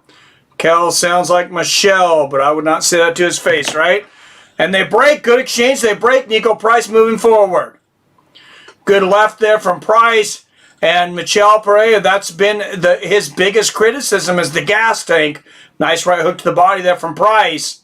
And a good left from Price. And Michel Pereira seems to be exhausted right now. Nice right hook there from Price and a left hand. Big 1-2 from Michel Pereira. What an exchange here at the end of the second round. And now this fight is starting to heat up to the fight that we expected. I have Michel Pereira up 2-0, 2018, but I think he is exhausted and Niko Price is coming on. This is going to be a very interesting third round. I hope Tyson smashes Holyfield. Me too. That was a legal kick to the face when he backflipped. Oh, it's true. Happy birthday, Billy Hughes. Cistern. What, Mike Tyson fighting? I heard Mike Tyson was fighting Lennox Lewis. But come on, Price, Tyson and Holyfield both have agreed to fight an exhibition. Not much more has been released than that. I'd love to see that fight. PBR streaking a reference from Apocalypse Now. Says, yep, nice.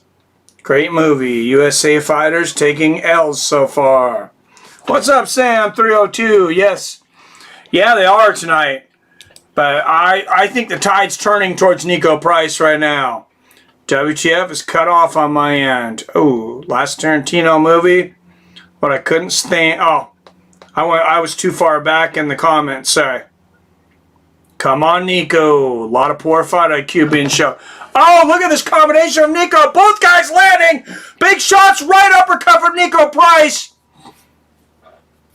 Now he's shooting for the takedown. Both guys landing big shots there. Knee to the body there from Price. And Michel Pereira seemed to really be fading in the second round. Nice elbow in the clinch there from Price. And this could be Niko Price's fight to finish here in the third round. Good left hand there from Price. And Niko Price still a plus 280 underdog on the live odds. Good left hand there from Pereira. Nice right hand from Pereira. Good right hand back from Niko. Oh, Pereira just teed off on Niko's nuts there. Wow. Michel Pereira taking out all his frustrations of life on Niko Price's groin. That was horrible. Oh. Yeah, right in the toes. That was a soccer kick. He might need 5 minutes.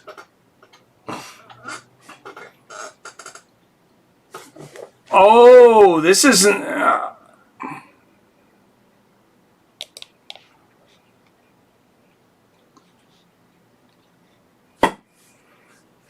Oh, and Price not wanting to really get back in there. The referee's telling him you got back up to 5. Price is not wanting to give Michel Pereira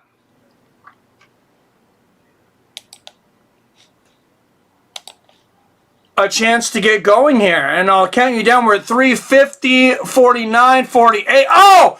A couple of beautiful right hands there from Price. A right hand from Pereira. Nice 1-2 there from Price. Oh, good exchange there.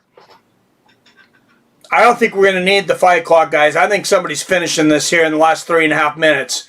Oh, nice right hook there from Price. Good jab there from Niko, and he is stalking a tired Pereira right now. Nice outside leg kick there from Price.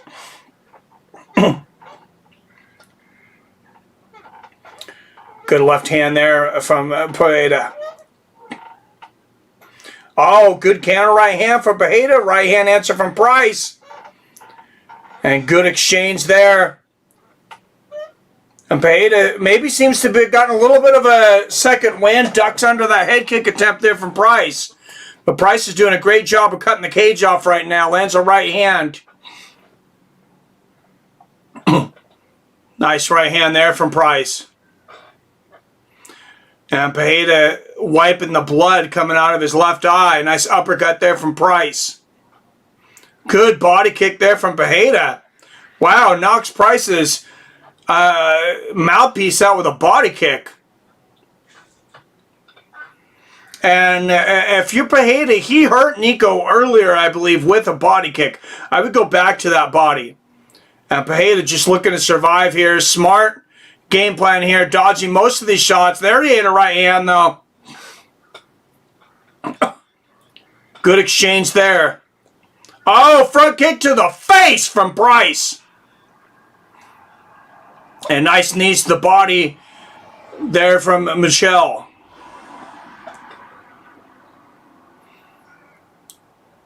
Price stalking Pereira. Nice exchange of jabs there, and the crowd chanting Niko. Nice right hook there from Michel. Right hand lands for Niko. Great round here. And in the clinch, knee to the body from Pereira. Nice right hand there from Price. Coming down to the last minute and 20 seconds here. 118, 117, 116, 115. Take a point. I would have deducted a point. No, he did not. Oh! And Price, oh, look at those big elbows. 3 big elbows from Price. Went for a spinning heel hook there. But good exchange of jabs. Oh, look at the head movement from Pereira, but he is very tired. Eats a right hand and a body kick. Price is throwing everything he can at Pereira. Nice 1-2 there. Right hand to the body. Pereira's exhausted. Holds on. Pereira's trying to get by on defense, on ducking punches and holding on in the clinch right now. For $1 million, I would fight Mike Tyson. My family would enjoy spending the money after they bury me. You and me both. And Pereira shoots for the takedown. And smart game plan here at the end from Pereira. Just, you know, staying away from Price's power shots. And he's running out of time. 10 seconds left. Nice left hand, right hand there from Price. Oh, and combination of the body from Niko and a 1-2. A big exchange at the bell. Niko Price trying to sell this, but I believe he lost 2 rounds to 1. I think he just gave... Whoa. Looked like Niko Price was going to go for a sleeper hold on Michel. Turns him around and gives him a hug. And I am in report. I completely agree. 29-28. Pereira. Robert, Ivan, and myself, Owen, and Mac 209. It's going to come down to the second round. I don't think Niko did enough. Scored at 29-28. Pereira. Great final rounds, Bill. Yeah, no, I totally agree. And I think that's what we're going to see out of the judges. I mean, great on Niko Price for... I mean, the kid's got a lot of heart, pushing it to the very end. And smart game plan by Michel at the end. He's got to figure out how to not tire himself out in the first round and a half of the fight. But 29-28 Price. I'm going the other way, it's Billy. All right, like we said, it all comes down to that second round.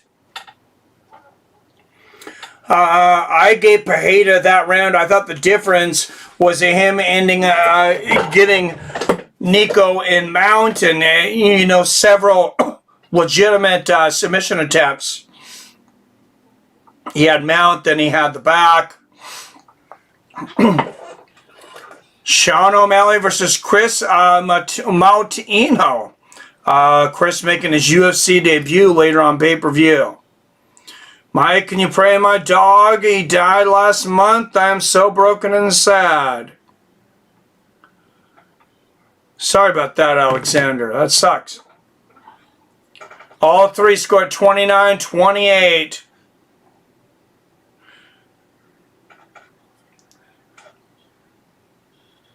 Michel Pereira. And a lot of boos from this crowd, but I think they got that decision right.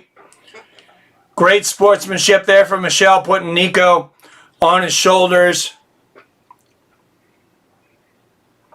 And that was a fun fight. We knew it was going to be a fun fight coming in.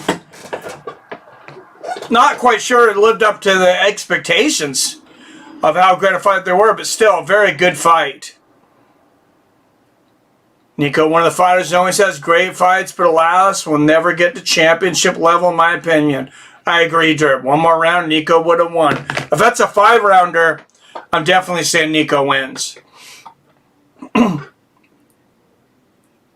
And that's gonna be the issue with Michel ever being champion. Because how is he going to go 5 rounds? I mean, he's always exhausted by the end of the second round. Mike's face when he's asked to pray for dog. No, Dirt, sorry, I was just trying to understand what he was saying. No, that's horrible, man. I'm so sad your dog died, Alexander. Sound like Michel just thanked his balls. Oh, I think he's thanking Niko's balls because he about took them off.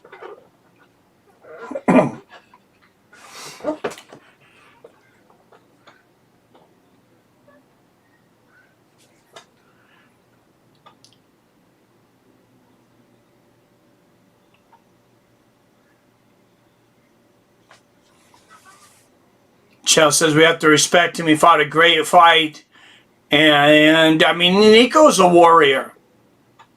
Yeah, Niko Price is a warrior. Like you said, he's not ever going to be championship level. I don't know if he could get... And there's Charles Oliveira sitting there with a belt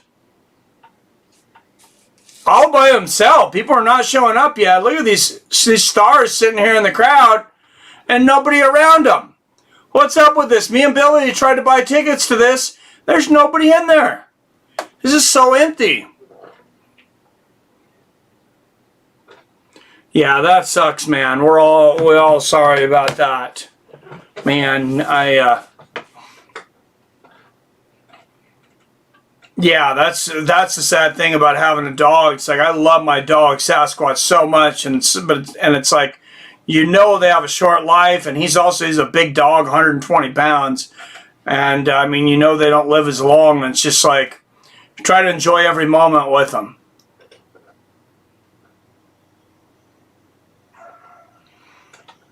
And Addison Ray walking in the building, been working kind of intern for UFC, having a little fun with Megan O'Leary.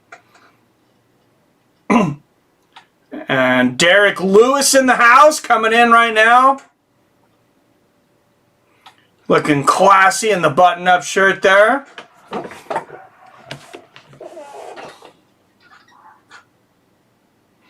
What is Jared Leto wearing? Oh, I didn't see Jared Leto. I like Mike P. Yep. Jared Leto is A-OK. I gotcha. Probably wearing something. Wasn't making a lot of the dog dimes. Sometimes certain comments just throw Mike off his game. No, I was just trying to read it because it said, pray to my dog. So I was a little, I got it now. Dog's going through a heart problem. Just had to get him drained. Oh, sorry to hear that, Pete. That sucks. Belly balls are the most important thing in the fights. I might have to thank them. I am definitely pinning that comment. Greg Hardy called Derek Lewis a fatty. Oh, he's one to talk, right? Carlos Condit warming up in the back, taking on Max Griffin next in the main fight of the prelims. And then we will be on to the main card, ladies and gentlemen. F yeah.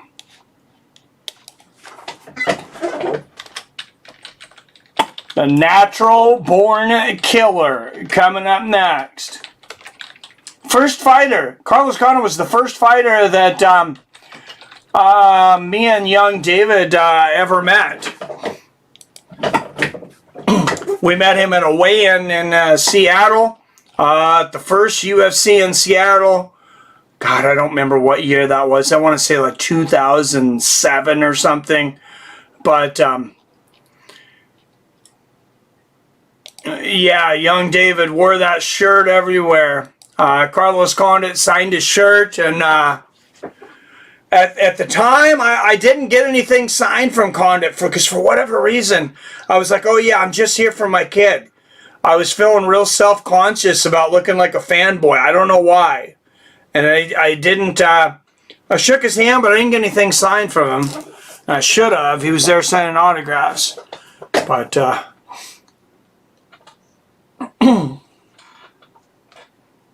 what's up, Arcade Chaos in the house? No one noticed. WTF. Is Price lost, Alexander? Yes. Dog's the ultimate best friend. Yep. Shh, guys, Arcade is here. Everyone hide. Price lost 29-28, unanimous decision. Lois Senka is beautiful in main knowledge. I agree. Arcade. Yeah, I miss my dogs. Too hard to lose them. I won't get another one. Yeah, that's the tough thing. And man, it's like, yeah, after we lost our last dog, I wasn't sure if I would get another one. Yes, he struggled with cancer for like the last year of his life. I want to say he was like 9. And he actually, because he was in so much pain, we had an appointment to go to the vet to have him put down. And he wouldn't come in the house because he was having issues with his bowels and throwing up and things. It was horrible. And I remember he wouldn't come in the house because I just think he had so much respect for us that he didn't want to make a mess on our floor. And he would sleep right outside the house by our door. And that's where he died the day before we went to go put him down. We always said it was like he worked so hard to never be a burden that he didn't want to put us through the pain of putting him down, so he died in his sleep that night before. And it was, yeah, that was really tough though.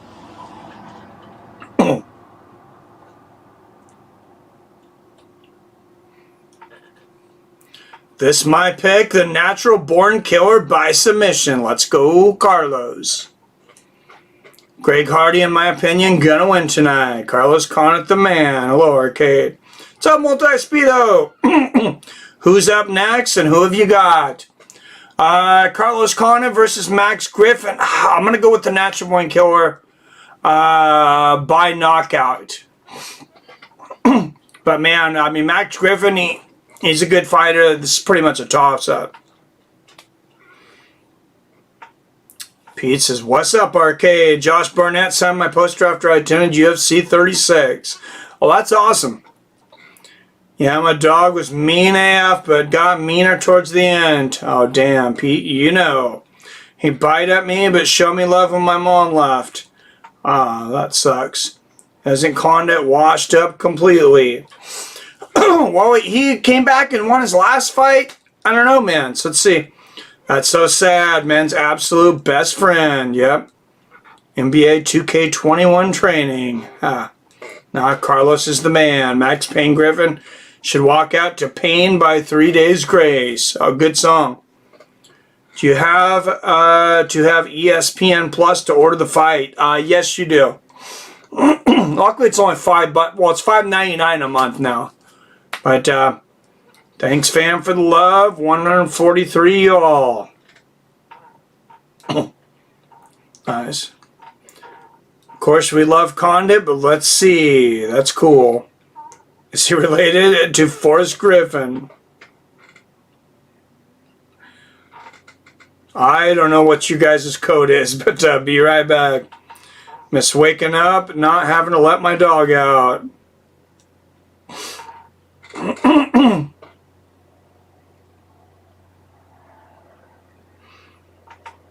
Yeah, that only sucks for Cloud. NBA 2K21, worst NBA game in a long time. Oh, I missed it. I got you, Cloud. Yeah. Yeah, I gotta remember that. I complain some mornings when when the dog wakes you up. He's got a pretty good bladder hold right now, but I know as he gets older, it'll get worse. Kind of like me.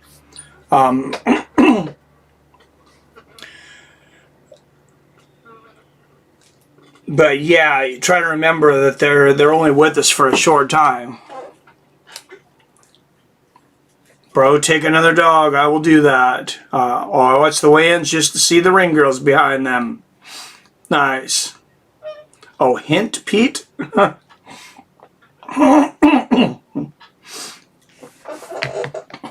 Excuse me.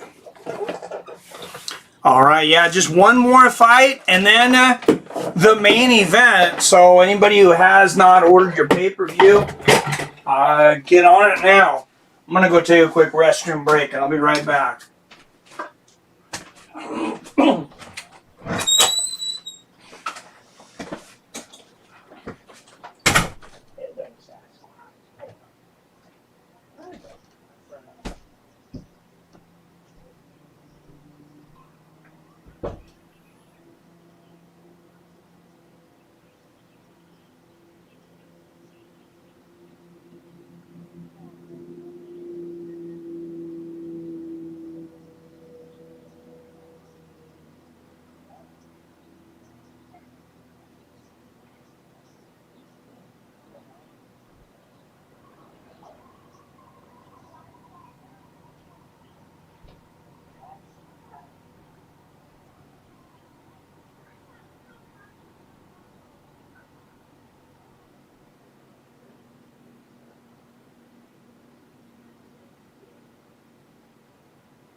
Gluten's getting worse and worse on me every time I have it now.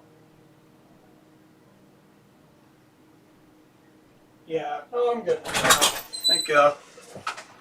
I might have you bring me up a margarita later. Thank you.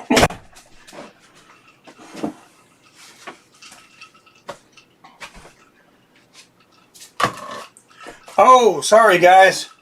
Holy shit. All right, 4:20 left in the first round. Carlos Condit and Max Griffin. That started sooner than I expected.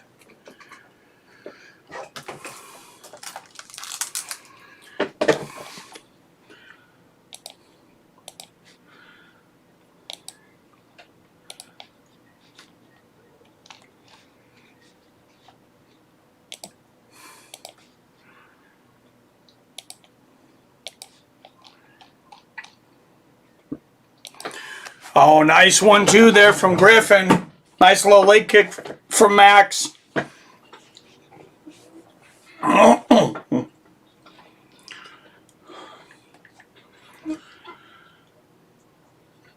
Good inside leg kick there from Griffin.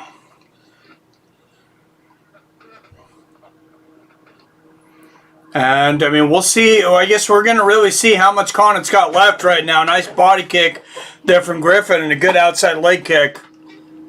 See how much Connor's got left in the gas tank. Good body kick there from Carlos. And for Max, that's a baby Mike. 420. All right, 3 minutes left in the first round. Time for another 50 milligram. Damn, you're an animal, Robert. Repeat 420. Francis Ngannou needs to come out of the octagon for his next fight to Everybody Hurts by REM. I like that derp.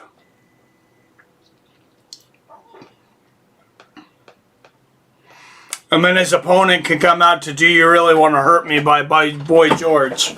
Just kidding. Nice straight right and a left hook combination there from Condit. Oh, good low leg kick there from the Natural Born Killer.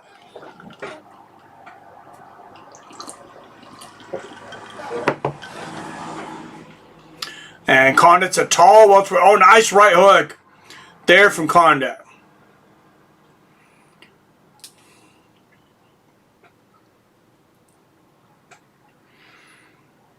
Good low leg kick there from Griffin.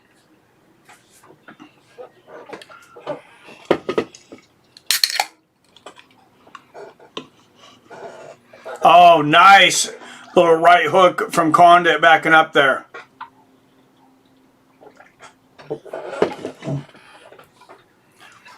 Nice outside leg kick there from Condit. Inside leg kick lands for Griffin.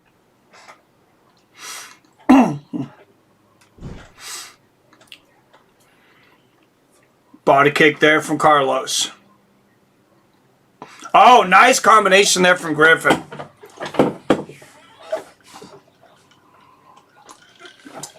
Good low leg kick there from Griffin. Oh, that patented spinning kick tries for... Oh, and Griffin hurts him. Right hand and a left hook from Max Griffin. Griffin putting on that killer instinct, landing some big shots here. Oh, hammer fist from Max. And Max Griffin saying, hey, I'm a natural born killer too.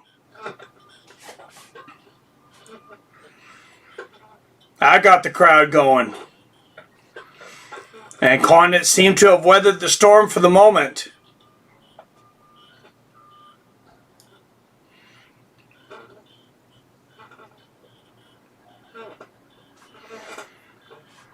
Condit cutting the cage off. Oh, flying knee there for Condit.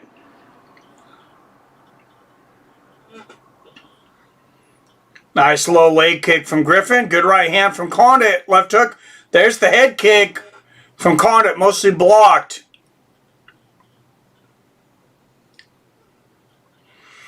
Big first round, though, for Max Payne Griffin. 10-9 Max Griffin.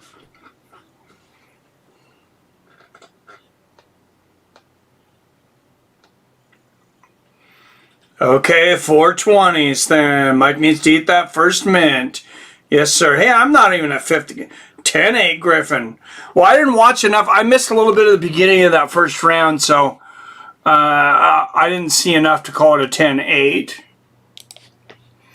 But, I mean, he did floor him and hurt him.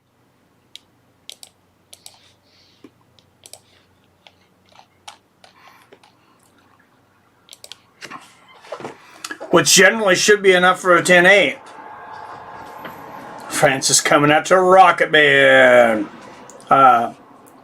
Francis coming out to hate, be, destroy everything. Oh, jeez, Mike needs to sniff that coke. That's horrible. Why would you say that? Carlos Conor always rubbed me the wrong way. I don't know why. He just seems a little guarded. He doesn't seem like the most personable guy, but I don't think that's purposeful. Because like I said, when he was at... you know, when I met him in Seattle, he was standing there for a long period, you know, well over an hour, signing autographs, and, you know, looked happy to do it. Is this a who's who of celebs here? Right? Yeah, nice body kick there from Condit. Yeah, they could have saved a couple of tickets for me and Billy to buy. Bastards. Still a little bitter about that. Tell me, sell out in 3 minutes. Half empty arena for half the night. Inside leg kick there from Condit. Oh, nice right hand there from Griffin. And Condit's mouthpiece just about popped out there. Sucked it back in. Oh, nice right hand over the top there from Condit, though. The counter to Griffin's low leg kick. Griffin's got to make sure and keep those hands up when he throws that leg kick. Nice right hand from Griffin.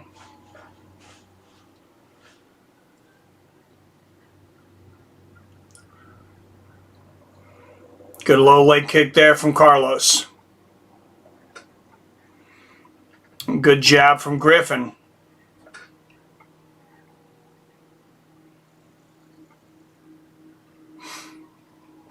Oh, nice low leg kick there from Griffin. Good exchange. Both guys landing shots there. Inside leg kick for Carlos. Griffin lands outside of his own. Nice check there from Condit. And the body kick there from Carlos. Oh, Carlos pushing Griffin off balance. Yeah, that's a weird style of takedown for sure. Nice combination from Griffin.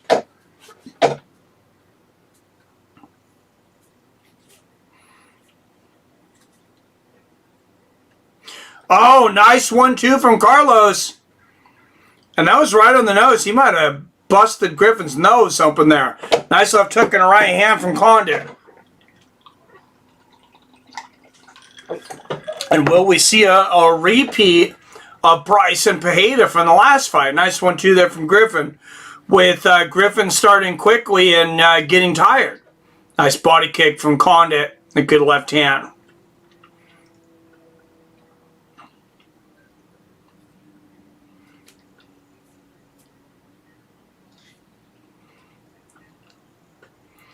Condit's just got such a weird style. He gives you so many weird looks. Nice right hook there from Griffin.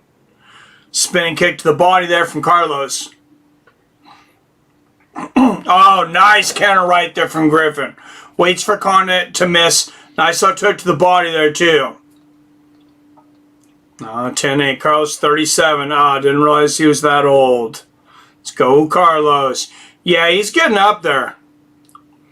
Hey, Mac, thanks for showing my page. Love all the time. Nice. Conor brings out the A-list celebs. Right, 109 here, and I'm sitting outside to enjoy you guys. Damn, that is hot, man. Yeah, 109. It's cooled down here, luckily.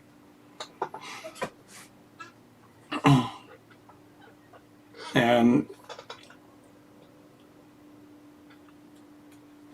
Carlos looking to land when these elbows are spinning wheel kicks. Nice 1-2 there from Griffin. Right hand lands from Condit. Good inside leg kick there from Griffin. Oh, nice left uppercut from Condit, but Griffin lands the right hand at the same time. And if this round has seemed like an even round, strikes are 21-21 for this round. Good exchange of jabs. I was just thinking This round seems like about even, and it is dead even on strikes. Nice right hand from Griffin. Oh, good right hook to the body there from Carlos Condit. Nice body kick to the other side there. Good right hand from Griffin. This is a very close round. Anything that happens in the last few seconds could swing the momentum. Good jab from Carlos. Good left hook from Griffin. Condit lands the right hand at the same time. Oh, wow. And they both land close towards the bell there. Man, that is a very, very hard round to score. I gave it slightly to Condit. I have it 19-19. Pete, where you at? The Sun, 108 in Sacramento. Damn. 2017 Griffin. I am thankful that it has cooled down here because it's only in the 80s this week, but it's generally somewhere in between 85 and 100% humidity here.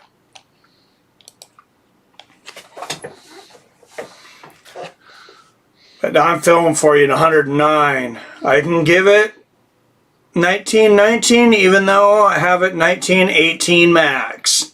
And you know, that's probably my fault, Robert. I didn't feel like I watched enough of the first round to give it a 10-8.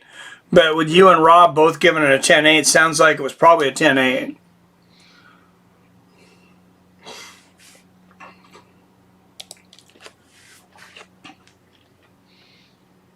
That definitely could have been a 10 round. I don't like to give 10-10 rounds. They discourage against that, but that was a super close round. Oh, nice left hook in the right hand there from Griffin to start the third. Nice body kick from Condit. Good exchange there. But yeah, when they're in the actual rules, rule set for the judges to go by, it discourages against the 10-10 round. Nice right hook there for Condit. Big combination from Griffin. Oh, nice right hand there from Griffin. Oh, big 1-2 and a combination from Griffin. Big right hook.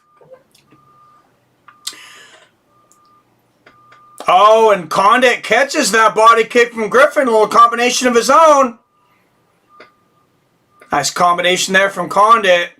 Oh, Griffin coming out emotional, though. Big combination there from Max.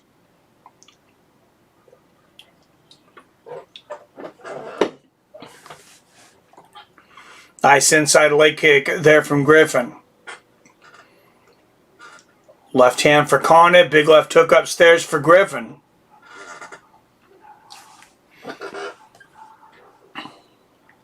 Oh, big shot there from Griffin, and Condit lands a big left hook. Both guys land power shots. 113, says Pete. Damn. I think more 10-10 rounds would solve a lot of problems, in my opinion. That is true, though. Tomorrow, 110. The next day, it's supposed to be 115. Ouch. It's hot outside here. Damn. Yeah, it seems like it's going to be a tough summer. Oh, nice left hook there for Condit.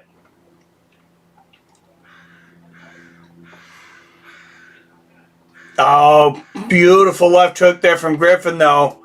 And he seems to be out striking Condit in this round. Oh, three-piece. There's the three-piece from Max.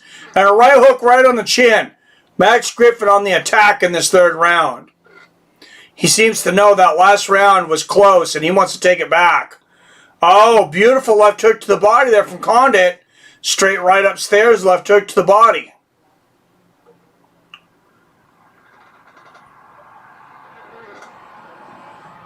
Big shot from Condit there. And I mean, what about this as fight of the night? So far, I mean, they would have to do something more than they've done so far, but this has been a pretty good scrap. Nice left hook there from Condit. Straight right lands for Carlos Inside leg kick for Max. Good head movement there from Max. Very important last minute and a half, 2 minutes here. Conspiracy theorists in me. Oh, nice one too from Max. I'll come back to the comments because I'm going to miss something here. Oh, beautiful left hook to the body from Condit. He hurt Griffin with that left hook to the body. Condit should go back there. And Condit shooting for a takedown. Good defense there from Griffin. They exchange knees to the body. Very close third round here. Oh, big right hand from Griffin. Oh, he cold caught Condit there. Condit's got a hell of a chin because that was a shot. And now Griffin getting the takedown. Condit's still hurt. That was a really hard shot. And Max on top here in half control or in half guard. And if he doesn't finish it, that's probably going to seal the third round for him. That was a bomb. Oh, and Max dominant north-south here. Oh, Griffin catches Condit with an uppercut as he comes up. Nice elbow here from Condit. Griffin wants another takedown here. Condit working on a Kimura. Oh, now he looks for a guillotine. He's not going to get it, so there's seconds left. It looks like Max Griffin's going to hold on for a victory.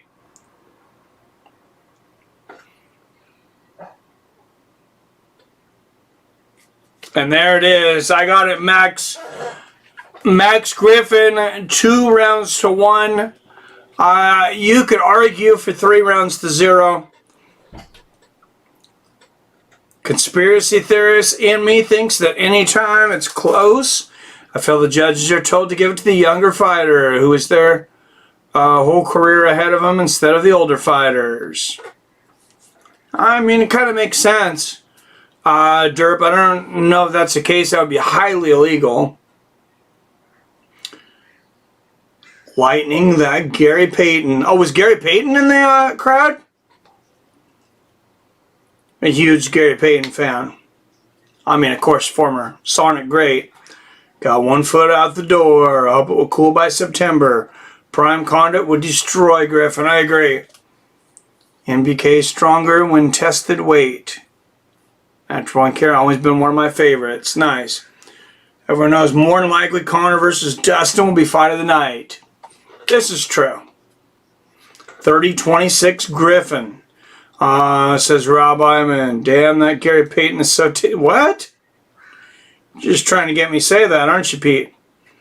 Me and Pete are usually 90% on the same page. I'm making anyone... Oh, cookies. Oh, it's a edible called Gary Payton. I got it. What's up, truth be told? Joe Real in the house, Mike. Who you got, Conor or Justin? I mean, Dustin. I got Conor second round knockout. Told you the cookie, the best brand. Pete's Clava Derp works 100% of the time. Works 150% of the time. Try Collins Avenue, Snowman, London Pound Cake, Berry Pies, Georgia Pie, and Grand Floor.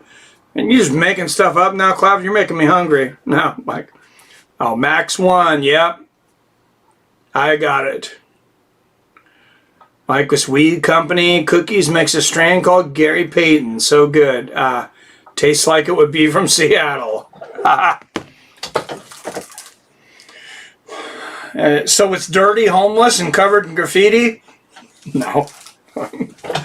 Just joking. I can say that because I'm from Seattle. We have our issues here right now. But I'll always love this city.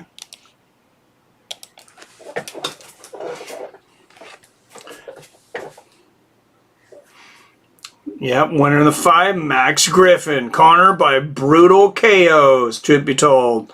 Please retire Carlos. Yeah, I probably should have a little while ago. Better than the stuff here. The soap, another good one, and Cyril Milk.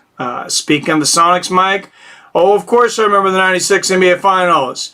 Remember the fondly as I'm near Chicago. Hey, J-Dig, 1982.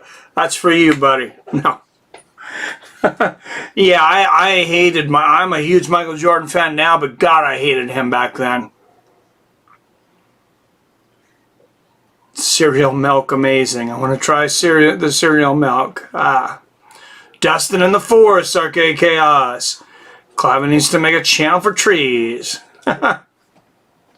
Who's got Dustin tonight? I do, it's this channel. Oh, melon by weed, smoke, cloud poisoning. Alright, prelims have ended. So if you haven't ordered the pay-per-view yet, now's the time.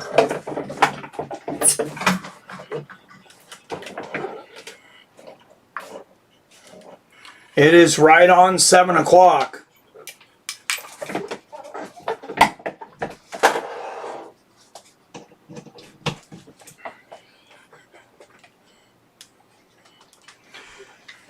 It is interesting how they always make it end like right at 7 too. I mean, I know you can time it out well when you got a decision here, and if there'd have been a finish, you know, it would have ended. It would have ended earlier, and they would have had a little more time to hype the fights. I'm surprised they didn't leave a little more time after the last fight to hype the pay-per-view, but I mean, they have been doing it the whole day, so. Alright, guys. The main freaking card is here. The Trilogy. Conor McGregor. Dustin the Diamond Poirier.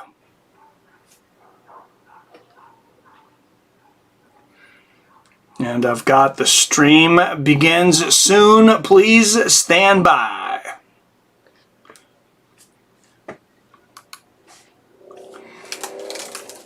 All right, guys. This is exciting. This is exciting. What a freaking card.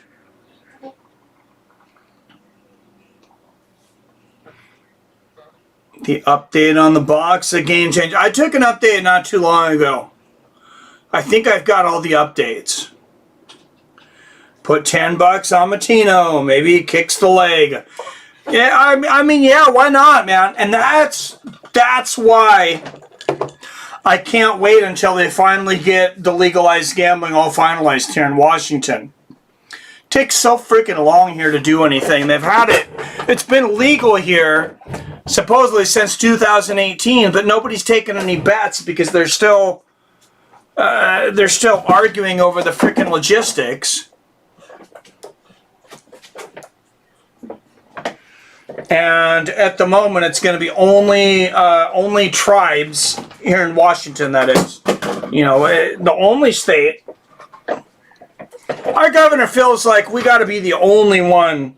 We got to do everything different than every other state. Sometimes we do things pretty well, though. So, I don't know. I just wish they would get this under wraps, because I can't wait to give all my money away to the casinos. I hear Delta 8 is good. 4 a.m. it is here. Damn. 10 p.m. here, Squavid. Had me update today. Oh, I just got the message for it, Billy. I'm with you now.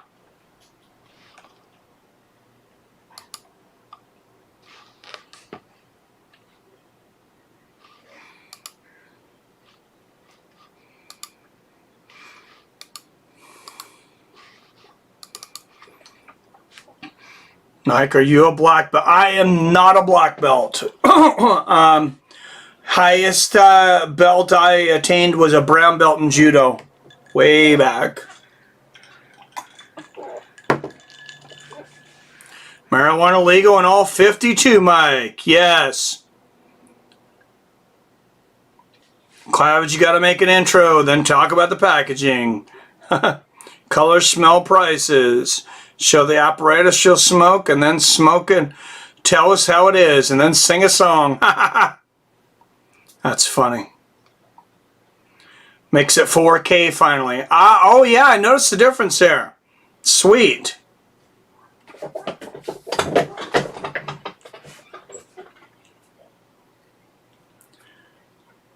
I wish, man, but got my card. Nice and less freezing. A black belt and hitting fences and running. You and me both, Pete. I was a horrible driver in my younger years. I had a few casualties back in the day.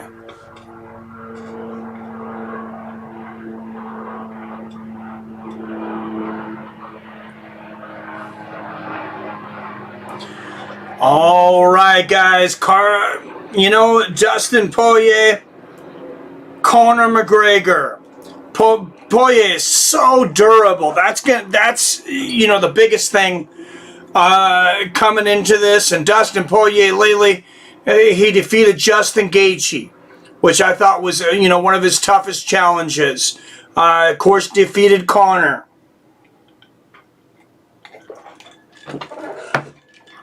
Had a great victory over Dan Hardy.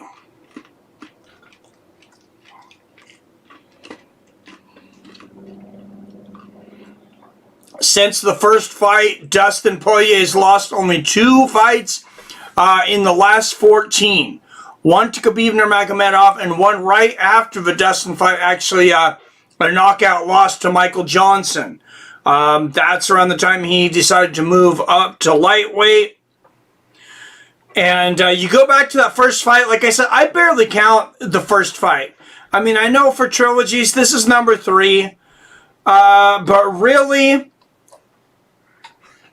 legitimately, when you look at it, this is like the second fight. I mean, 2014 was so long ago. I mean, Dustin was, people said he was walking around 180 pounds and fighting at featherweight at the time. It was a brutal cut. He should have moved up a long time ago, most likely. And there you see tonight's odds.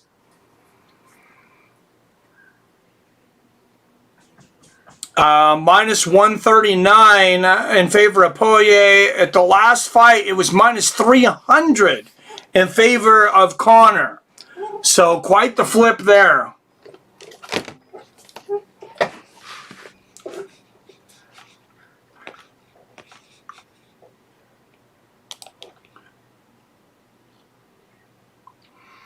And wow, I think we are ready for a magical night, guys. And anytime you have Conor McGregor and Dustin Poirier, these guys, I mean, they put, there's a feeling. There's a big fight feeling to it that you just don't normally get, even with most pay-per-views.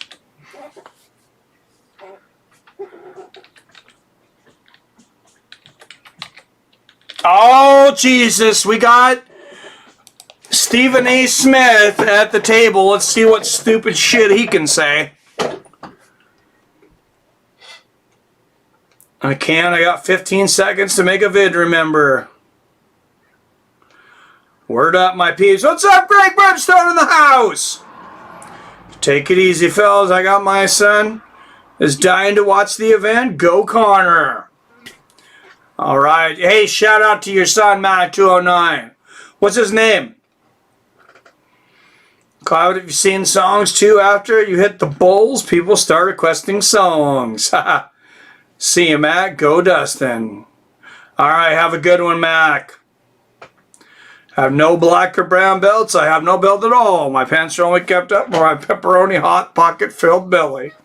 I have a black belt for my pants. It was $5. Picture on the box. So Kris, now they've been working on this update for a year. Nice. If his skills match his mentality, he'll pick apart Conor. What's up, Days Hip Hop? Conor loses again. He shouldn't get any more big fights till he beats a few guys. Well, he'll walk right into the Diaz trilogy though, and that's a big fight for both guys. Both guys would be coming off of a loss.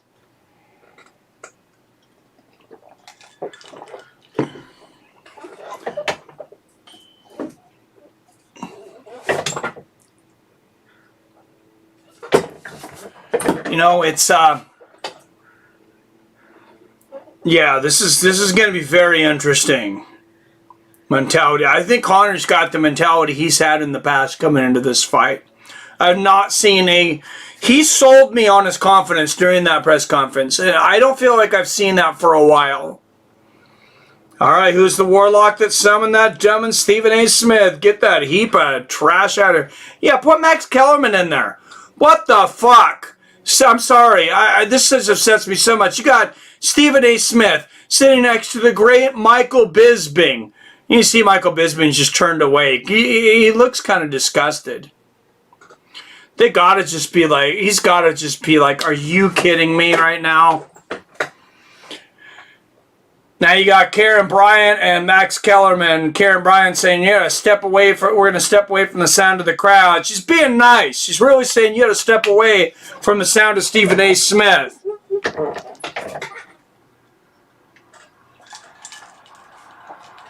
I mean, I don't hate Stephen A. Smith, but I hate him calling MMA.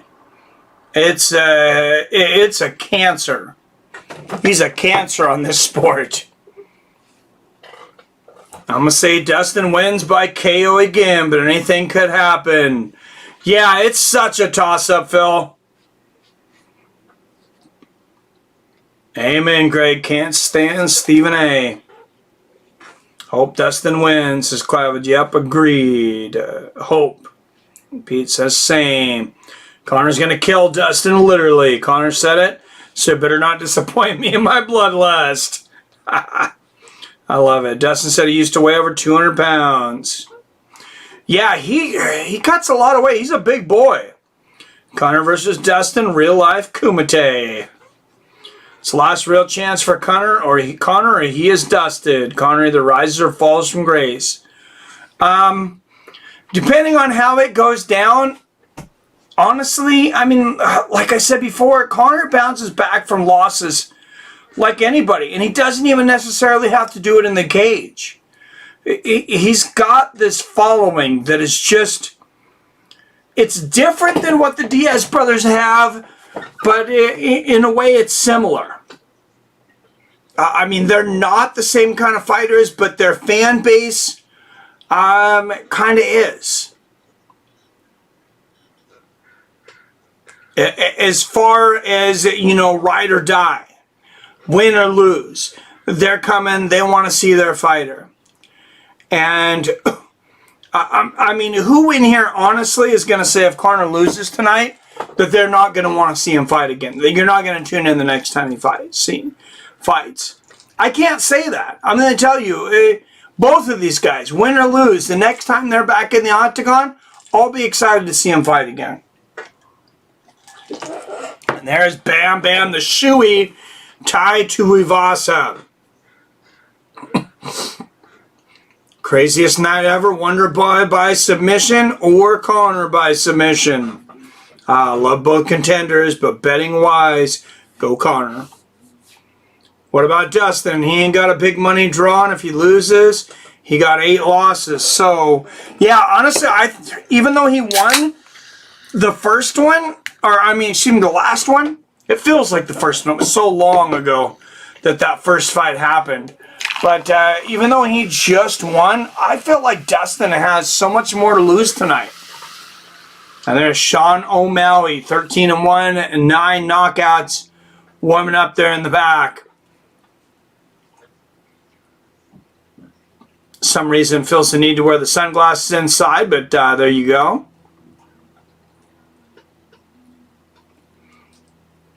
If Conor loses, he should fight Nate so one of these guys can win a fight. Oh, that's exactly what's going to happen, Days. Sugar Sean time, folks. Buckle up, get your rolling trays out, papers ready. Hope Louisiana boy puts some hot sauce on a little leprechaun. But I have a feeling my chicken gets it done tonight.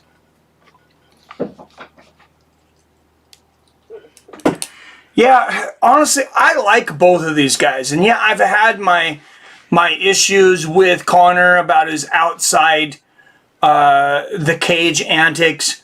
But, I mean, I'm just a huge fan of both fighters. What's up, CJ Smith in the house? Hey, good to see you, man. Since people we haven't seen in a while. Thanks for stopping by. That press conference was Conor trying to make himself believe it was faker than F. Wonder if Dustin will turn down a title fight with Charles if he should fluke win this fight. Would be third time. Hypocrite Dustin. Damn, Stephen A. Smith is the man that we never wanted and knew we didn't. Right? Yep, win a fucking fight. What was all that? Your wife is your husband. Yeah, that was weird. I don't like any of the going after the wife thing. And I mean, Conor in the past, he's definitely stepped over that line. I mean, as far as trash talking stuff, Conor's the greatest draw we've ever seen. And he's also stepped over that line, though, with that trash talking more than we've ever seen. What does that say about us as fight fans, though? I mean, not necessarily each and every one of us in here, but what does that say about some UFC fans in general? If the guy that has crossed the line, the guy that is constantly doing the most extreme things, like throwing dollies through windows at innocent people, smacking guys in bars, that kick he threw at Dustin with shoes on Thursday, chucking monster cans, going after Khabib's wife, going after his father, now going after Dustin's wife. Let's not forget about the fact that Conor said he promised that he would donate $500,000 to Dustin Poirier's donation, and then he reneged. He said he gave $500,000 to another foundation there in Louisiana. I don't know if he did, and that's not what he said he was going to do, though. He said he was going to give $500,000 to Dustin's donation. I don't feel that was appropriate fight hype, but that's what we get with Conor McGregor. Kris Moutinho making his UFC debut here, coming out with some shiny green hair here, so neither one of these guys are going to have natural hair color, but that's about where the similarities in between these two, I believe.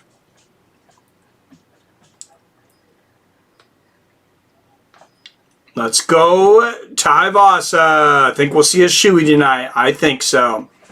All right, Kris Moutinho, back-to-back wins. This is his UFC debut. It's got 2 first-round finishes and 3 wins by knockout. Let's be honest about this, though. Kris is the sacrificial lamb tonight. There were much more qualified fighters that had thrown their name in the hat to fight Sean O'Malley. Kris was by far the long shot. He said he was surprised. He said his coach asked him to put it in. He's like, you know, what does it hurt? He didn't expect to get the fight. Then he said he was surprised when he got the call. And he's about an 8-1 underdog. Conor has charisma. Miss anything had to go to get more smoke. When did you leave? I thought you commented not that long ago. So I know main cards are starting. Only like Conor when he's fighting someone I hate. The whole press conference made Henry Cejudo cringe. Oh, that is a great comment. After he loses tonight, maybe he can run it back with Jose. Ain't the fight a pick'em tonight? Give me Dustin. What's up, Toyota guy? Hi guys. Who y'all got in the main? I got Conor second round knockout. Josh, so I'm all for watching Conor lose 5 in a row. Eating some homemade shrimp and crab ceviche. I made myself today. Oh, dude, ceviche is the shit, Robert. That sounds delicious. Would sell my soul if Sugar Sean got KO'd tonight. Hashtag sugar-free. Conor ain't losing and would steamroll Jose. So truth be told. What's up, Fight Night? Fight Night Miyagi. Conor loses big. He gets KO'd or taps. Diaz fights until the end and is winning rounds and his losses. Greg will have to get to BJ Penn levels before I stop watching. Win or lose, he's always exciting. I agree, Greg. New pinned comment. Agree at Fight Night. Can't wait for Dustin to be unconscious. Damn. Truth be told, Conor lost his touch with trash talk. Because people are so dumb. After this, they'll combine a hot sauce, proper 12 hybrid collaboration. Oh, that's hilarious. Conor's ground game is weak sauce. Yes, it is. No, he doesn't have much. Mike, in your career, were you ever the sacrificial lamb? I wasn't really big enough to be a sacrificial lamb. I didn't really have that big of a fight. I was always in judo. We were always in tournaments. And it's like, my first tournament ever, I was in judo for 6 weeks, something like that. And I decided I wanted to compete because I just didn't care about my record and stuff at first. It's like, I just want to compete. So I went out there against a guy, they said 3rd degree brown belt. I very rarely heard degrees on different belts, but he was close to black belt anyways. I ended up fighting him twice, and I ended up scoring in both matches. But yeah, I was not given much of a chance. So I guess that I was kind of a sacrificial lamb there. Every time he goes to the ground, he gets choked, right? Don't know a brown belt that doesn't have a ground game. Right? All right. Kris Moutinho, 28 years old. Sean O'Malley, 26. O'Malley an even minus 1,000 favorite now. 4 inches taller, 5'11". Sean will have a 4-inch reach at 72 inches. Kris Moutinho. I know very little about him. I know he fought in Cage Fury Fighting Championships, and I know... I have the feeling that basically they pick the easiest opponent that would volunteer to fight Sean O'Malley for this. And, I mean, take nothing away from Kris. I don't know how much Sean had to do with that, but it is what it is. You know, Sean O'Malley definitely has Dana White privilege. All right, and fighting out of the blue corner, out of Milford, Massachusetts. He is a plus 600 underdog. 9 wins against 4 losses as a professional.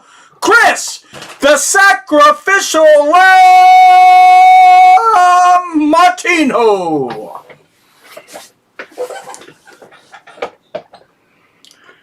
And out of the red corner, fighting out of Phoenix, Arizona, he is minus 1,000 favorite. 13 wins against only 1 loss as a professional. Sugar Sean O'Malley. Referee for this one will be Herb Dean. For those that don't know yet, Herb Dean will also be the referee in the main event tonight between Conor and Dustin.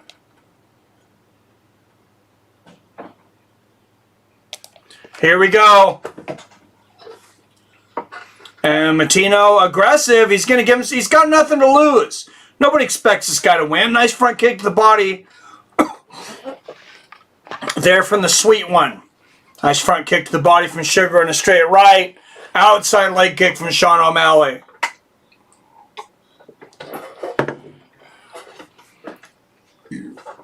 Nice outside leg kick there from Sean.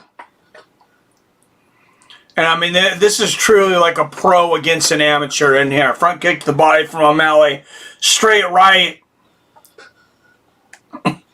This is really the kind of showcase fights that a lot of boxers used to get back in the 90s. Combination misses there for Moutinho. Big right hand from O'Malley. Nice outside leg kick from Sean O'Malley. Left hand lands there for Moutinho. And, I mean, he's just chasing Sean down. Sean's a great counter striker. Nice outside leg kick there from Kris. Right hand to the body lands for O'Malley. Good straight right there from O'Malley. I mean, if Kris Moutinho was to get a victory here, I mean, this would be such a big upset. Nice 1-2 there from O'Malley. And a good front kick to the body. Head kick lands for Sean O'Malley. And left hand right afterwards.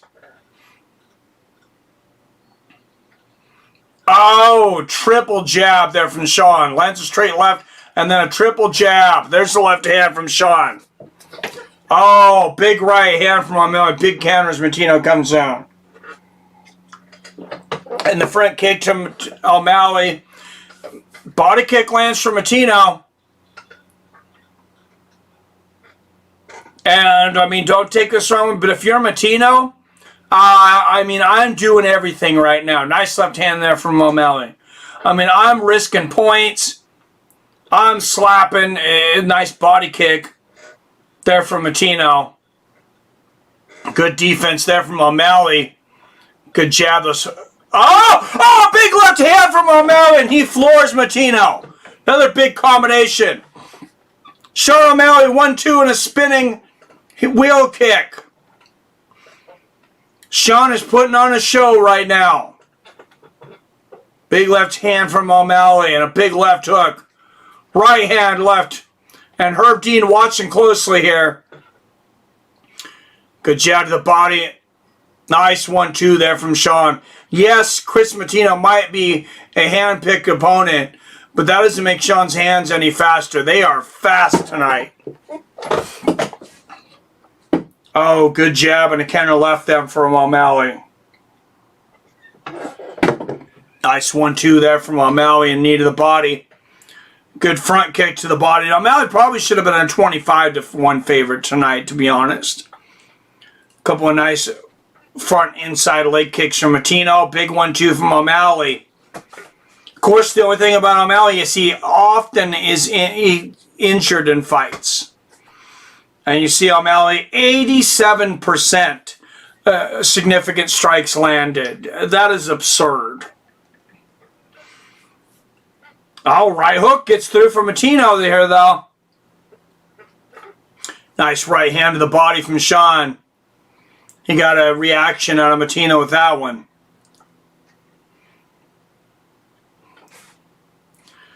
Oh, Moutinho lands the right hook there. It gets through. Missed a lot of those, but that right hook got through. Straight right lands for O'Malley. Oh, nice jab and a low leg kick from Moutinho. Now, O'Malley was just looking up at the clock here a minute ago. He wanted to know how much time was left in the round. Right hand lands from Moutinho. Front kick to the body from O'Malley. Inside leg kick from Moutinho. Right hook from O'Malley. Good 1-2 there from O'Malley. And a right hook. Big knee from O'Malley. Oh! 1-1-2 for O'Malley. Big combination from Moutinho, though. Double jab for O'Malley. Nice counter. Right check hook walking back. O'Malley keeps looking at the clock, though.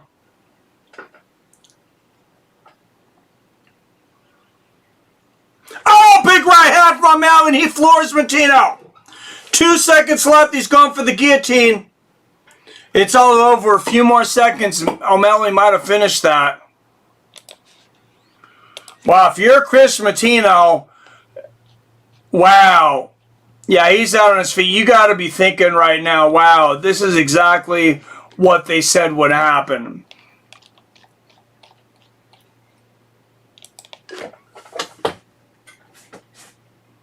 That's smart corner here from Kris. He says, keep working those legs. Keep your head off the center. Keep working it. Bam, just right on the chin, that knockdown. 10-7 O'Malley. That could be a 10-7. Say 10-9, he kept it mostly competitive until the end there. Spells name with a K. Obviously he sucks. Oh, that's funny. No, I 10-8 O'Malley, and I don't really have a problem with 10-7 either. I don't know that I've seen enough for 10-7, but man, it's... Yeah, I can't argue with you a whole lot there. Oh, and Robert also says 10-7 O'Malley, 10-8 from Iman. Yeah, it was on the first round. Oh, nice left there from O'Malley. O'Malley talking smack. If I'm Kris Moutinho, I'm talking smack right back. Triple jab there from O'Malley. I'm saying horrible things. Nice front kick to the body there from Moutinho. If I'm Moutinho, I'm going real dark right now. Nice low leg kicks there. Oh. Spinning side kick to the knee from O'Malley. Yeah, I'm going real dark. I'm saying things that's going to make Sean O'Malley hate me for the rest of his life. But, you know, this is the fight game. Nice right hand from O'Malley. Anything you could do to throw the other fighter off of their game.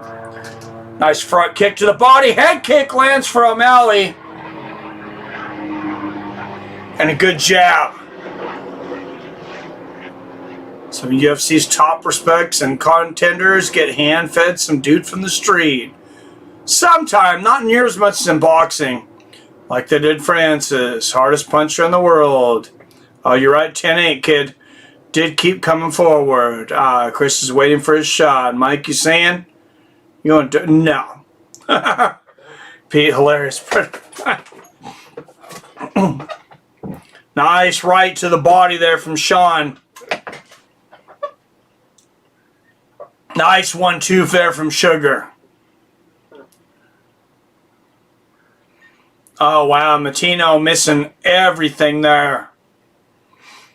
And Sean just keeps landing everything. Oh, big left hand. Another left hook there from O'Malley. And the head kick. Nice right hand there from Sean. And he's just putting on a showcase right now. Oh, big counter left hook there.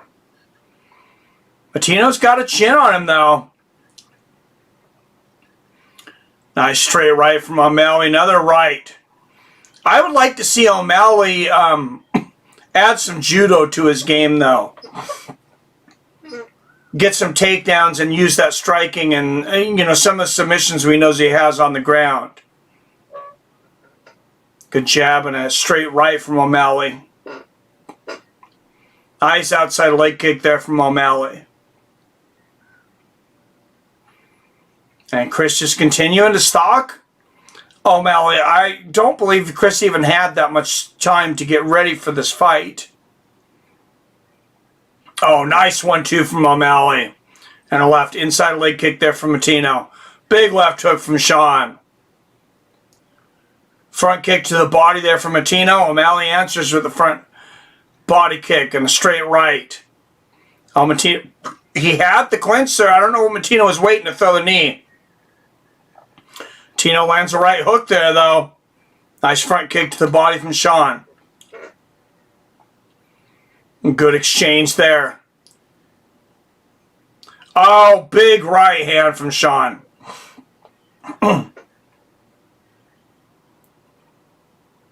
Oh, nice right hand from O'Malley. Wow, and O'Malley's already broke his personal best for strikes landed in a fight. Not surprising.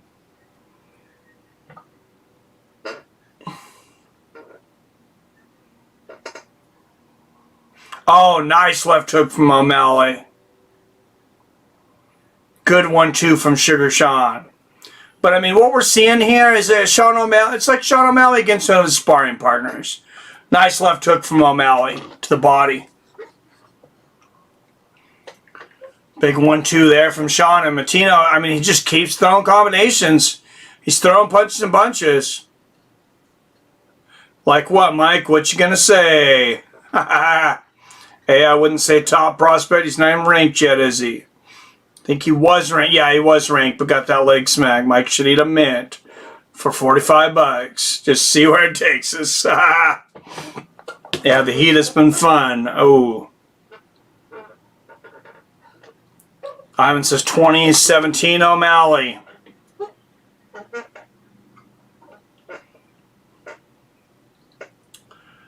Oh, nice right hook hand there from O'Malley. And yeah, I would say another 10-8 here. I'm going to go 2016 Sean O'Malley.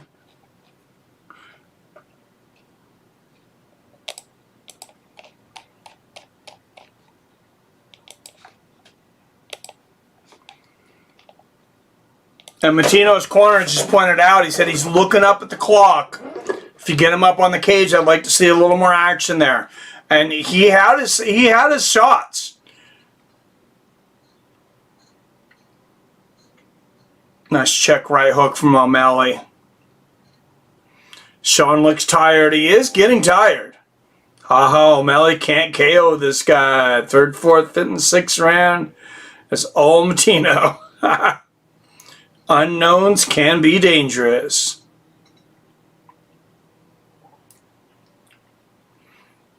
Kris ain't pouring shit. Still 106 here, but the mariachi music stopped. Oh, damn. That is hot, man. Here we go. Third round. Got real dangerous to some Bobby Brown. Oh. No, I would go deep. If I was Moutinho, you're saying, what would I say that was dark? Just before this fight, I would have known, oh, nice right hook from Moutinho and a front kick to the body, and Sean looks like he might be tired coming to this round. Oh, nice right hand to the body there from Sean. I would know things about Sean O'Malley's family. I would take it to Conor type levels. Just say that. Nice body kick and combination there from Sean O'Malley. Good body kick from Moutinho. Oh, nice right and a left hook from Sean. 4:20 left in the third round. A good front kick to the body there from Sean and a left hook. Oh, O'Malley just... Oh, good right hook there from Moutinho and a left there. Oh, Moutinho lands another right hand and a right hook. Kris Moutinho starting to tag O'Malley. O'Malley slowing down. Front kick to the body from Sean. And a straight right. Nice outside leg kick there from O'Malley. Outside leg kick from Moutinho. Lands the inside leg kick.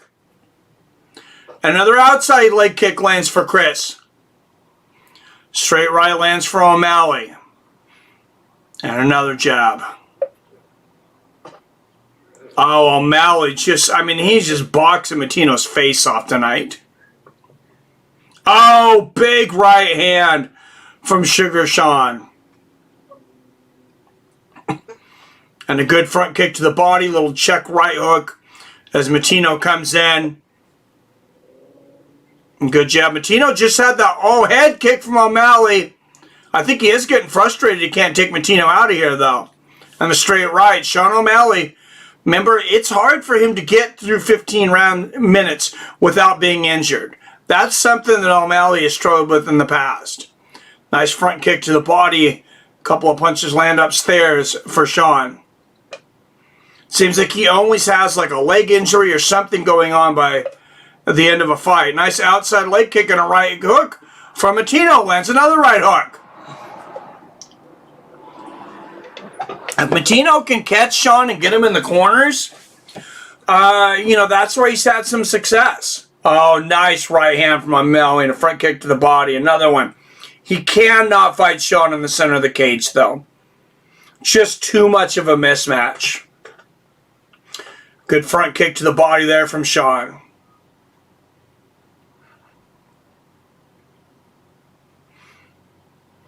Nice inside leg kick there from Moutinho and a body kick.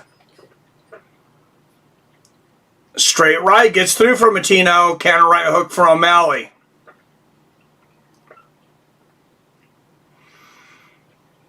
Yeah, no, O'Malley's he's landing a ridiculous amount of shots. Oh, nice 1-2. Front kick to the body. Big right hand from O'Malley and a right hook. And the head kick. And Moutinho, I mean, he just does not barely even see his face right now.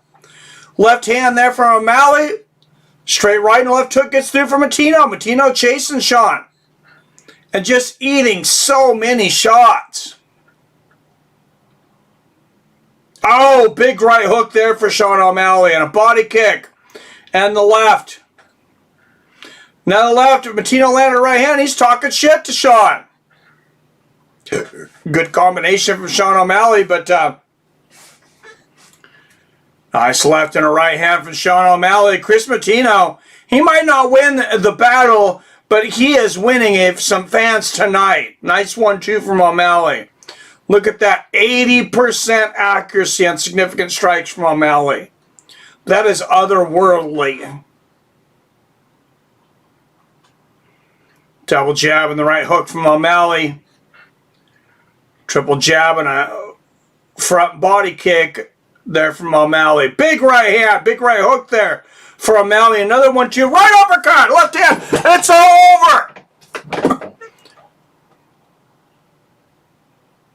And some boos here.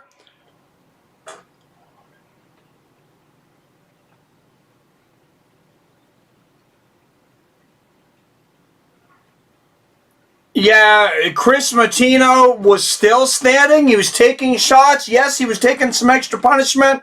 But once you get to 30 seconds left, I do feel like he should have been given a chance to finish the fight there.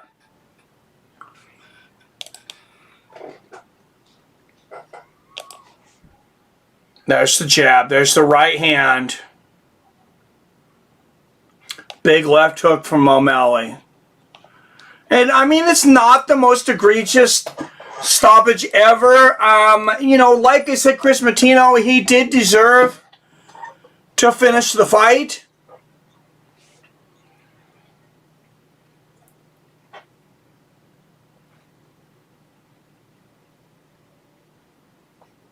Nice straight right there from Sean. I think Herb didn't want to see the kid take extra damage. It was just a really surprising point to stop the fight. All right, let's go to the chat. I'm not going to go back all the way through the chat. Sorry, guys. 30-25 O'Malley. Oh, what? Herb Dean, WTF, says Greg. Report says 30-25 O'Malley. What Herb do? What happened? Best chin ever. Wow. They couldn't have Sean lose. Derp Crunch Moutinho is a winner tonight in my book. O'Malley's a punk. Why let him go that far and end it with 30 seconds left? Yeah, that is strange. 29 seconds left and fight call. Dang. Moutinho eats steel pancakes and drinks mercury shakes. I like it. Don't agree with Herb on that one. No, I don't. It's just a weird time to stop the fight. If you're going to stop it, I think you could have ended it after the third round. You know, when Moutinho, clearly getting outclassed, was floored, had to be taken back to his corner. Excuse me, after the first. All right, official time 4:33 of round 3.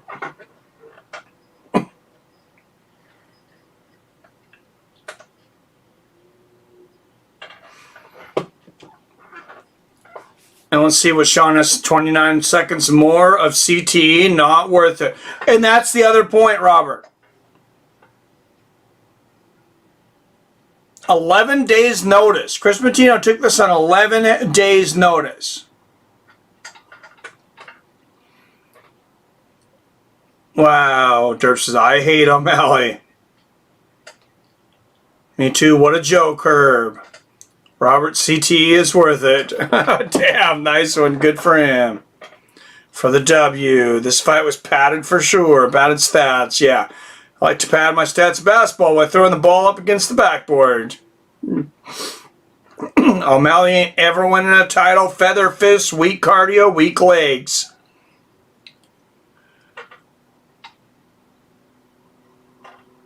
I don't hate the kid fight night, but I also agree with you. And catching it. Smart move by Herb Dean. Stream is very laggy. Wonder what homeboy got paid. Probably 12-12. I'm guessing he got pretty much the minimum 12-12. I think that's the new minimum now. Then he gets another $2,500 from Venom for wearing the shorts. No idea who the Nelk boys are, but okay. Oh, the champ is here. Former champ, Max Holloway.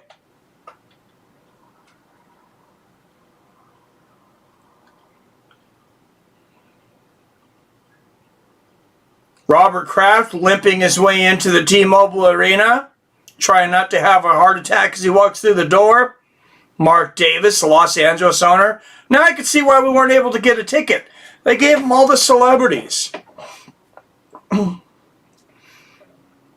After the fight, Sean O'Malley calling out Dave from the 15th row for next fights. Man. Right, Herb was right, but Moutinho will have a heavy headache in the morning. Oh, it's not right. Oh, yeah, he will. He ain't doing nothing tomorrow. I don't have a problem with the fight being stopped. It was just a strange time to stop it. And you know what Herb was seeing? He's seeing Sean land a big combo at the time. He's thinking, this kid, you know, he's got really nothing to gain by going another 29 seconds.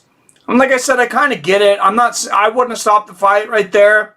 I may have stopped it earlier, but I wouldn't have stopped it there. Wonder Bread Boy is either going to look great or he's going to get thinnest. Oh, you mean finished? Using the text-to-speech again, I see RK. Hey, Mike, was Kris Moutinho's record before this fight 9-4. 2-fight win streak. Three knockouts, 2 in the first round. Sean should fight Mike. Well, I literally weigh like almost twice as much as him, Pete. Before I lost that weight, I weighed more than twice as much as him.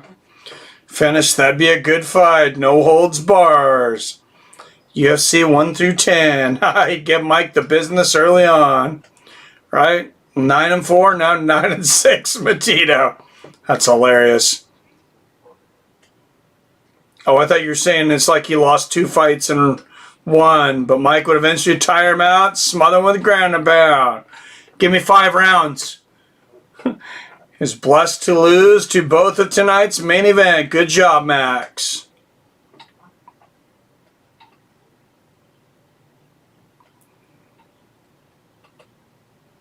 Sean O'Reilly. What are you saying there? Oh, can't stand Sean. I got you third. WonderBoy to Burns, I can't let you get close. Herb smokes too much herb. Mike Based. Ordinary Pete loves the meat. Oh, Jesus. Hashtag Herb on Herb. Herb missed the point of Moutinho blocking with his head. It's a new technique. Only when your mom makes it. Fight Mike Miyagi don't. I want WonderBoy to win to fight Usman again. Yeah, that's the fight, man. Are we buds now?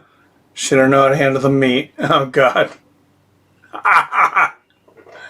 Oh, Pete. Kill him with kindness, Pete. Oh, man.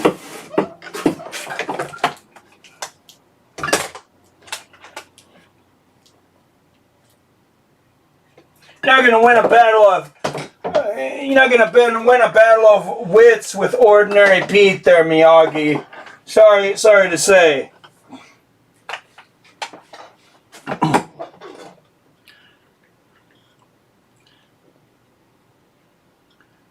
Yeah, you're my bud. Max always said he didn't get that Conor money. Just like hearing Mike say funny things. All right, 64 people watching. If you haven't hit that like button, I'm just going to assume you forgot or something. But if you don't, I'm going to send Ordinary Pete to your house to fuck you up. So make sure you do that, please.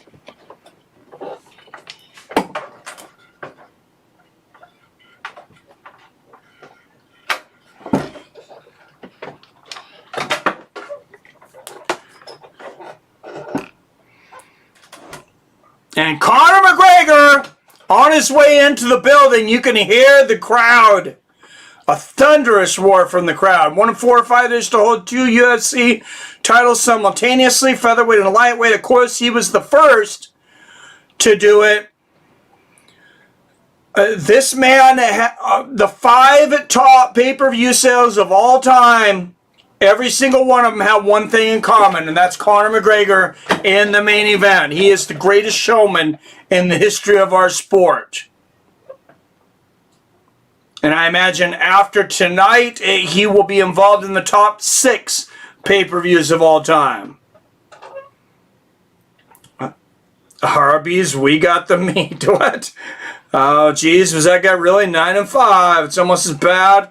So, can they have Clarissa Smith Shields?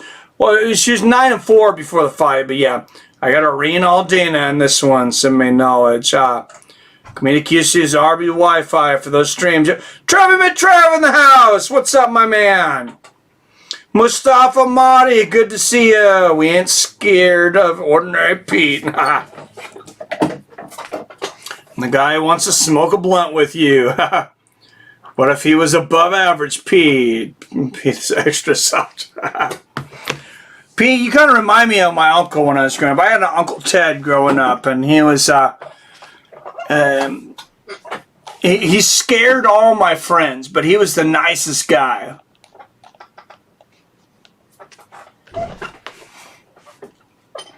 All right, Irene Aldana. Can we fast forward through this fight?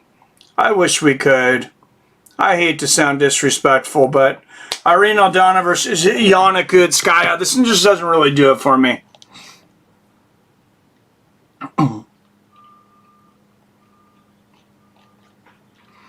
I like Aldana. Kunitzkaya, I mean, it's just she's just been in some boring fights lately.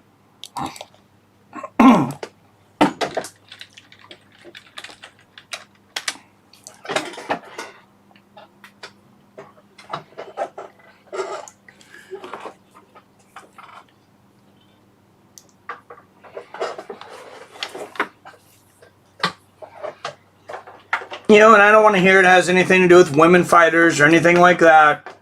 I'm a big fan of a lot of women fighters, but I said this one just doesn't do it for me. I hope I am pleasantly surprised.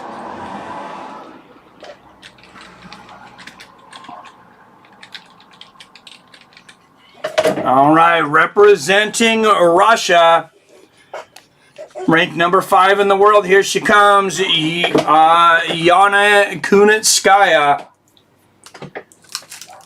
A little bit tougher than tough. Okay, this tough guy just spit out my drink. Pete, you're too much, bros. I need to hit an open mic someday. Someday. Someone should start a fighting channel and people talk about real fights they've been in. We could do a night like that. All right, I am going to take another restroom break as Pete says I'm getting old.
I just got an idea, guys. Just randomly. While I was walking to the restroom. So here's the deal. I would buy this. So this female sprinter who just got banned for, she just got kicked out of the Olympics for testing positive for eating an edible. She needs to come out with a marijuana strand or an edible. Who would buy that and support her? I mean, the Sha'Carri strand, I would buy it all day long. Mike isn't old. Well, thank you, Pete. Arcade is our McLovin. That's hilarious. Aldana missed weight, I believe. What? Damn, usually they win. I'm old because it's better than the alternative. All right, number 4th in the world, Irene Aldana, 8 first-round finishes, 4 in a minute and 5 seconds or less. I picked the hot chick to win, Serb Crunch. What fight are you watching, Derp? Billy, seriously. At least that's what Rogan says. Bow chicka wow wow. You like being old? That must stop. Oh, man. Yep, I was right. Aldana missed weight. Some awesome fights so far. Hell yeah. Herb says, it's rainy. Get a job, Pete. Oh, hell yes, Ordinary. When you get old, you can say whatever you want to everyone. Oh, my grandma does that. My grandma's 83 years old. She says some of the most, well, she'll be 83 this month. She says some of the most ridiculous things ever, and it's hilarious. Irene Aldana, 2 years older at 33, 3 inches taller at 5'9". Reach is exactly even at 68.5, and Kunitzkaya is just a slight favorite at -115. Anybody else notice that Bruce Buffer dressed like an Irishman tonight too in the green suit jacket? Marijuana shouldn't be on any drug test. Thank you. All right, fighting out of Murmansk, Russia, a -115 favorite. 14-5 as a professional. She is the 5th ranked women's bantamweight in the world, Ilia Kunitzkaya.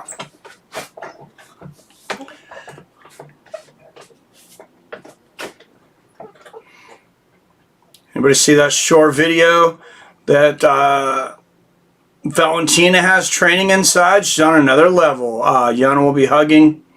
She should be on Love Island. Fighting out of Guadalajara, Jalisco, Mexico. A -115 favorite. She is 12-6 as a professional. The number 4th ranked women's bantamweight in the world, Irene Aldana. Guarantee you will see Valentina and Amanda eventually. Well, I can't not wait to see them fight again. Trevor, you're still stalking me? Your boyfriend must be miserable. Pete, I'll fight you right now. Oh, we should get that going. I got a big backyard. We could get a cage.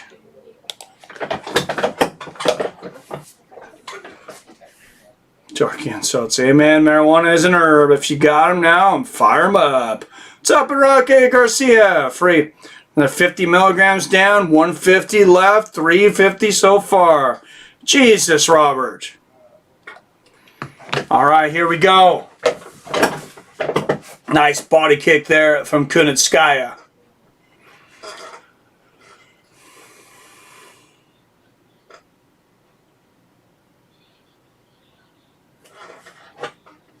Good outside leg kick there from Yana. She does have a cool name, though, Yana Kunitzkaya.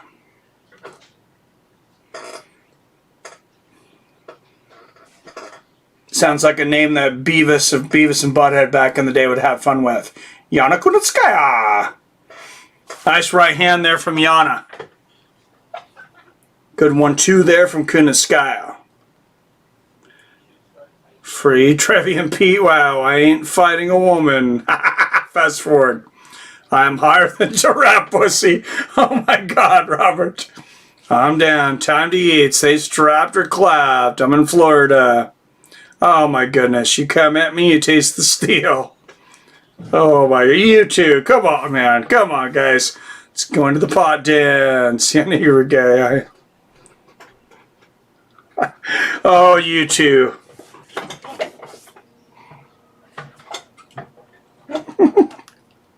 Ordinary Pete and Travie McTrav, they've actually been friends for years. It's all for show. At least I hope so. Outside leg kick lands for Aldana. Kunitzkaya lands the inside. Straight right lands for Irene Aldana. Oh, and a 1-2. And all of a sudden, Kunitzkaya, I mean, she looks like she just took a bite out of somebody.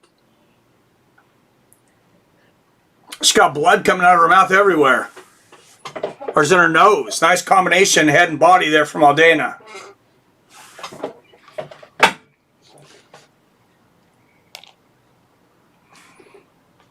And I think Aldana's going to win this fight, too, by the way. Though I'm a little late on that, but...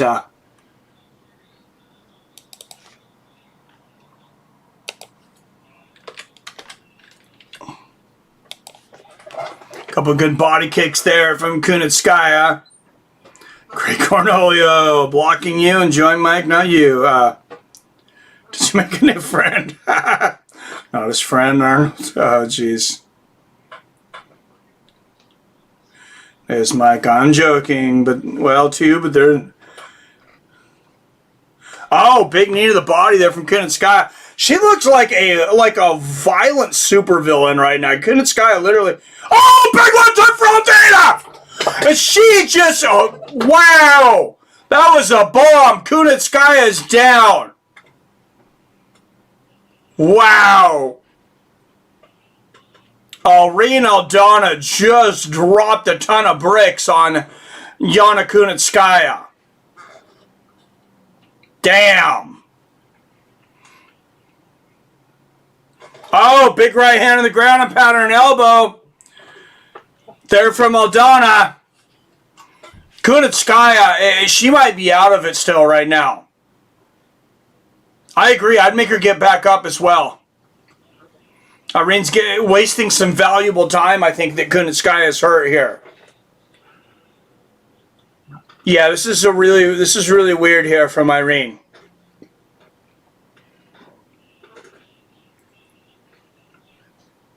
Nice kicks there from Aldana, but oh, there's. Oh, now she's getting the ground and pound. She's about to finish her. Big shots. Kunitzkaya was just about out with a few of those shots. But I don't know that she's going to end up finishing it. Kunitzkaya maybe. Oh, big shots. Oh, okay, she's going to finish it now. Big shots, and it's all over.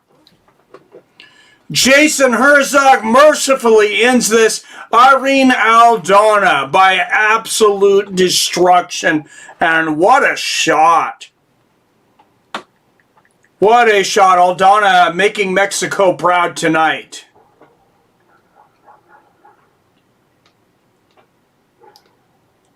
I'm Pete's friend, and I just want to see Dana White cry when Conor loses. There any hot chicks fighting? Irene's decent looking. Told you, Irene KOs. MMA called it. Yep, his knowledge is still true. Hey, I did say Aldana too. I didn't say first round or anything, but ooh, pop, my parlay is looking good. Nice, Trev. Never mind, I have no clue what's going on. I kind of want to have honor to win only because I know everything is perfect and it'll make for more exciting fights in the future, but Dustin wins. Unanimous decision. Good for Aldana. I hate hugging style of fighting. Absolutely. Theron says bong hit. Well, so much for a boring girl fight. Yeah, I was wrong about that one. Yeah, me too, man. I forgot how destructive Aldana can be. I like that lady, and Kunitzkaya was kind of starting to get on my nerves the last few fights, so Good to see Irene put her in her place. Clavic passed out. Bet she can't remember her name after that, right? She getting that meat grinder. Hey, it's Mystic Mustafa. What's up, buddy? What's going on, Mustafa? Kunitzkaya looked decent about 10 minutes ago. Right? And Mexican corn for dinner. Wouldn't mind if I had some of Aldana for dessert. Oh, I agree, Mustafa. I think a 3rd round KO is in the works. Okay, Mystic Moose, I'm going to bet the farm, only because you called it. Conor will turn the Diamondback into a worthless piece of coal.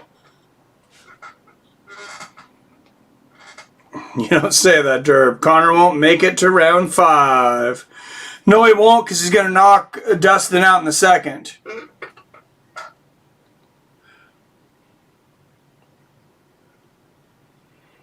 I mean, I don't know. But, obviously, but that's my prediction. All right, guys, 112 of you have voted. Conor is slightly ahead in the polls, 51% to 49%. 45% of you have Conor by finish, 43% Dustin by finish, and 6% each on Conor and Dustin by decision.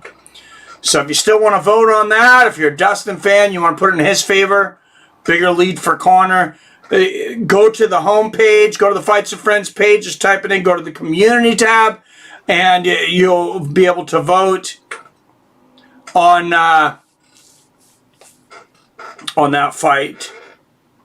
Oh my goodness, did you guys see what Mohamed Fuliat just came out with? The video, pink suit guy chasing Conor everywhere. And it says in the thumbnail, last win since Obama. That is hilarious. That guy is too good.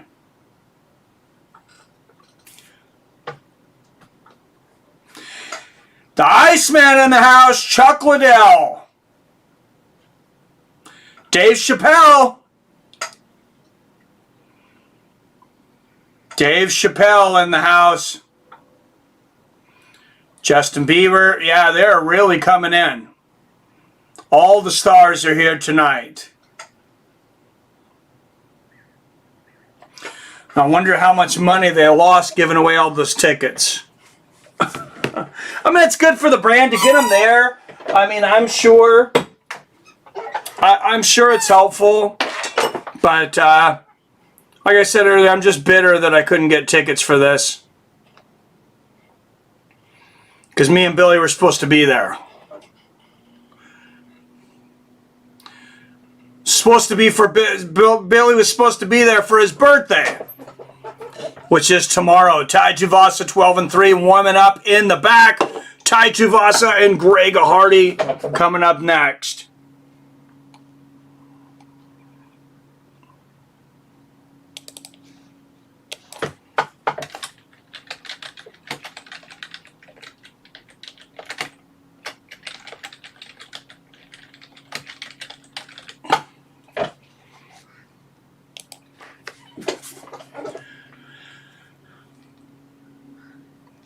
Hey, nobody's got me to that mint. We're $5 away, but this would be a good time to take one.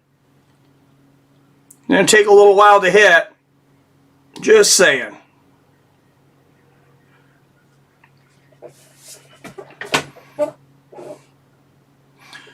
Not asking for donations, but just saying if you want to have me take a mint, this would be, I'd have enough time for it to hit. Around the co-main or main. I bet all the stars smoked weed with Nate Diaz before they arrived at the fight, right? My girls made your wish and done with that fast. You need to order Mexican food today, right? Conor won't make it out of second round. Dustin knocks him the fuck out, says Robert. All right, Robert. All right, and you see finishing pick aside, plus 135 for Conor for any type of finish.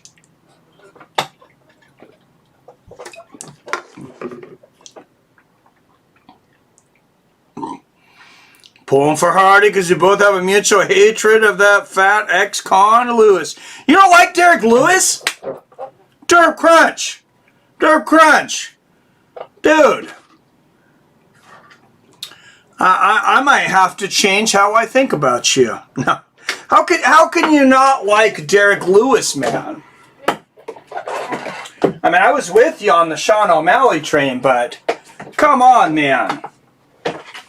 He okay?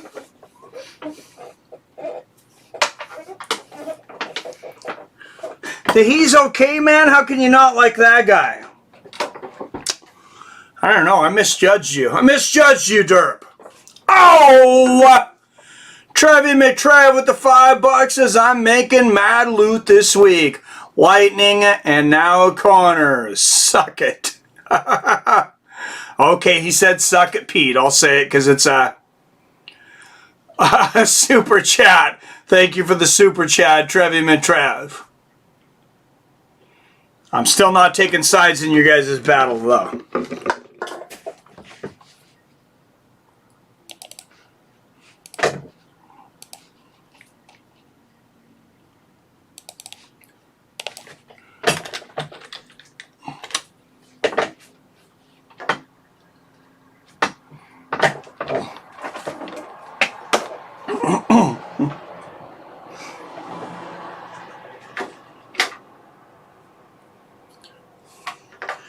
Greg Hardy says, Ty should be concerned about fighting me because I'm a dangerous man. I have dynamite in my fist.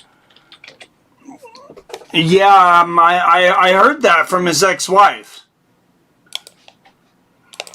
Trevi McTrev, thank you for the donation, my friend.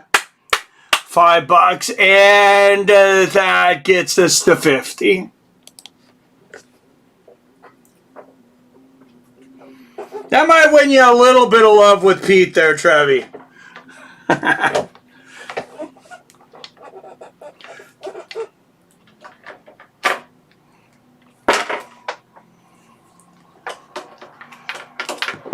How can Greg Hardy not come down to? How do you miss? How do you miss the opportunity though? Maybe he didn't get to pick the song, but how do you not come out? You can hate me now.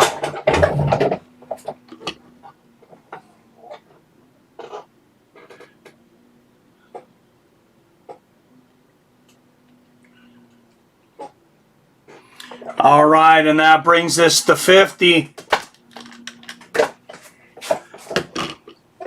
Well, shit.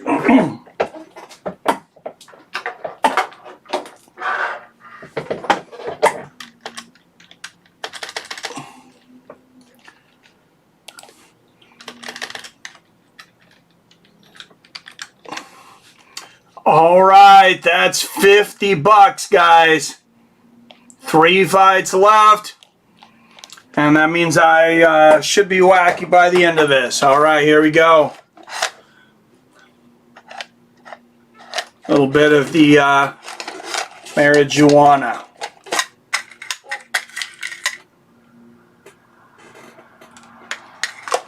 All right.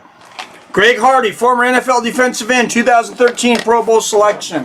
Finished 6 of his 7 wins, all by knockout.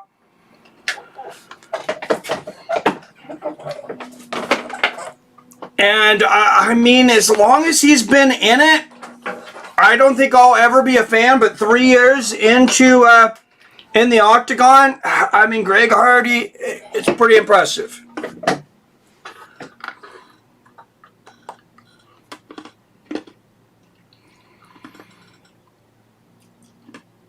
Oh, well, Conor got so pissed off, he threatened all the Illuminati here, ready to go. I like it. Time to do a shoey.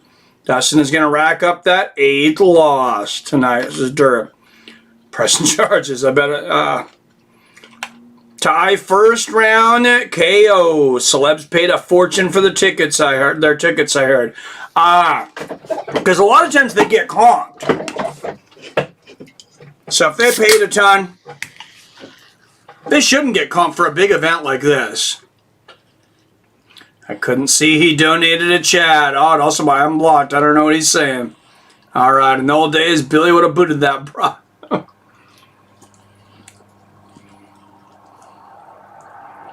Like Derek Lewis when I shook his hand, it had Popeye's chicken grease on it. Oh my goodness. Oh man. What's up, Evan Gilbert? Hi, Mike. Popped in to greet my old friend. I hope Conor wins. As his image depends on it. I really hope he can check the calf kicks this time. Well, thanks for stopping in, Ebden. Appreciate it, my man. Not doing it, Spice Girls. Oh shit, he is. Tuivasa coming out to... He's coming out to If You Want to Be My Lover. Oh my God, this is such a great moment. Oh my God, what is going through Gregor Hardy's head right now as Tai Tuivasa comes out to If You Want to Be My Lover. This is the biggest troll song of all time for a walkout. Back-to-back wins, 1 of 4 heavyweights with finishes by knee and elbow. Tai Tuivasa, that is so freaking classic. Irish mental warfare. Shuey seems gross. Yeah, it does. Mike's dosing up. Come on, Hardy. Greg Hardy looking all mad and serious. Then you have Tuivasa coming out singing Spice Girls. You gotta love it. Nice. And we're minutes behind. No spoilers. You guys have done great so far. Some of our history's greatest leaders were criminals. How about all of our country's greatest leaders were criminals, Arcade? In modern day history, at least. Good crunch. Oh, man, I missed the... I looked up just at the last moment to see half-naked women dancing in the crowd. How much of that did I miss? All right, Greg Hardy, 4 years older at 32 years old, 3 inches taller at 6'5", 5.5-inch reach advantage at 80.5. But Tuivasa is the favorite, minus 130. Good crunch. Too funny. All right, 64 people watching. Oh, my goodness, Josh. Everybody, make sure you hit that like button. Join the club by hitting that subscribe button. Ring that bell. Oh, and the Booze fighting out of Coconut Creek, Florida. A plus 105 underdog. He is 7-3 with 1-0 contest as a professional. Greg, the wife beater, Hardy. Wow, there's a smatter of booze over this crowd. All our current leaders are criminals. Yup. Let's go, Hardy. Never convicted. Only intimidated the witness. But fighting out of West Sydney, Australia. A minus 130 favorite. 12-3 as a professional. The Shoeymeister, Tai Tuivasa. Mark Smith will be the referee for this one. It says, go Dan Hardy. Damn, Hardy still ain't got them tattoos filled in yet, right? Oh, that's hilarious. He ran out of money. He's got to win this fight to get him finished. No. All right, here we go. These guys, both these guys have ridiculous power. Jab lands for Hardy as he strikes first. Inside leg kick from Greg.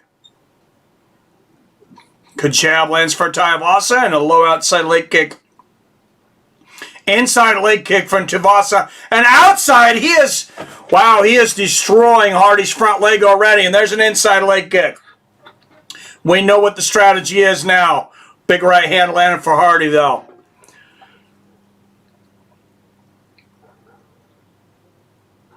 Tuivasa just battering that front leg early. 4:20 left in the first.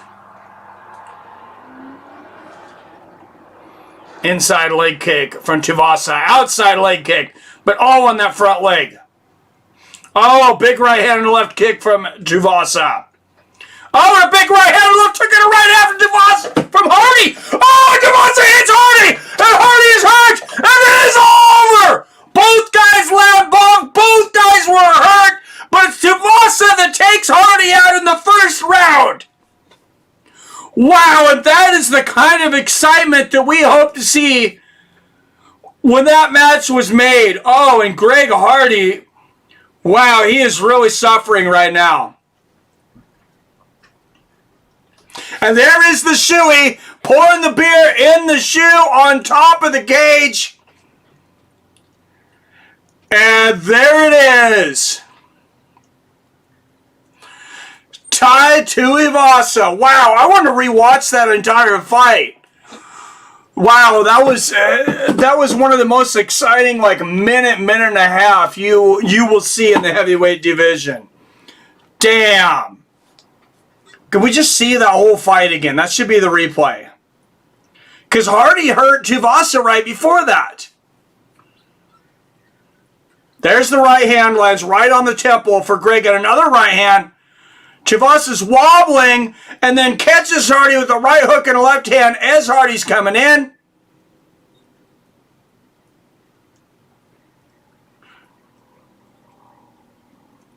Oh, and Greg Hardy, that's what he was wincing about. Greg Hardy's eye shut completely after that shot. He could not see.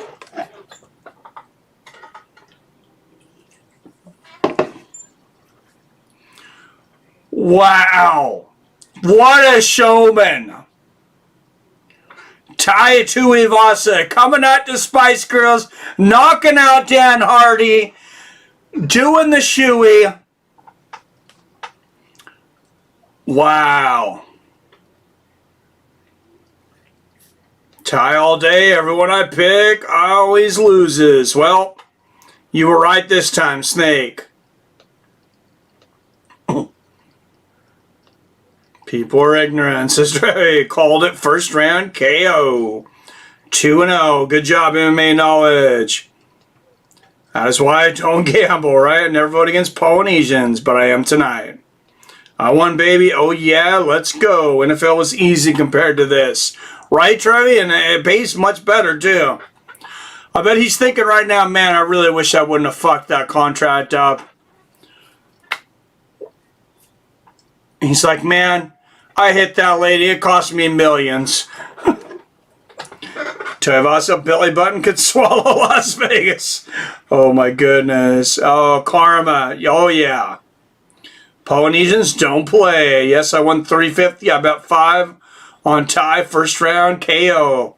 Good move, MMA knowledge. Pete blocked you, Trevi. What's up, Danny Nagano? Says tight. Nice, MMA. He must be embarrassed. I think Hardy's embarrassed. Hardy going to take this L out of his woman. Oh, my goodness. A defender. There goes 250 milligrams in 5 minutes. Robert, do you have one of those medical alert bracelets in case you fall and can't get up? With a Chris Brown song in background. And May, how did you get those odds? And same bet? Wasn't close to that payout. Was it part of a parlay? Who would put money on Hardy? Probably be retired from NFL or anyways. That's true. Snake, you finally picked correctly. Yep, good one, man. All right, we're losing viewers. Are we getting lag or something? This is weird as we're getting closer to the main event. Oh, now we're back up. 61 people. Hit that like button. Make sure your dog hits that like button. Make sure you're subscribed. Don't forget to hit that share.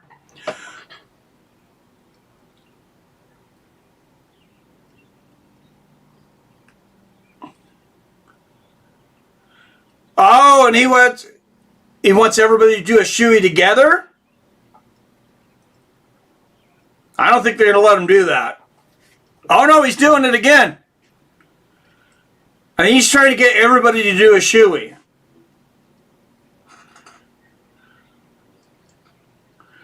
Hardy got whooped by a doughboy. Of course he's embarrassed. WonderBoy.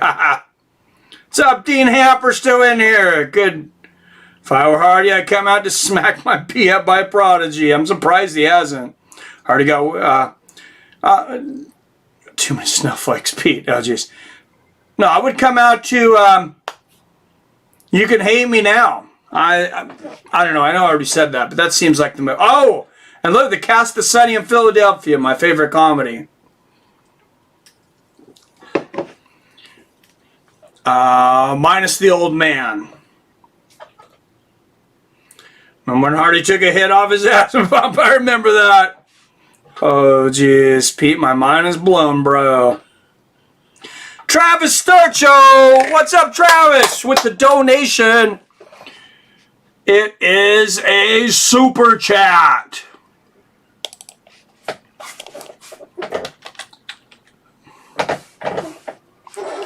Thank you, Mr. Sturcho.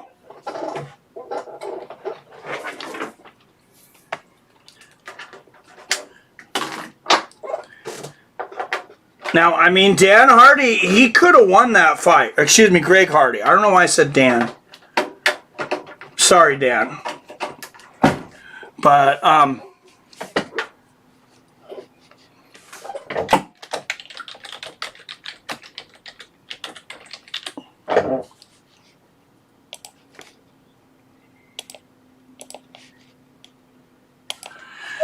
Travis Sturcho with the super chat, bringing us up to 55 bucks. I remember all taking edible every 50. He talked me into it again. I feel like I'm never going to get a donation now, like, outside of me, outside of you guys dosing me now, though. All right, Stephen WonderBoy Thompson taking on Gilbert Burns up next.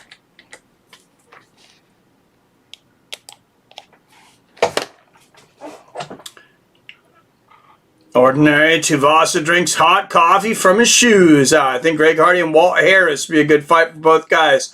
I like that, Greg Brimstone. I like how your mind works, brother. All right, Conor Mcgregor, first ever Irish-born UFC champion. The top 5 pay-per-view sales of all time. All had that man as the main event. Tuivasa is so funny, spreading COVID, destroying all hard work to contain it. Oh, that's old news, man. Mike, imagine you up in the milligrams. What am I taking now? Aren't these milligrams?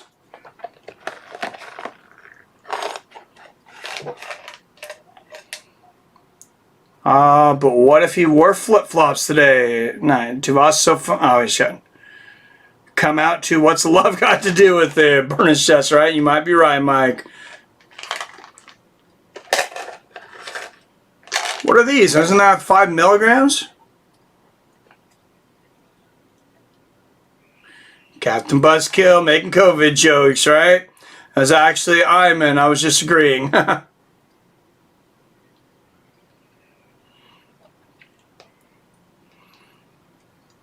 I just saw the R.I.P. Dustin's Derp Crunch. Oh, man. I'm with you to a point on that one, Derp. I actually like Dustin, but I am picking Conor tonight. I like Dustin a lot. I just think Conor's going to do it tonight. All right, guys. I'm going to order a drink from the boy.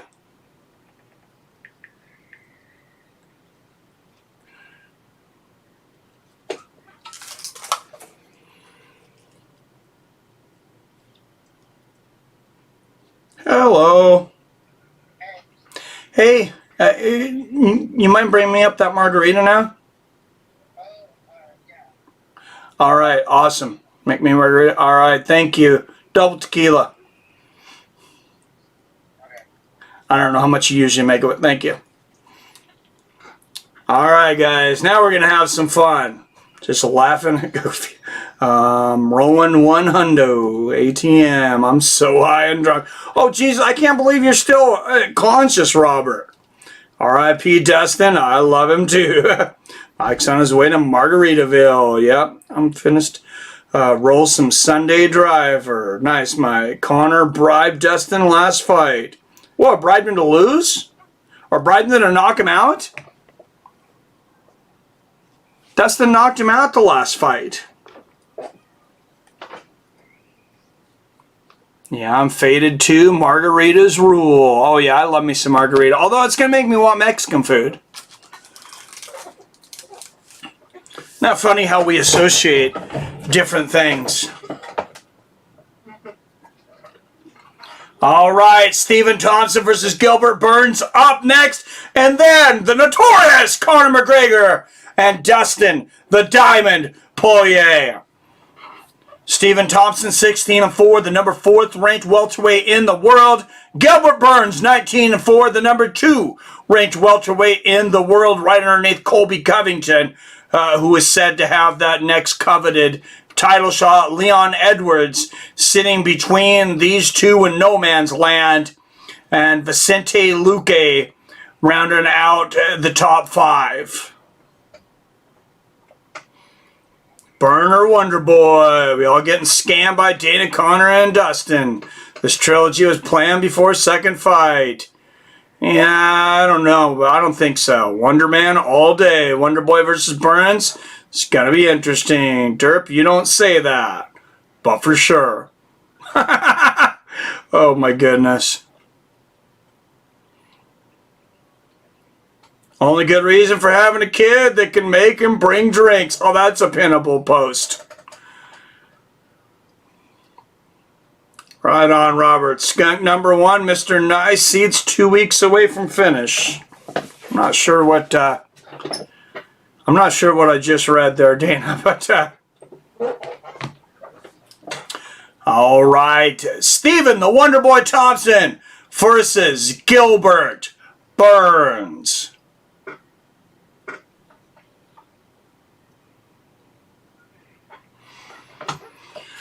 Remember, Stephen Thompson very close to winning that welterweight championship twice against Tyron Woodley.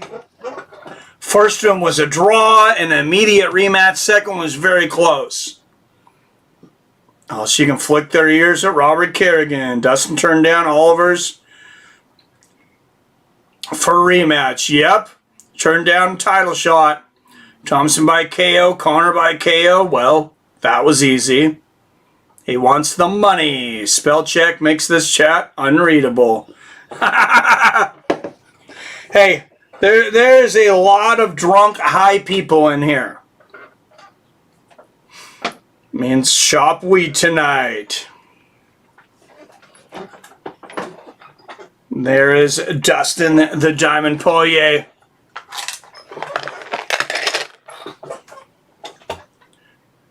What's up, Comedic Genius?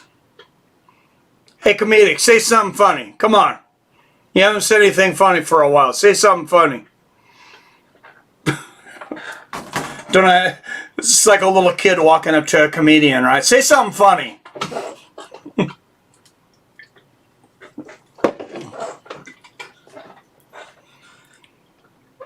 Trevi said something funny. Conor by sub. That is funny. That is funny.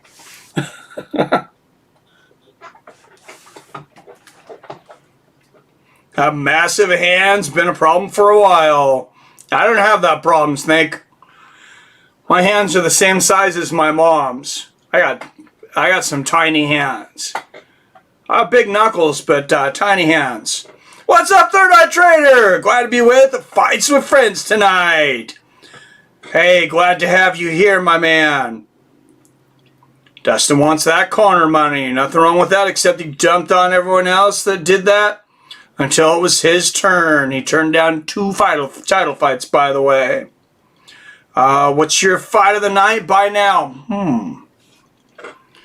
Well, I know who should get one of the finishes of the night. And that's definitely Aldana. So far, well, and of course Tai Tuivasa. God, if it had lasted just a little bit longer, I think Tuivasa and Hardy might be a little short for fight of the night, but man, was that exciting. Michel Pereira and Niko Price, they had their moments. That was what I thought was going to be fight of the night. It was right there. I think we still got a lot of room for fight of the night.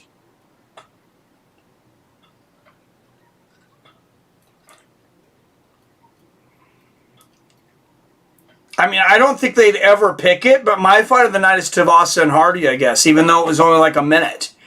Because Hardy hurt Tuivasa. I mean, he was definitely rocked, just about out. And then Tuivasa lands a couple shots of his own and finishes it. I love those kind of turnarounds in fights.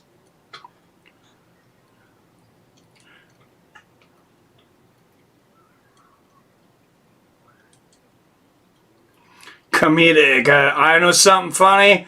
The Seattle Seahawks defense this year. Billy.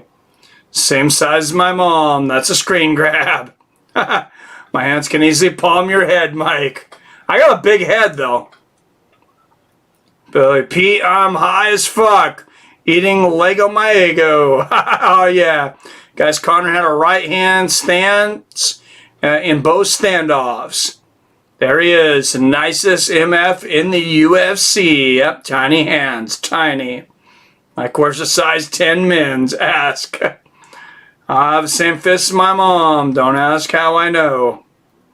They skipped the WonderBoy fight breakdown. They screwed up. But they said Shaq had a tiny weenie and his hands are like the Jolly Green Giant. Oh, it's the feet. I've never heard anything about the hands, about it being big.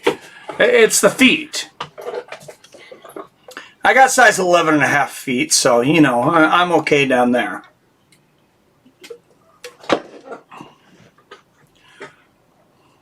Can't wait to be at Levi's for Packers 49ers for my B-Day. Nice. When is that? When's the preseason start? This is next month, right? We're getting right into football. All right, there is the Wonder Boy.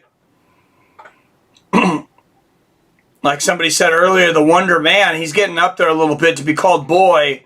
I think he's 37. Pro kickboxing record of 57-0. People don't realize how good this guy was. Tied for second most performance awards in welterweight history with 7. Size 11 and a half for me too. I'm size 34 feet. Oh my goodness. September 26. Nice. I'm a hobbit. That explains everything. Size 13 feet, by the way. Don't hate. All right. Stephen Wonderboy Thompson minus 160. Favorite tonight.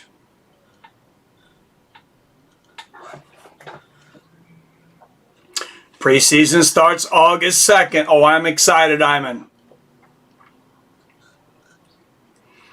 I am very excited. Somebody punked me on Twitter. Somebody had posted when the Julio Jones lottery was going out. Someone posted breaking news. Julio Jones signed with the Seattle Seahawks. I thought we were going to get DJ Metcalf. Have DJ Metcalf and Julio Jones on the same team, but ended up being false. What is Gilbert Burns coming out to? Beautiful light show, though. That is awesome. I bet it's thick. Oh my goodness. Why did I read that? Burns wins, second round KO, Robert X. All right, I'm going to pin that one for you, Robert. We'll hold you to it. All right, fighting out of Rio de Janeiro, Brazil. Here comes the number 2 ranked welterweight in the world, Gilbert Burns.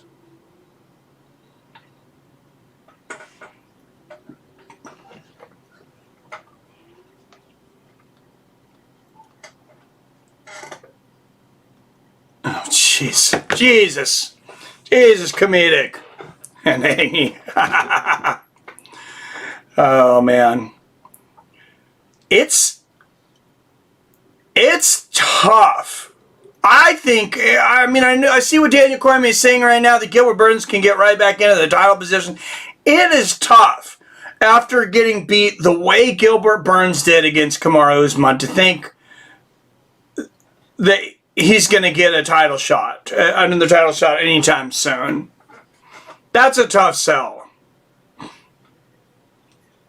Pinned, what the hell? Yeah, pins it up to the top, so it's the comment that everybody sees. So if you're wrong, we can all make fun of you. Burns is too dehydrated. Size 14S. Are you serious? Jesus. And that's why I'm here. Oh my goodness, Derp. Am I the only size 12? I'm sure you're not in here. All right, Gilbert Burns, 4-time Brazilian Jiu-Jitsu World Champion. BJJ Black Belt. Finished 14 of his 19 wins. 8 submissions, 6 knockouts. Tied for third most armbar submissions in UFC history with 3.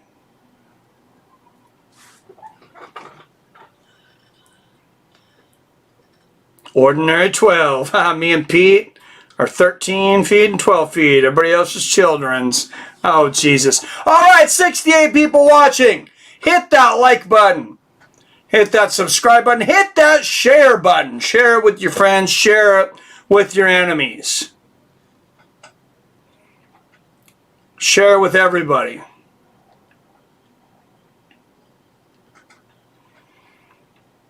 Just get it out there. Let's grow this channel back to where we were at. We were getting around I think it's about a year ago. We were getting 4 times the views per month of what we are now.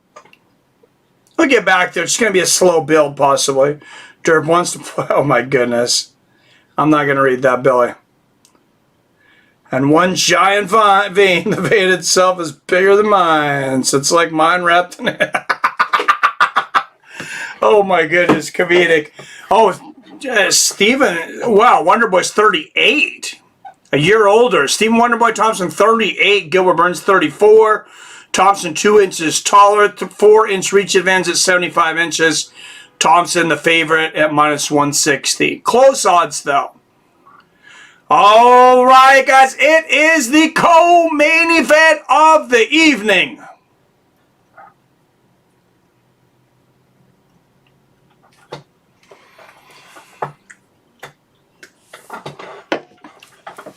All right, guys, this co-main event sponsored by the Cash App. Check out the Cash App. You want to donate directly to us in this channel. Type in Seattle Mike. You can donate directly. Use my code. Donate $5, get $5. All right, fighting out of Simpsonville, South Carolina. He is a minus 160 favorite. 16-4 as a pro, the number 4th ranked welterweight in the world, Stephen WonderBoy Thompson. What's up, Valentin Castorena? What's up, Big Boss? Shout out, Roy Almaraz.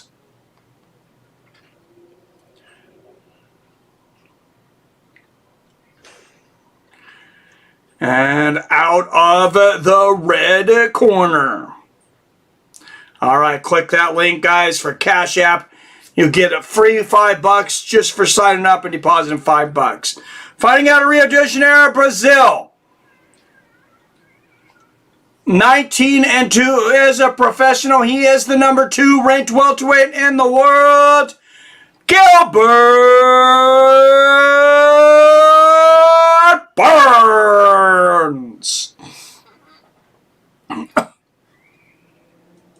Billy for the win, just like trivia. Oh, I got some trivia after this too. We had to run back to the computer. What's up, Val? What's up, Valentina? Or Valentin Castorena, sorry.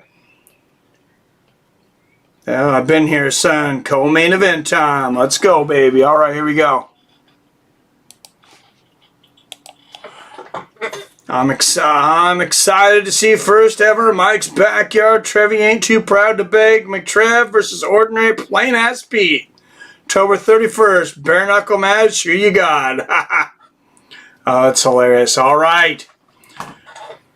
Thompson in the blue gloves. Burns in the red. Such a wide stance for Thompson. And Burns, look at Burns is fighting in a wider stance than usual. Seemed to kind of like emulate Thompson's stance, which I'm not sure if that's a good idea or not. Doesn't really seem like it. Outside leg kick lands for Thompson.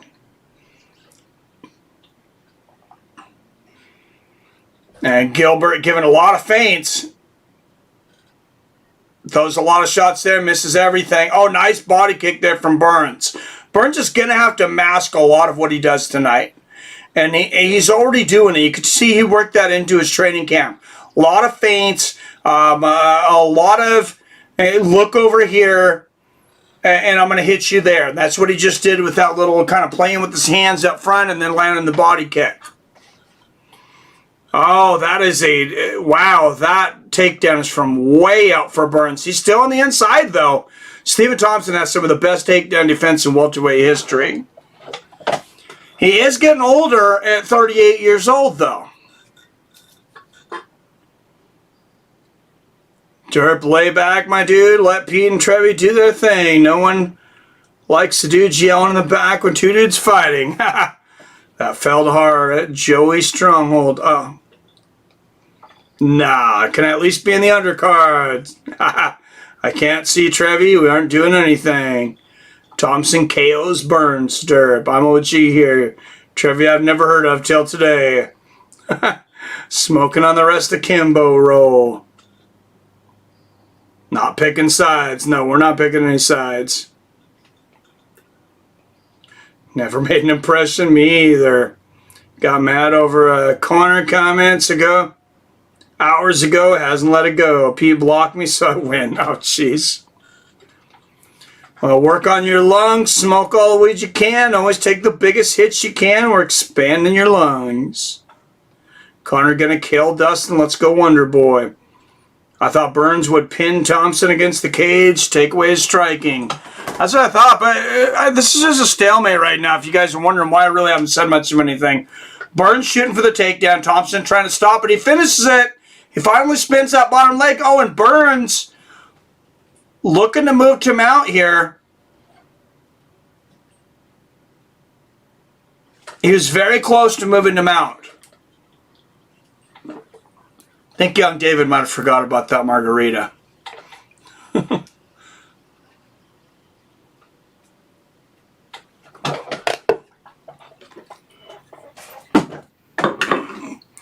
I don't know. We'll see. It's a slow margarita. Shaken, not stirred.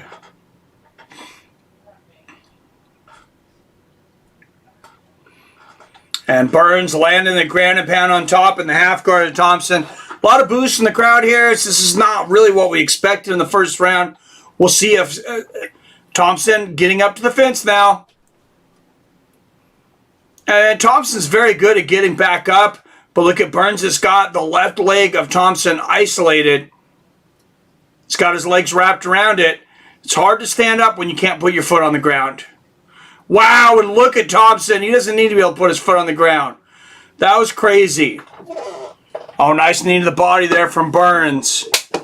Puts one foot on the ground, slips the other one out. He's still on one knee, though. Oh, big shots there from Gilbert up against the fence. And Gilbert, this is a Gilbert Burns round so far. And Thompson's back up to his feet, but he hasn't broke the body lock of Burns.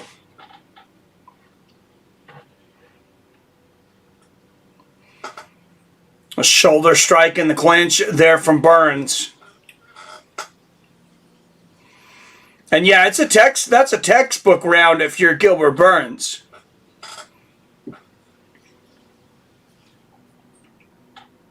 Oh, nice left hand there from Burns. Oh, Thompson almost lands the head kick at the bell. Damn, Burns had fallen off balance. Thompson throws that head kick. He might have grazed him. But man, he came real close to taking Burns' head off right there at the end of the round. That would have been something else.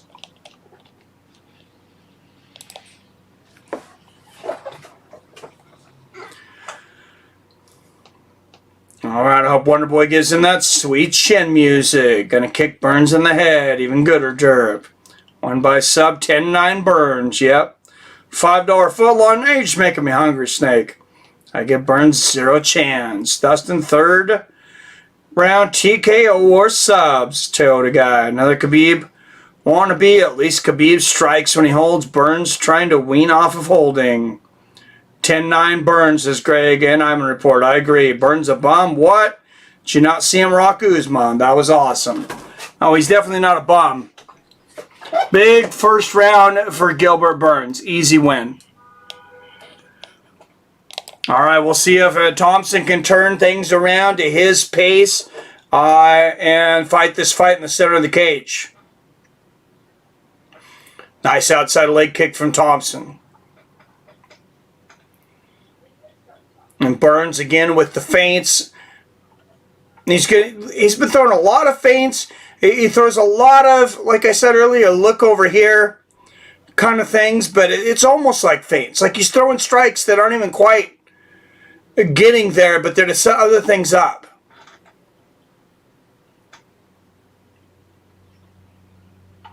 Spinning kick to the body from Thompson. Right hand gets there for WonderBoy. Good jab there from Steven.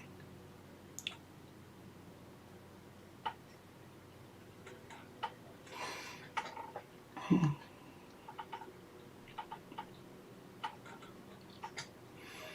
lot of feints from the outside here from Burns. And this is being fought at Thompson's range right now. Nice body kick there from WonderBoy. Outside leg kick lands for Burns. Side kick to the body from WonderBoy.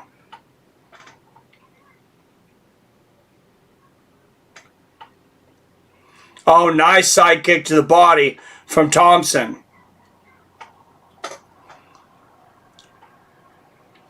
Thompson's starting to look. Burns was putting a lot of things out there, like I said, like halfway, and then it kind of holding him out there. That's what you do with that leg kick. And Thompson seen it, countered with the side kick to the body. Knee stomp there from Burns. And Thompson fighting within his range in this round, winning the round.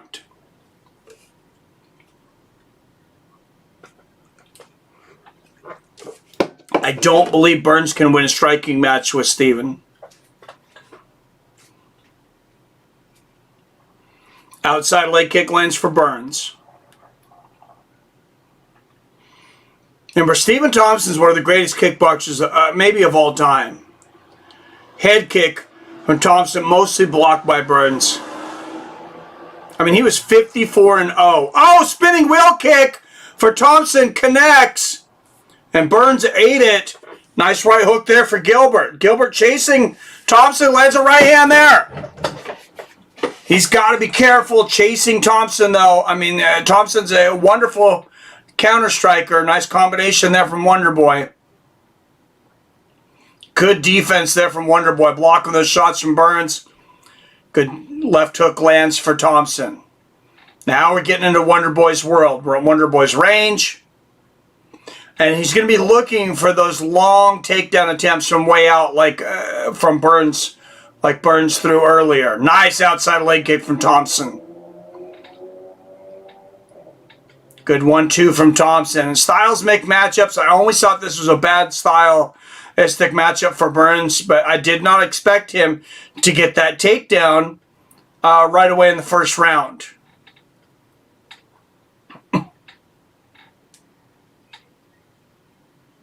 Side kick to the body lands for Thompson.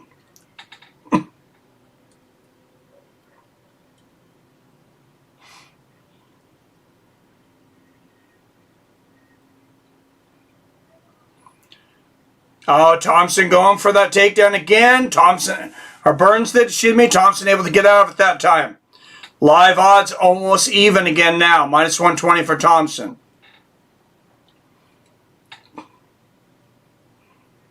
Body kick there for Thompson.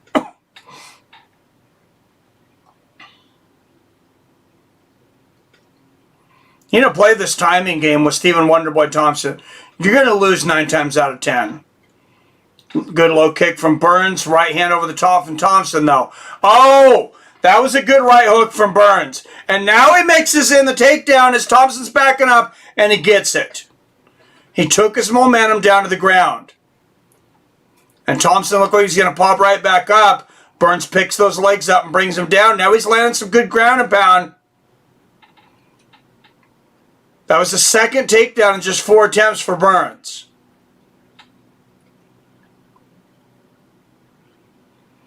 And this might, I still give Thompson this round, but this might shift a couple of those sketchy judges towards Burns. Salmon sub sounds okay. What's up, Republic of Texas? The intro was longer than the fight.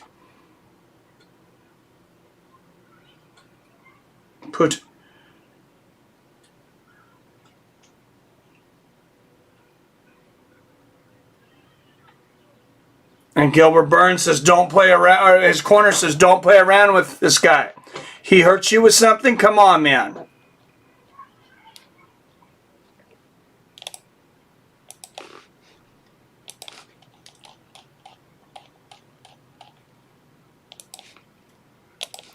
All right, I think it's a round apiece right now. I gave the last round to Thompson. I got it 19-19 going into the third.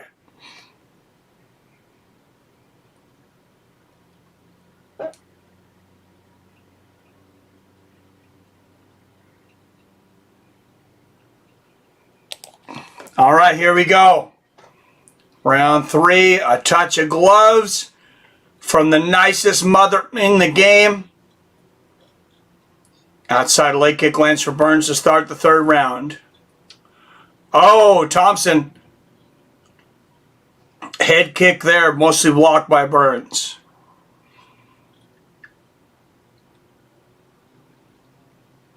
Oh, side kick to the head. Part of that got through for Thompson. And I think that would be really sad. Nice straight right there for Thompson. If any of these judges gave that round to Burns for that takedown. Because he didn't earn it with the damage caused. Thompson fought a brilliant striking round. Nice right hand for Thompson. Right on the chin. Oh, 3-punch combination and a body kick lands for Thompson. And live odds now have Burns a minus 245 favorite. You can get almost 2-1 for Stephen WonderBoy Thompson. I'm going to put my money on him right now. And chance of USA in the crowd.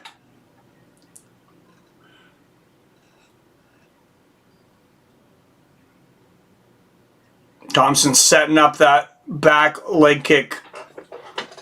Or head kick from that back leg. Excuse me, nice 1-2 there from Thompson. Oh, spinning wheel kick! Thompson floors Burns, and a forward combination. Burns comes out with the right hand, and another right hand, and a low leg kick, and all the action is now coming all at once. The storm after the lull, and now Burns looking for the body lock on Thompson, and I swear this whole crowd is booing because we want to see those guys strike. That was phenomenal. That was a phenomenal minute or so there. And now Burns back in the body lock up against the fence. Sometimes I think you got to balance your wins in the cage and your wins with the fans. Because, yes, you got to win, but the fans' favorites are the ones that obviously make the money. And Burns turns Thompson around and ends up on top into side control. Now, I got no problem with wrestlers and takedowns. Just do something with it. And this is a big point where I disagree with Herb Dean vehemently. And, I mean, you could take Herb Dean's opinion on this. He's obviously much more well-versed than me.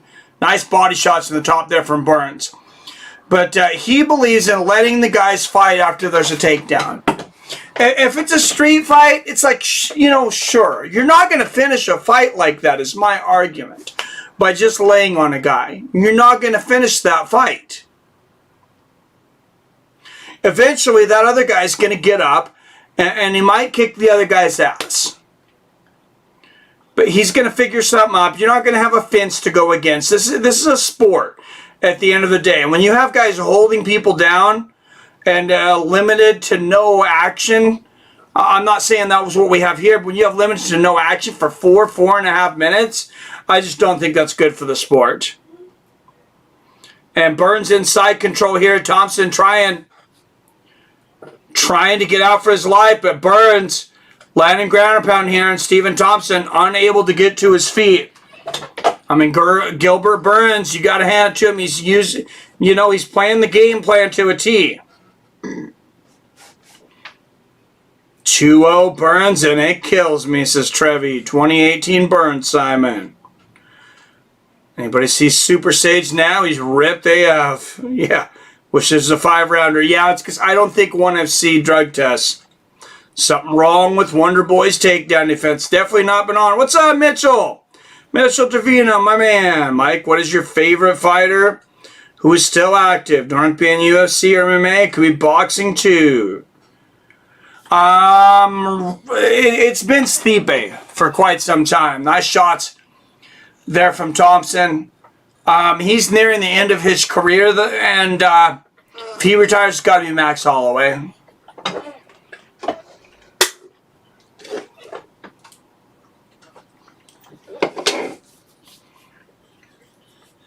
Oh, man, and Burns landing big shots up into the bell. Oh, big hammer fist.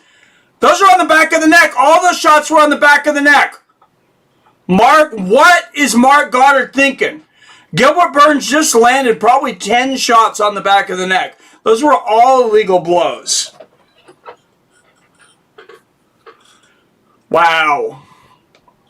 I mean, Burns, he wins this fight. There's the right hand from Thompson earlier, the spinning heel kick that knocks Burns down. What's up, Walt Liquor? Hello, sir. Thompson loses because of takedowns. Yeah. Damn, Buck of the Head Muds, cheaters. Stipe and Max, both good choices. Thank you, Derp. I like the trash talk sometimes, but like if you're talking about favorite fighters, like I like the guys that can keep it classy.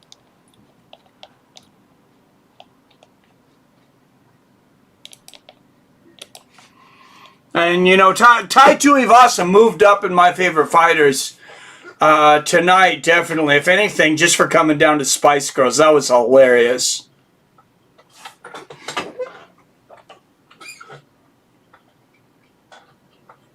Legal blows much Goddard. Right, Burns is lame. Yeah, that was a big fail on Goddard, though. And I mean, yeah, Burns was, making an illegal move there, but it's Mark Goddard's job to say something. And I know you're towards the end of the fight, but come on, that was a lot of shots. And you could get paralyzed from a shot to the back of the neck. Big time. That's a super dangerous strike. There's a reason it's illegal.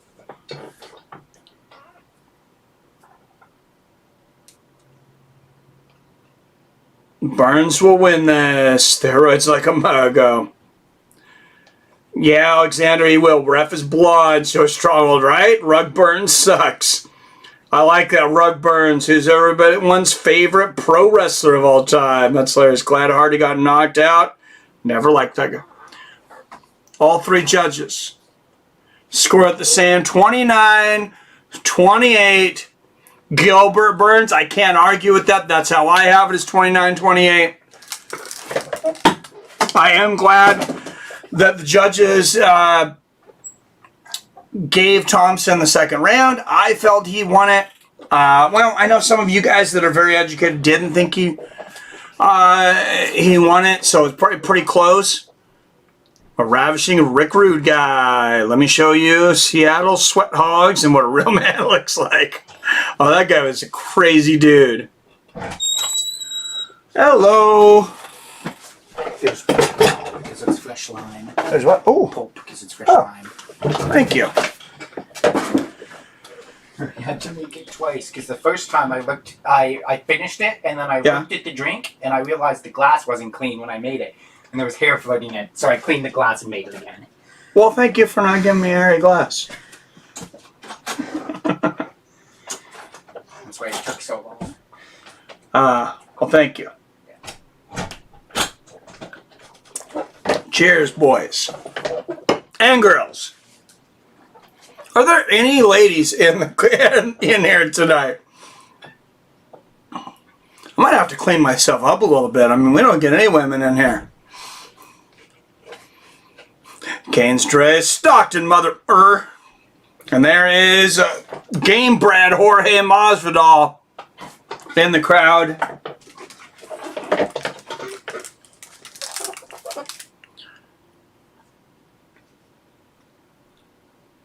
Yeah, and Gilbert Burns, I don't think he made a whole lot of new fans tonight. 66 up in the chat. Hit that like button like your life depends on it. Make sure you're subscribed if you ever want to see anything on YouTube worth watching again. And ring that bell so you're notified whenever we drop a new video or go live. Guys, we're not going to mess around anymore. This is the best live reaction on the internet. I will go up against anyone. Anybody that wants to challenge, anybody that wants to say it. This community, this Mike, co-host Billy Hughes, part-time co-host, second co-host Wyatt Matheson, best fight reaction in the game. Anybody disagrees, challenge us. Drop a shot of proper 12 in memory of the man who took my money and never sent me my bottle of hot sauce. I had a bottle. Oh, you know what? I have a bottle of proper 12 here. Greg Brimstone with the $5 donation. Thank you, Greg.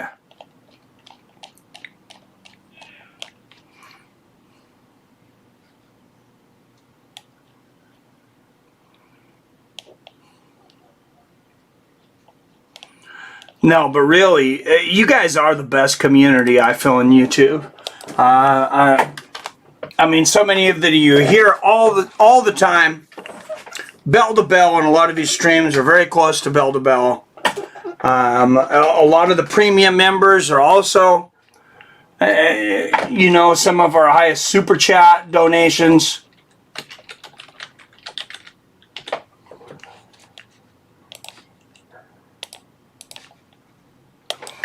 And I really do appreciate your guys' support. It means a lot. Greg Brimstone with the donation. Oh, and main event's coming up next, guys. I gotta take one more restroom break. I just don't want to have to go during the main event.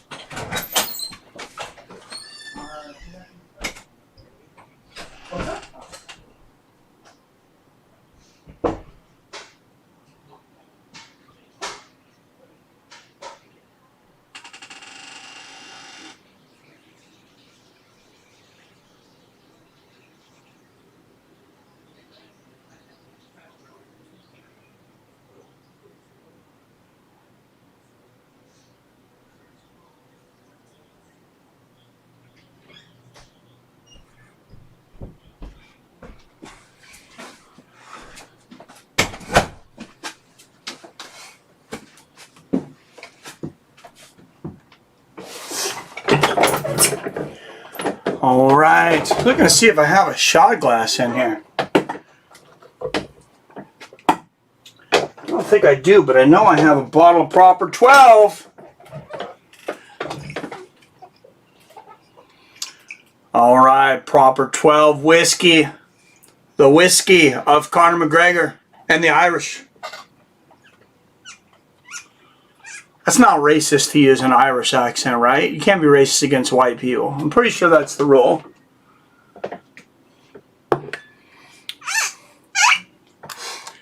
All right, boys and girls. Don't have a shot glass, but we'll let the whistle. Cheers.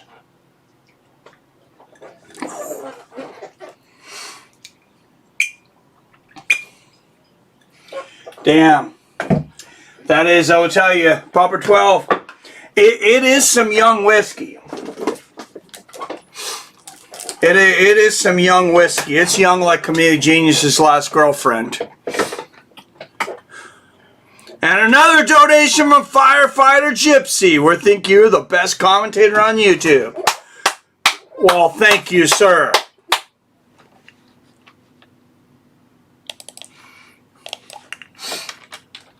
Firefighter Gypsy with the second donation of the night. Oh, you guys are definitely the best community on YouTube.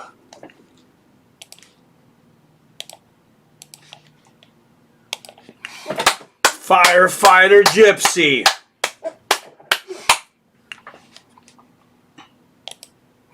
The $5 donation. Thank you. And I missed the last one on the tip jar. So we are up to $65 on the night. Great night, guys. And the main event of the evening is next. This is what we've been waiting for months. Ever since this was announced.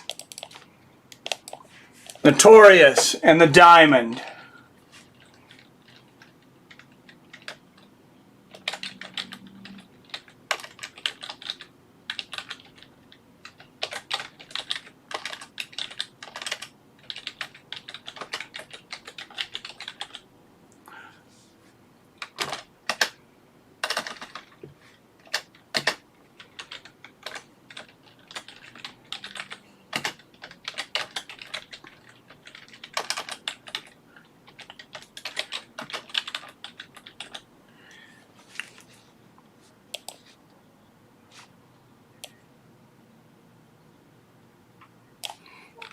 Great line from Dustin. You can have all the money in the world, but you can't buy heart. He believes he has more heart than Conor McGregor. Conor McGregor believes he's in the head of Dustin Diamond Poirier. Let's go back all the way to 2014. Both men are 25 years old.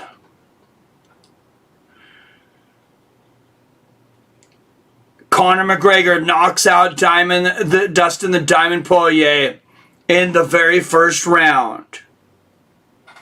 Almost 7 years pass. Conor wins both titles. Dustin wins the interim lightweight title. Both men are fighting 10 pounds heavier. Come back to January of this year. Conor McGregor's winning the first round. He's landing some shots on Dustin. Dustin's going back and forth with him, landing some of his own. Second round comes. Dustin hurts Conor and knocks him out. Dustin had the chance to fight for the championship. He chose not to.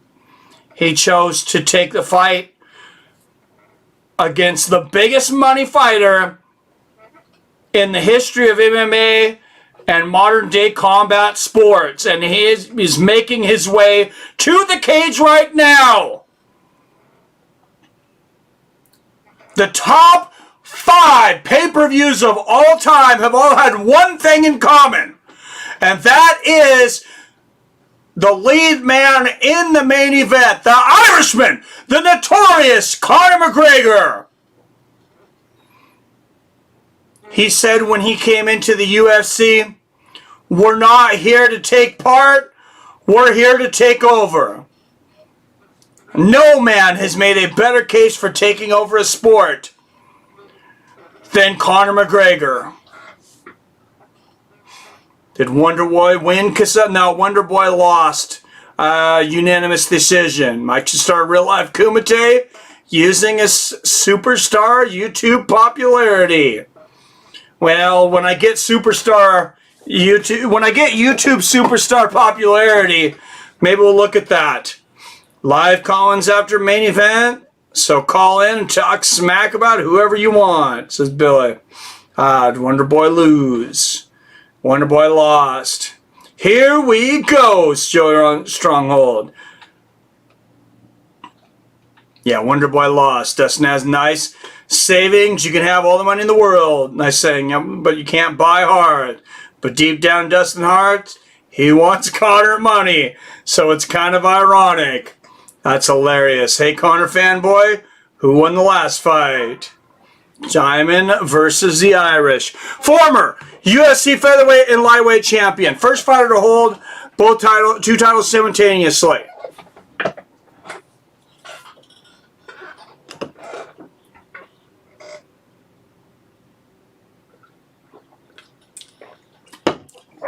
Sold his share in Proper 12 whiskey for $600 million earlier this year. Still the spokesperson. Look at all the cupping on Conor's back. I seen that. Ooh, you call me a Conor fanboy? Ooh, I'm so hurt. Whoever wins, I'm very happy with. And I think we win. We just win as fans in a big fight like this. I mean, this is a super fight. It's a huge trilogy. These are two of the greatest lightweights to ever step in an octagon. These might be the two greatest active lightweights on the planet right now, even though Charles Oliveira won the vacant championship against a former Bellator champion.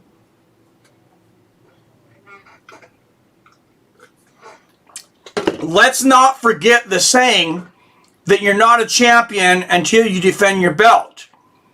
Well, Charles Oliveira, no hate on Charles Oliveira. But A, he never beat a champion to win his championship. B, he's never defended his belt. So in my mind, I love Charles the Bronx Oliveira. But he is not a true champion until he defends that belt. And he is not, in my opinion, the greatest lightweight in the world.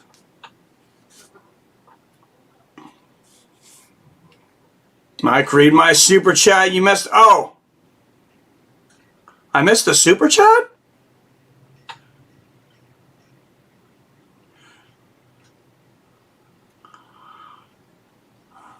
I'm sorry. I remember.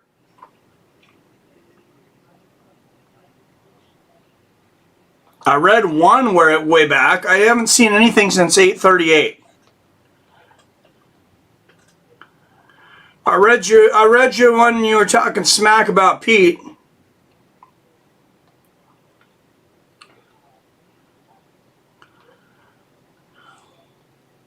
Oh, I'm sorry, Trevi.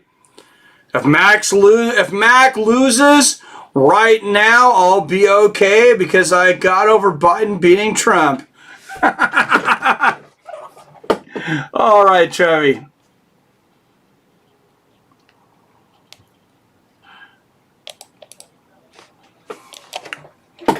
And Trevi McTrev with the $5 donation. Thank you, sir. Bringing us up to $70. Bringing us almost up to, well, about as much as a UFC pay-per-view costs.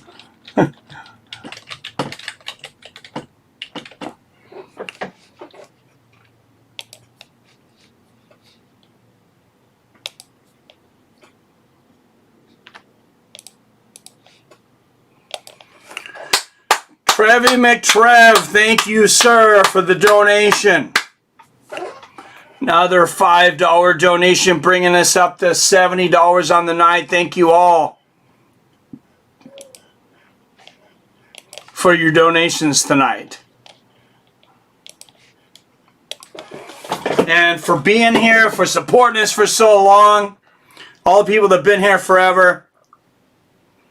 You guys are awesome. What's up, KT McManus? Yo, yo! KT McManus in the house. You the man, Mike. Let's get Turgid? Not sure what that means. Sorry. Take away Dustin's lucky KO of Conor. And he is a nobody. Oliveira loses to the winner of this. Totally agree. That's a pin. I like this better than watching the fight. Can work while getting all the details. Well, thank you, First Last. What's up? I haven't seen you in a while, First Last. Good to see you, my man. OMG Thompson. And Theron Nelson hanging with us the whole night. Thank you, sir. I think the next fight for Charles will be interesting. Derb Crunch, Robert X, Trev McTrev, Greg Brimstone says Conor by KO in round 1. Tell on the tape! Both men 32 years old, both men 5'9", both men weighing 156 pounds. Conor McGregor has a 2-inch reach advantage at 74 inches, and Dustin Poirier is the minus 1 139 favorite. All right, ladies and gentlemen, this is the moment we have all been waiting for.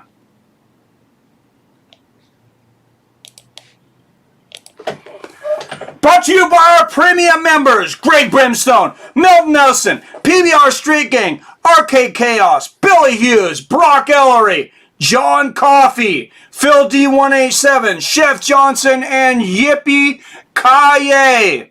Thank you to the Super Chats up tonight. $65, $70 now in the tip jar, and now we are ready. This is what we've all been waiting for. It is time! UFC 264, the main event. The trilogy is decided tonight. Live from the T-Mobile Arena in Las Vegas, Nevada, via Seattle, Washington, Fights with Friends. Let's get it on! 5 rounds in the welterweight division for bragging rights and the winner of one of the biggest trilogies of the decade. Fighting out of Dublin, Ireland, he is a plus 110 underdog. He is 22-5 as a professional. The number 5 ranked lightweight in the world, presenting the former featherweight lightweight champion of the world and the first ever simultaneous 2-weight champion in history. He is the notorious Conor Mcgregor!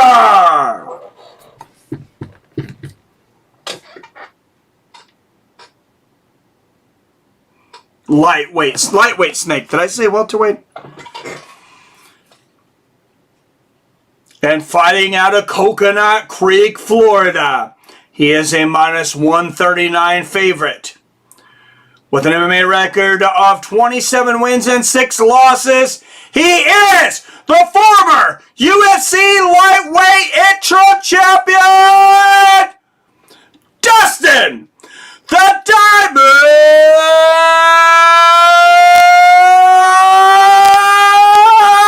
Poirier!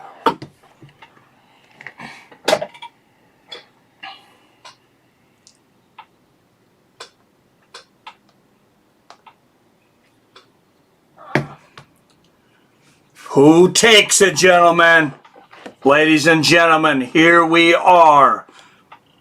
2 of the baddest lightweight fighters, 2 of the baddest fighters at any weight.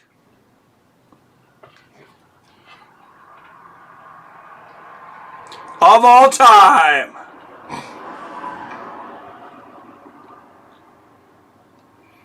Thank you, Pete.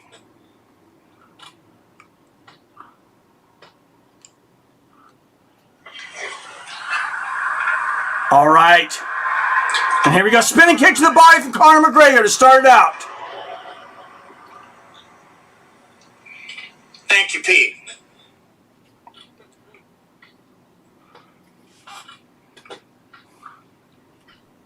Front.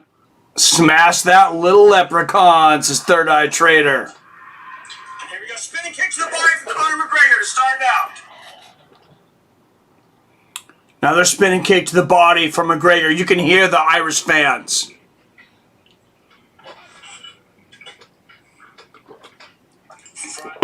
Smash that little leprechaun. Oh, nice 1-2 there from Conor. Misses. Outside leg kick from Conor McGregor. Dustin answers with one of his own. Big 1-2 for the Diamond. And that's what was missing in the first fight from Conor McGregor, was the leg kicks of his own. And now the lateral movement. Outside leg kick from Conor. And a front kick to the thigh from Conor McGregor. Definitely revamped his game plan. And Conor looks slimmer. than he did just 6 months ago. Inside leg kick from Dustin. Outside leg kick lands for Conor. Big 1-2 from Conor McGregor. Big left hand and a right from Dustin. A new 1-2 from Dustin. He's hurt Conor. Straight right and an uppercut from Dustin Poirier. Conor clinches and lands a knee to the body. Dustin drives Conor into the cage.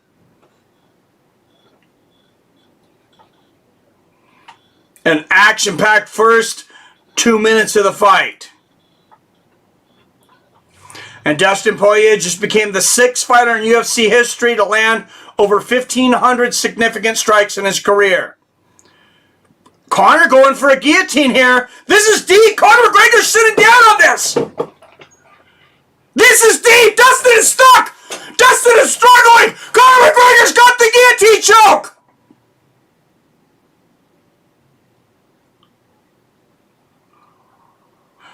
He's just got one arm. Dustin's almost out now. That was very deep. And Dustin is out, and Dustin is on top now. And if anybody does not fight well off his back, it is Conor McGregor.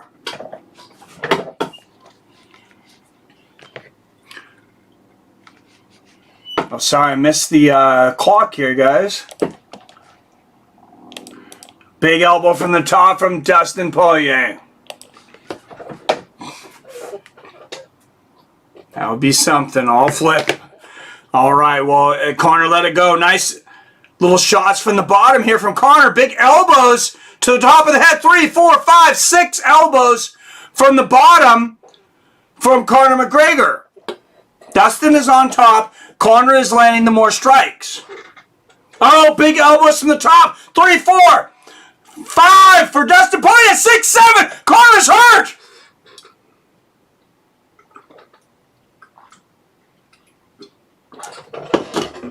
And Conor brings him to the inside. It is very hard. Ooh. Oh, that margarita just hit me. I just slammed it. Wow. Big right hand from Poirier from the top. Oh, I just entered another dimension, ladies and gentlemen. That margarita. Wow, that multiplied the effects of that edible. Nice left hand and elbows from the top from Dustin Poirier. 1 minute left in this first round. Can Conor survive? Big shots from Dustin from the top. And Conor throwing up kicks. Conor lands a big heel up kick from a standing Dustin Poirier. No elbows from Poirier. 3, 4, 5. Herb Dean is watching this closely. 81 of you big fight fans watching. Make sure and hit that like button. Hit that subscribe button if you want more of this community. The Fights with Friends community, we're not going anywhere. We have a live stream for every single major fight competition. I don't understand why you wouldn't be subscribed. Oh, big 1-2 there for Dustin. They're standing up. Front kick to the body from McGregor, who's covered in blood. And right here, McGregor is down. And Dustin is dusting Conor McGregor right now. And a brutal combination. And the first round ends with Conor McGregor turtled up in the corner as Dustin Poirier rained down shots on him. And they are not even putting Conor on his stool right now. They're saying Conor's got a broken foot. Conor broke his ankle. It's all over! Herb Dean has called the stop to this fight. Conor McGregor cannot stand up due to a broken ankle.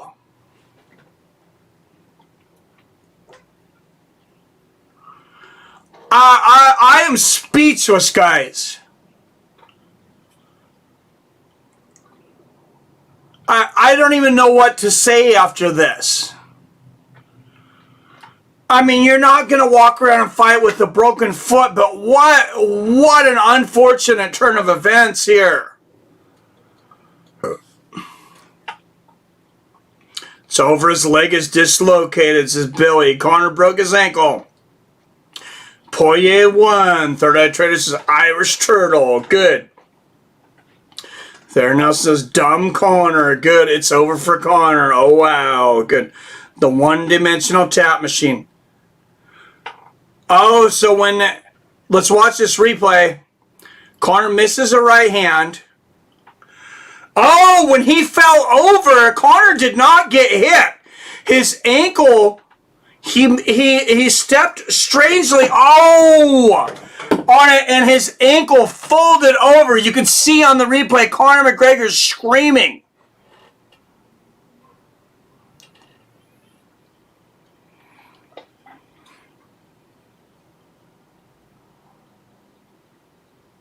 Well, I'm waiting for an update here, and you see Conor screaming in pain over here in the corner. He has blood coming from his ear and his mouth.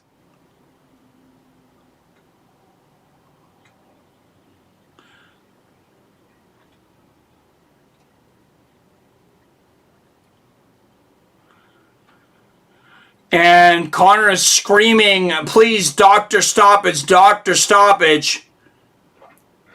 Well, I mean... If you want a doctor stoppage, are you willing to fight like that? I understand what you're saying, but Conor's over there screaming doctor stoppage because he wants it to be that way on his record. He knows the money that's on the line there. It's over, Conor. Good. Love the call, Mike. Thank you, Third Eye Trailer. What the F, right? I knew it. Go back to Ireland, says Pete. It's a balloon. Hell yes. Wow, somebody get him a body bag. Fook Conor. Dustin is going to be the champ. I agree. Conor out on the stretcher. What's up, Suncoast Mechanic? Little B. Waited all night for this crap, right? I'm not surprised, mother... It's Adam from Allen. After that, I'm fine with a 4. Lame. Who's leaving on a stretcher now? I'm okay with it. El Kukui did. Conor on a stretcher. Mi vida loca. 2-2. It was a war. How sad. Much respect, Conor. Hope your leg gets better, bro. Bro, Conor is done. Conor retires. He's done. Bye-bye. It's a broken shin, it looks like, says Billy. I don't know if I've ever heard of a broken shin. I said Conor wouldn't leave second round. Looks like Conor leaving on stretcher. Hey, you were correct. Anybody who called Dustin Poirier, you definitely got it right. He was dizzy from 22 elbows. Yep, Robert called it. Hey, Mike, great job tonight. Thank you, Spontaneous. Great job by you guys. Keeping the chat going, being knowledgeable. Snap shin. Dang, no contest. He's Illuminati who cheated on his wife. I don't feel bad for him. Go Dustin. Conor has bad karma heading into this fight. Well, that sucks. Want to see a war. BS.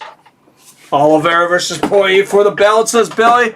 And the winner of this one, Dustin the Diamond Poirier. I feel really sorry for Dustin, to be honest. Let's run the audio on this interview, guys.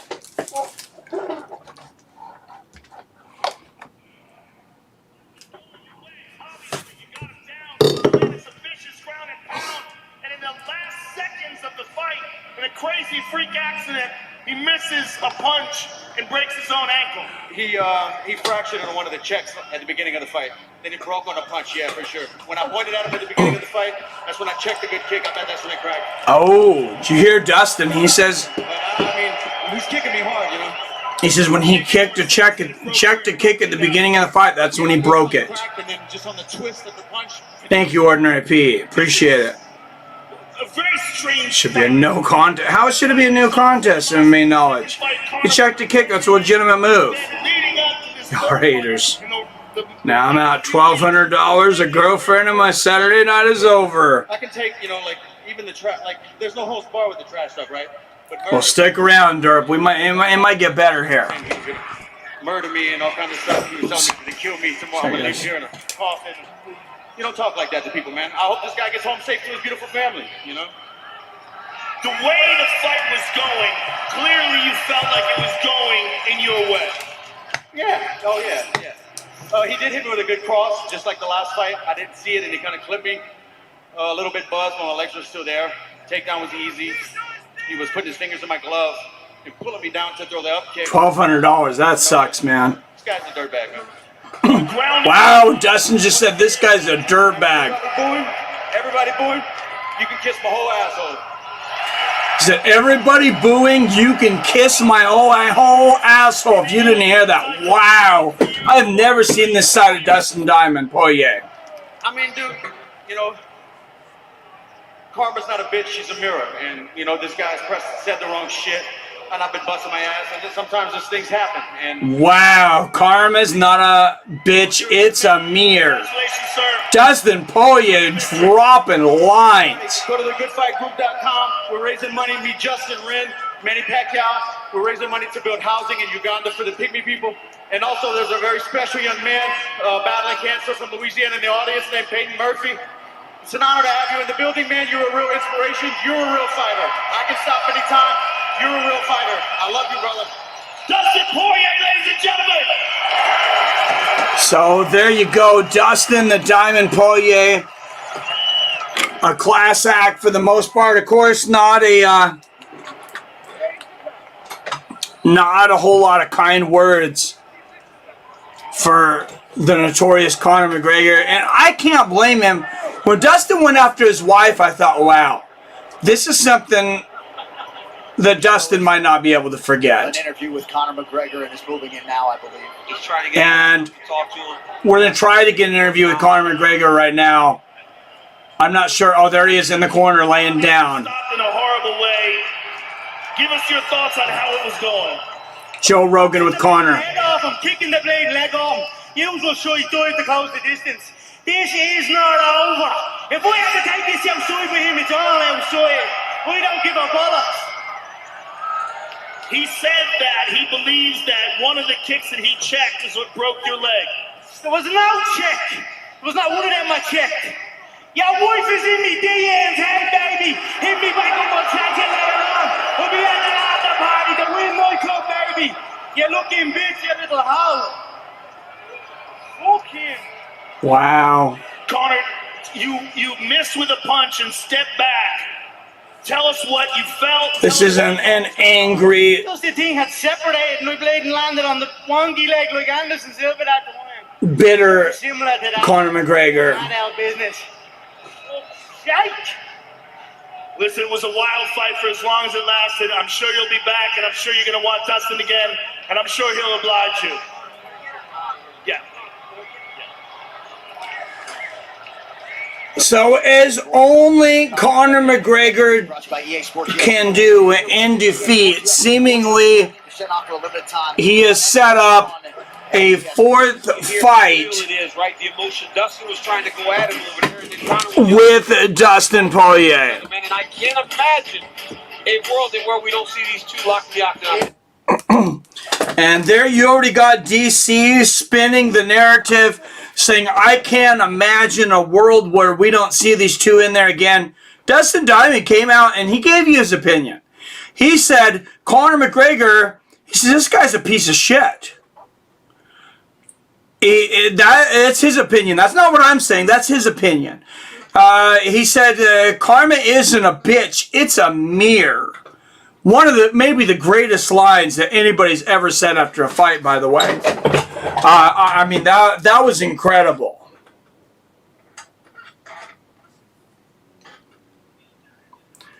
Now, Charles Oliveira was in the crowd tonight. Definitely could be best. Next. For Dustin the Diamond Poirier, we're going to turn it to Charles Oliveira right now. We get sad. We don't never want to see a guy lose like that, but it happens. So congratulations to Dustin. Had this gone into a second round, what do you think would have happened? E se continuasse isso pro segundo round, o que você acha que poderia ter acontecido? Isso é MMA, né? É tudo imprevisível. A gente não sabe o que vai acontecer. This is MMA. It's unpredictable. We never know what's going to happen. In terms of the winner of this fight, it is Dustin Poirier. He has that #1 ranking. Do you think that this performance now now makes him next in line for this thing right here, that UFC lightweight world title. E agora, a colocação que ele se coloca agora depois de uma luta como essa, você acha que essa luta, essa vitória, coloca ele com o próximo na linha pra isso aí? Eu acho que na realidade essa luta vai acontecer faz tempo e agora mais uma vez ele se evidenciou isso. Em dezembro a gente vai estar pronto. Actually, it's a fight that I thought that it was going to happen. It had to happen for a long time, and if it happens, I'm ready to go. So tell me what that matchup looks like then, Charles. E agora, o que você... Can you repeat that? I couldn't hear you. Oh, what does that matchup look like between he and Dustin? E como é que vai ser essa luta de vocês dois? Vai ser uma guerra. Eu sou o campeão, é uma história gigantesca, todo mundo sabe disso. Eu tô pronto pra isso. It's going to be a war. I'm the champion, and it's a huge history. I'm ready for this. Excellent. Well, we're ready to watch, Charles. Thank you so much for your time. We'll see you soon.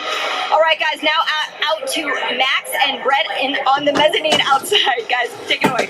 All right, there you go, guys. That's... Looks to me like Conor has entered that phase of his career where an ending like this may help him in a way, because people are saying, even on this broadcast, well, there wasn't a definitive... There you go. That's your... That he was clearly losing. Your thoughts? That's your end from Charles Oliveira. Conor's out for at least the year. That is the first time that we have not seen Conor McGregor sportsmanlike in defeat. That seemed to be a Conor McGregor losing his mind. And now we got Teddy Atlas and Max Kellerman. I know they're from boxing, but I cannot think of two better men outside of the MMA world to be talking about this fight. And I'm so glad Teddy Atlas and Max Kellerman, both, especially Teddy Atlas, have embraced MMA the way they have, because such great combat minds. Conor gonna have to go to the end of the line after he hit that old guy in the bar. He lost my respect. I disagree, Robert. I think Conor wasn't a sore loser, but this time, absolutely. Conor has no more fire in his belly, sadly, because it is entertainment. Disappointed in the way Dustin handled it too. Dustin the beast, though. Also, how he acted after the Khabib fight. I'm gonna do something here, guys. And I'm going to take everything off of here except for the result of the fights. Because I think we need to get serious here for a moment. And I'm going to lay down some hard opinions. You guys are going to have the chance to lay down some hard opinions. Because we're going to open up the phone lines here for you guys to talk about this. But first, I'm going to lay down, I guess, maybe some hard truths, some things that some people may not like. But this is how I feel after this fight, and I'm going to give it to you unfiltered here in just a minute. As Ordinary Pete might say, he might say this is the THC talking. I don't know. What do they say? What do they really say though? When you're drunk, when you're high, whatever it is, this is when your truth comes out. So,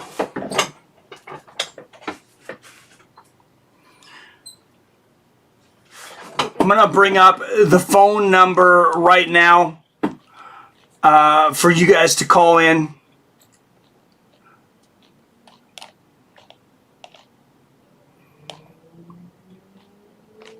And then I feel like we really need to talk.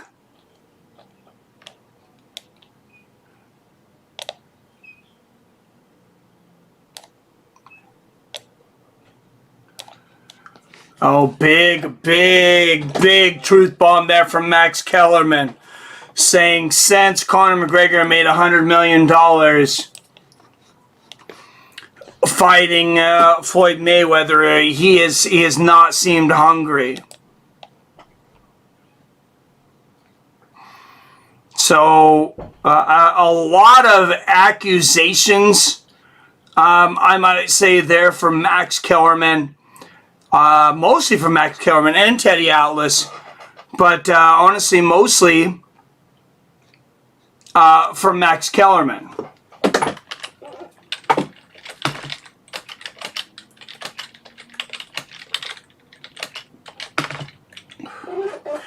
All right, guys, we're getting the phone number up here, so be patient.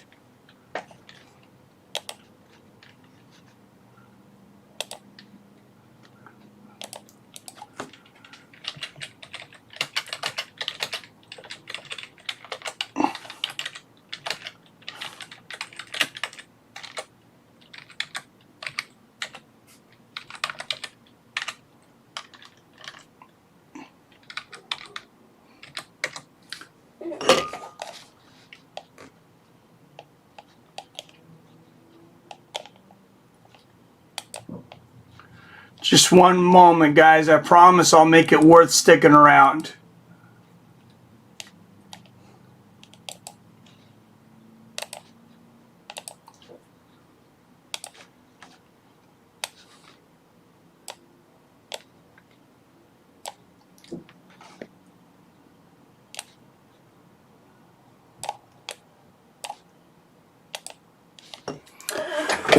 All right, guys, Max Kellerman and Teddy Atlas just gave their opinion on what happened with Conor McGregor and Dustin Poirier. Dustin Poirier finishing Conor McGregor in the very first round, whether it was a check kick, whatever it was going on with Conor's foot, ankle, leg.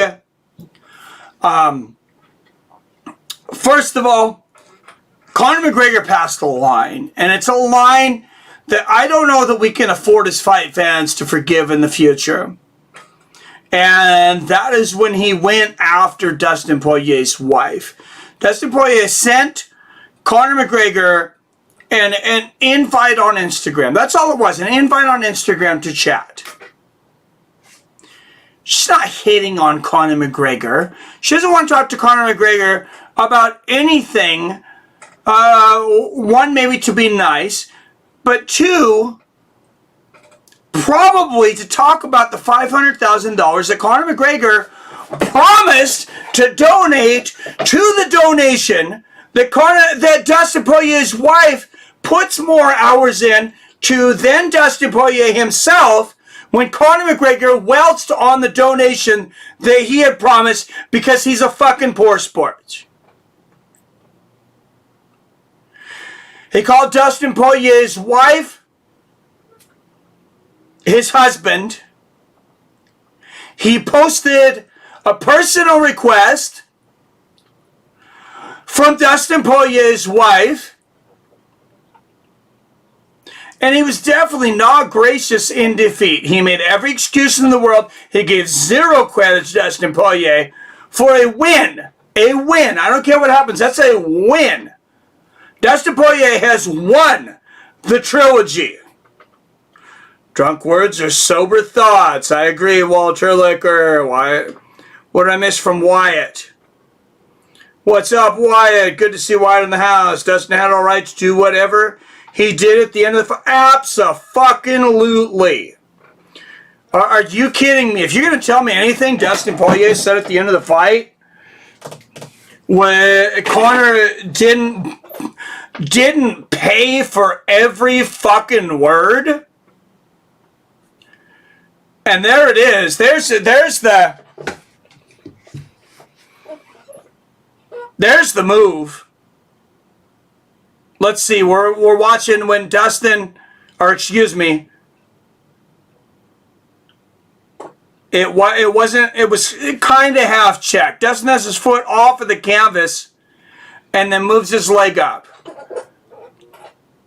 And he kicks the leg. So it looks like what Conor did is he just hit a similar nerve to what Michael Chandler had gotten hit by Brent Primus, things like that. This may just be a nerve. Conor McGregor might not be out for a whole long time now that we look at the replay on this.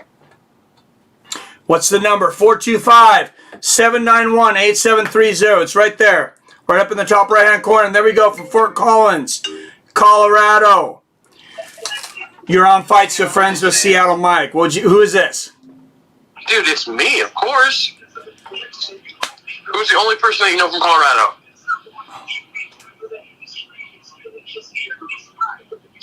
You got me or what? Oh, Billy. Sorry, Billy. Yeah. I don't know why I didn't recognize you. Yeah.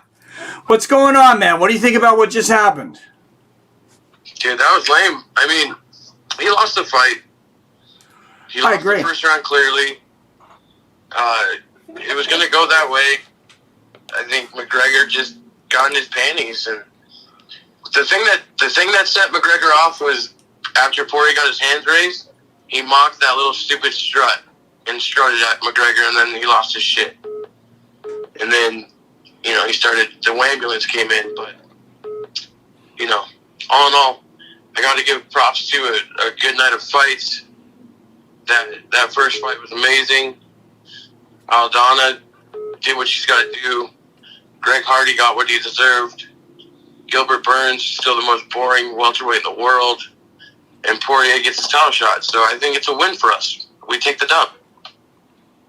Very true. I do want to talk about Gilbert Burns there. Why do you think so many fighters think it? I mean, I know that you can get cut for losing so many fights, but there's a big line in the UFC, especially when you're really good. Even 3, 4, sometimes even 5 or 6 fights until you're at a death sentence. Why do you think some fighters think that they're going to make their career by getting a boring win? I just don't get it. It's his natural instincts in the way he fights, but the thing that got me is he threw those illegal punches to the spine and the base of the neck on WonderBoy, and then got up and flexed like he's doing some big accomplishment. And it's tacky, and he got served by Kamaru when they fought. I've never been a Gilbert Burns fan, and he'll get his, but WonderBoy's just, his age catching up with him. He never was able to develop a good takedown defense to really stop elite wrestlers in his weight class. So it is kind of what it is there. So yeah, that was interesting. Maybe probably the last chance at a title shot for Stephen Thompson. And I mean, he had his moments in that fight. But yeah, that was a big letdown for him. I mean, Gilbert Burns, I don't think he's getting a title shot out of this, though. I guess. No way. Yeah. Colby, obviously, we already know Colby's next because Dana said that. Burns, you would think, keeps the number 2 spot. I mean, not if I was in charge. But, and then, you have Colby at 1. You have Leon at 3. Do you think after this performance, Leon leapfrogs Gilbert Burns to fight the winner of Colby and Usman? I think you would, just in the fact because Leon's never had that title shot and Gilbert already has. We already know what's going to happen if Gilbert fights again. We've never seen Leon get to fight Kamaru, so move him up, and then down the line, Gilbert needs a couple more wins under his bag. You got to be exciting. You got to add to your highlight reel. You got to make people want to order your pay-per-view. No one's going to order the rematch between him and Kamaru right now. So, just money-wise, Leon's got to go past Gilbert in the rankings. Yeah, I think so too. And I mean, we seen tonight that it's not always, they say it's not if you win or lose, it's how you play the game. I guess that kind of fits MMA in a way, but it's like in how you play the game is, do you give people something that makes you want to fight again, makes them want to see you fight again. Of course, Conor McGregor, Dustin Poirier, that ended disappointingly tonight, but the 2 fights before it made that fight sell more pay-per-views, made that fight so valuable for Dustin that, he threw a title shot away to the side to take, you know, the more entertaining fight, maybe not the more dangerous fight, but the more entertaining and more profitable fight.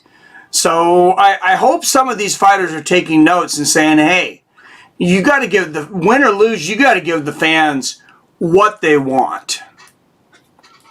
And another point about going back to the main event, I know it's been a long time, but if you guys remember when Conor knocked out Jose Aldo to win the belt, do you guys remember how Conor treated Aldo after he just got knocked out? First time Aldo's lost in, 10 years? He just lost his whole world. He's devastated. And Conor mocked him. He made fun of him. So Conor got what he deserves. He got karma, like what Poirier said, karma came back and got Conor tonight. I love that line. I want to steal that line. Karma isn't a bitch, it's a mirror. I mean, and I'm sure Dustin, you know, had a little bit of a speech probably in mind for if he won the fight, and I feel like he was confident that he would win the fight tonight, but I mean, still, I mean, I can't think of a better line to say than that. That was pretty great. Yeah, I'm just checking out the chat.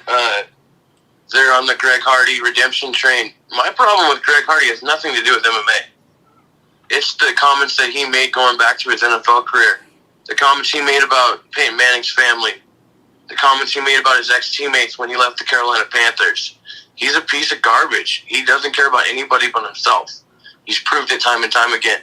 So I do agree with the redemption fact, but Greg Hardy's just a bad person.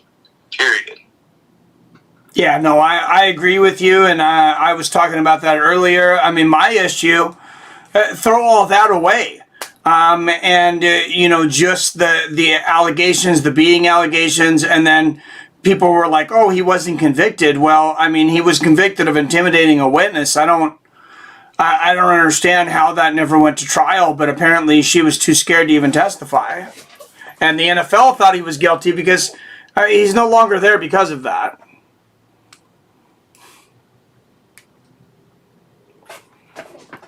Wyatt says, oh, go ahead. I'm just reading what Wyatt said. No, he definitely mocked him. If you watch that post-fight press conference, he was mocking Jose Aldo. There's no question Conor's a complete douche in general. Yeah, I still cannot get over his reaction to Dustin tonight. And I mean, Dustin, he was practically respectful to him in the press conference. Definitely respectful compared to what Conor McGregor was saying. And I really hope that another fighter, at least for a very long time, doesn't try to drag somebody's family, you know, their parents or their spouses into it, because that's a line I don't think we should cross. And I like how Conor attacked Dustin's family when Conor didn't have the balls to bring his family with him. And I know he said he wanted to be focused on the fight, but I mean, you know, like, just no other fighter is going to go after Conor's wife and children. And they haven't. Khabib didn't. Dustin didn't. Because, not out of respect for Conor, but out of respect for his wife and his kids. Yeah, because I guarantee that I don't think Dustin's children are old enough. I don't even know how many kids he has. But there's definitely family members of Dustin's wife and of Dustin that were watching that pay-per-view. And that had to be horrifying for them to hear those words. Oh, absolutely. I mean, there's lines that, you know, things that you do. And, I mean, I've seen, I think Conor has just taken it to levels that nobody else has. Because, you know, you've seen things like Chael Sonnen stepping on the Brazilian flag. I mean, yeah, that wasn't... you know, obviously that wasn't respectful, and I think he said something like, you know, the wife can cook me a barbecue or something like that. And I mean, I'm not going to condone those things, but it was just not near as malicious as what we've seen come from Conor McGregor. And I wonder if we're getting to the point where fans are just not going to want to deal with him again after this. Yeah, we'll see what it is, and then. But it looks like, I don't know, Trevi, if you're saying new caller and if you're going to call in, yeah. I want to see if you got the balls to talk shit to Pete, because you two guys have had your panties in a bunch all night. So let's see what this is all about. All right, well, I got another call on the other line, so... I love you guys. All right. Love you, Billy. Have a good night. All right. That number that was just calling, I'm gonna call you back here from Tampa. I noticed I missed you 3 times.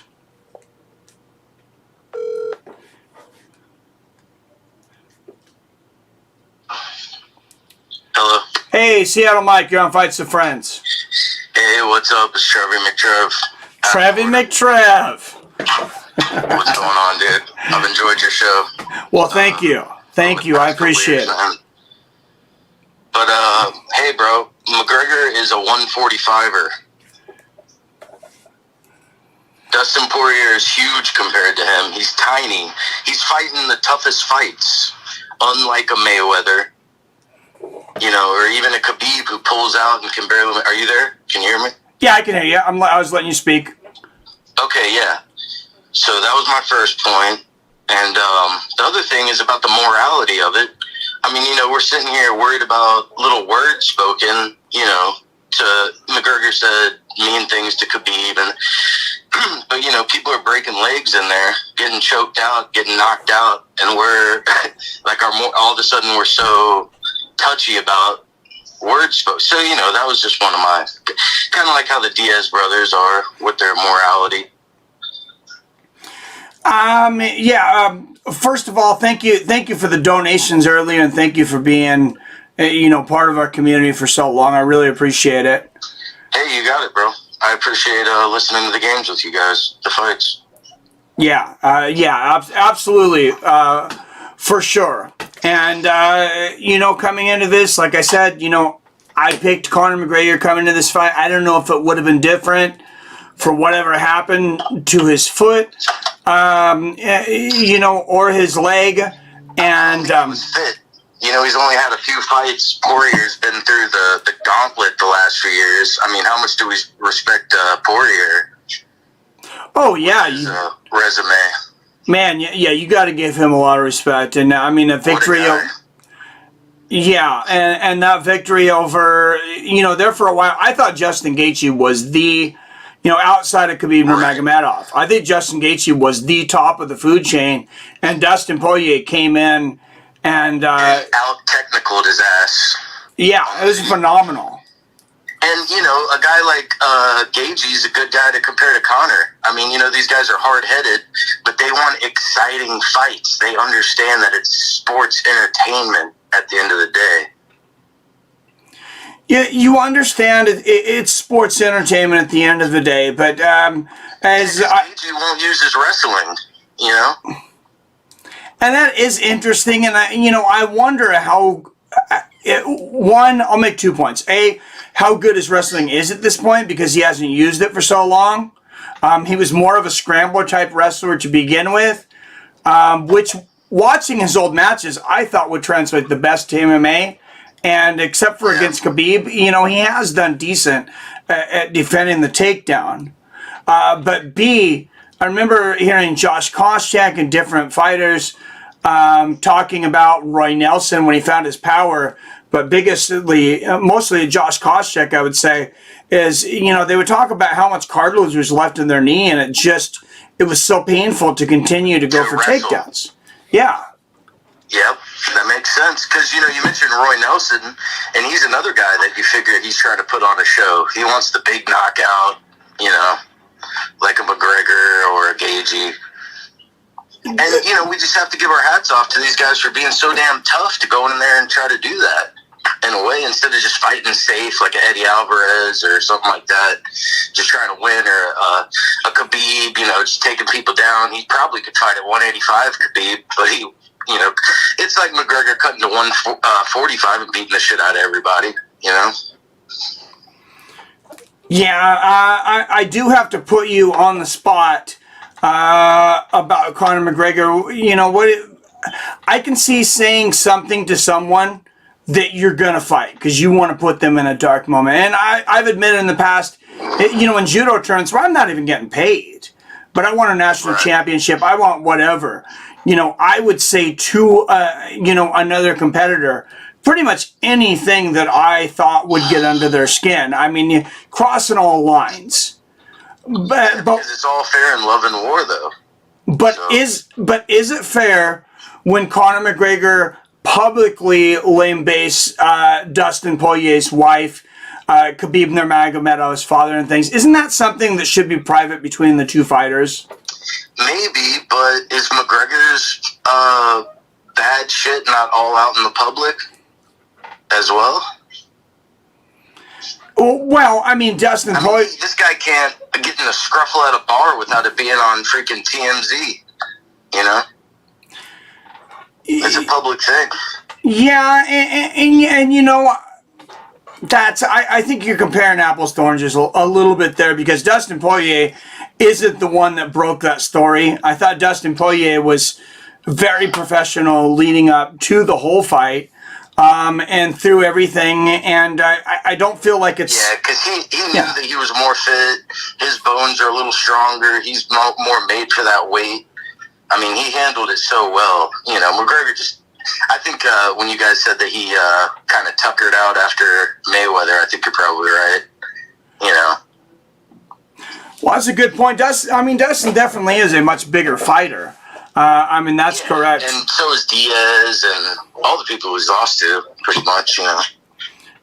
I mean, you did have Dustin, and I'm not going to start making a Conor McGregor excuse train. So nobody needs to... I'm just saying that we should appreciate it, because everyone, you know, wants to give him a hard time, and I mean, I just don't really think that it was that big of a deal, what he was saying to him. I mean, you know, they're in there trying to choke each other out, and no one thinks that McGregor's going to fuck his wife, excuse my French. That, you know, he's just talking smack because, you know, he's bringing it back to that kind of like Diaz, you know, street level thing of like just talking shit and fighting. And, you know, he's not going out there just trying to hustle out a takedown victory over 5 rounds. He's like trying to knock people out, and it's a whole different ballgame. So we should give McGregor a break. He's probably retired from now on, but you know, he kind of showed people how to do it the right way as far as the positive things that he did.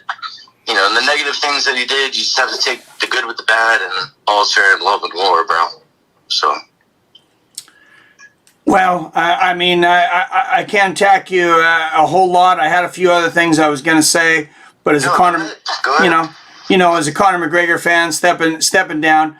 Like I said, I mean, I guess I basically, already said it. But like I said, I would say close to anything, and not anything, but close to anything, to another fighter. Maybe it's fair to Dustin to say something about his wife. I don't feel that it's fair to Dustin's wife and Dustin's wife family to do that publicly. Yeah. Do you think, did Poirier really do anything that bad business-wise? Or you think he was just sour grapes, like you were saying? McGregor was just mad that he lost, so he didn't want to give to the thing.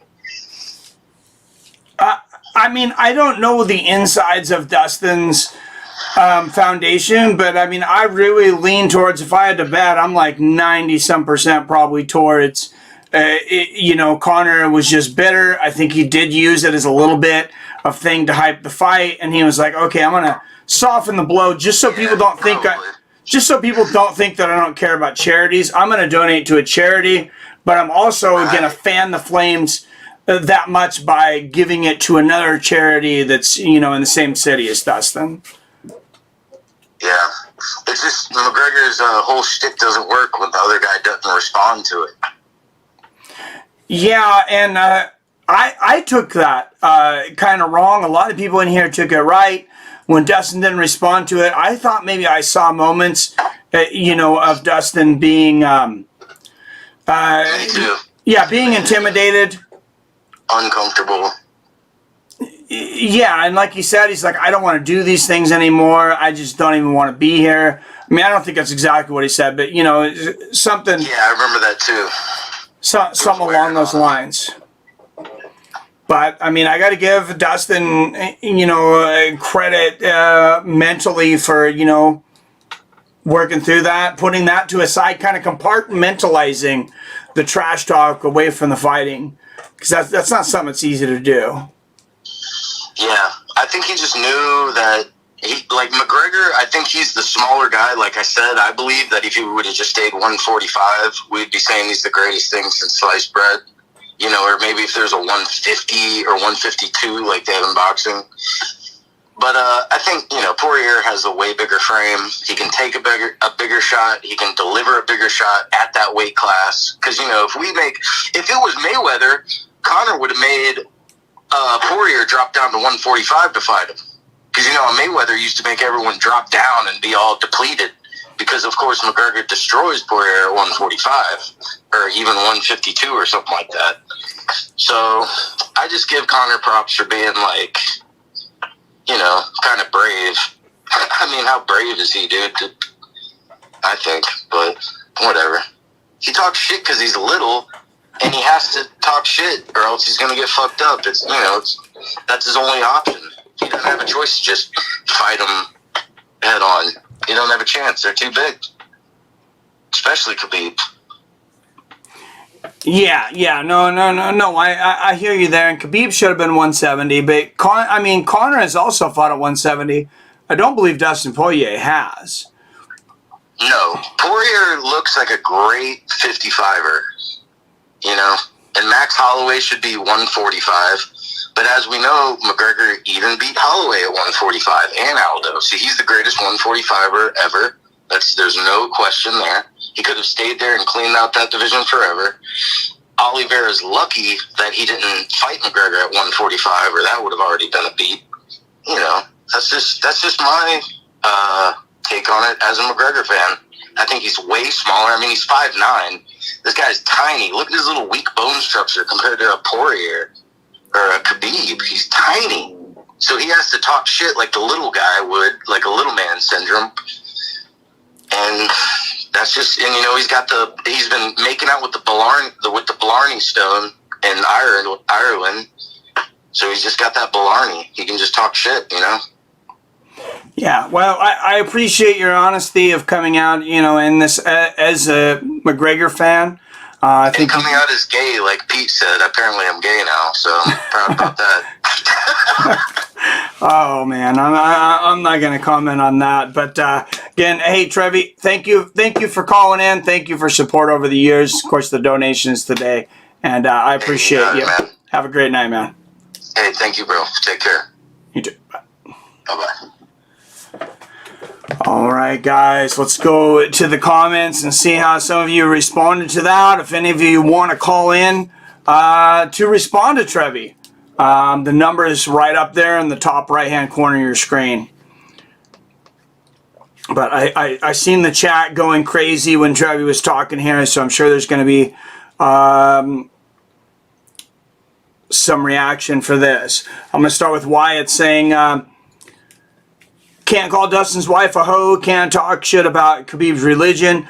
There are lines no one crosses but McNugget. And that's, I got to agree with Wyatt on this one, and that's kind of what I was mentioning. And I mean, I know you know, Trevi gave some concessions to the fact that he was a Conor McGregor fan.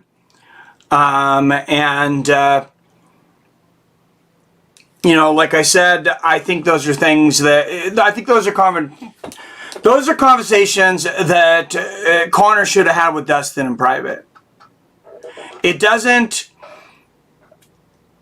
affect Dustin anymore to say it in public, but besides hurt his family. And the fact that he wants everyone to know that he treated Dustin like shit. So, yeah, and again, yeah, thank you for calling in, Trevi. Somebody said, good game, Trevi. Conor was loved when he was winning, hated when he loses.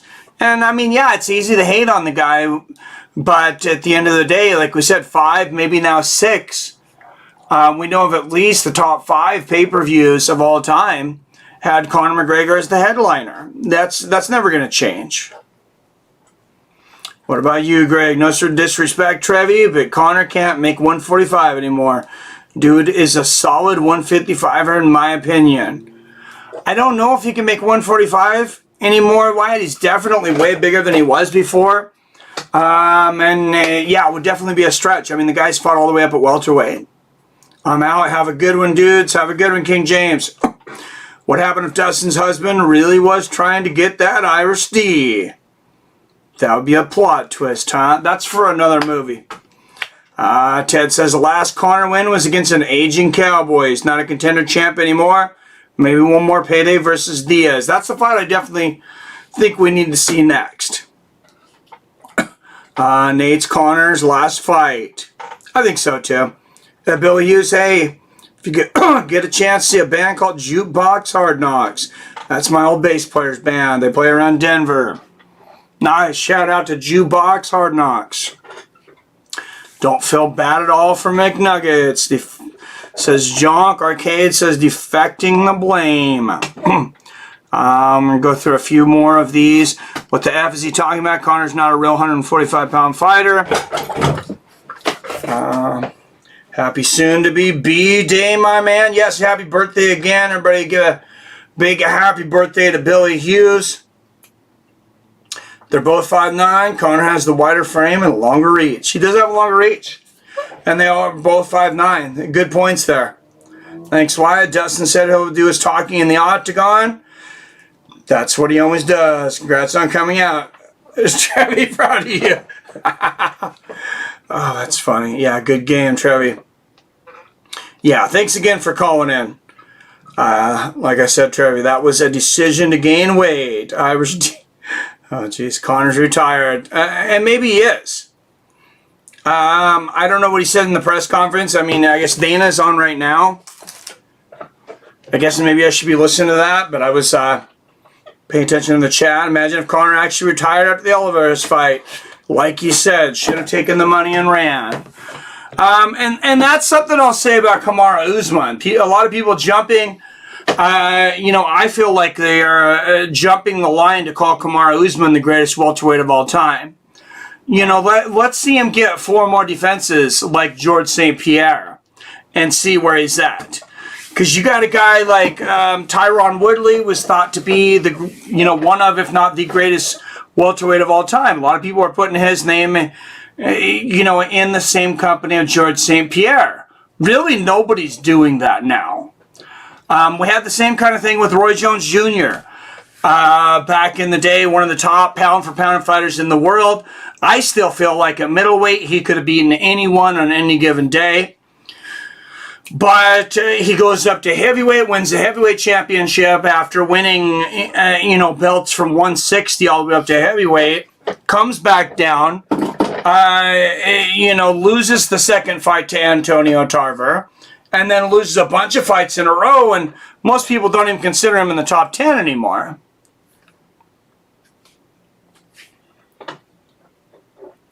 Let's discuss the Sean O'Malley fight. Wow, was that dude a zombie tonight? Wow. Kris Moutinho, I think it was. What a tough freaking kid. I honestly might have ended that fight, though, after the very first round, Billy, when Sean O'Malley, basically knocked him out. Came close to knocking him out at the end of the first round. The corner actually dragged Kras back to the corner, which seemed like a good point to me of, maybe you should stop the fight. Laugh and all honest, thanks for calling in, Trevi, and sharing your opinion. Always good to hear other insights. No, respect. He was willing to call in. Him and Billy were able to call in, and nobody else was, people can talk smack, but nobody else was, wanted to call in. So, imagine if Conor actually retired after the Alvarez fight, like he said. Oh, I seen that earlier. Sugar Sean needs to fight a decent fighter. Loses to the Vera, then becomes a full-on can crusher. Yeah, this was an embarrassing matchup for him. And I have a little insight on that pool. There were several, and actually I have it in my notes. I'm going to bring it up because there were several fighters that had put themselves in the pool to possibly fight Sean O'Malley, and they were all denied. So, I'm going to see if I can find my notes here on this. And I did have some trivia, which I never got to tonight, because actually some of the fights ended faster than I thought they would. But we might have to do a special just one night trivia.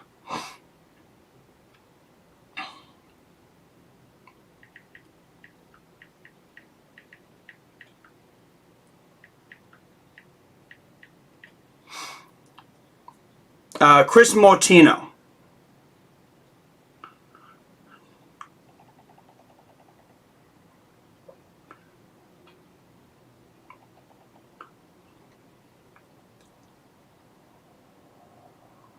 Kris Moutinho was surprised he got the call against Sean O'Malley.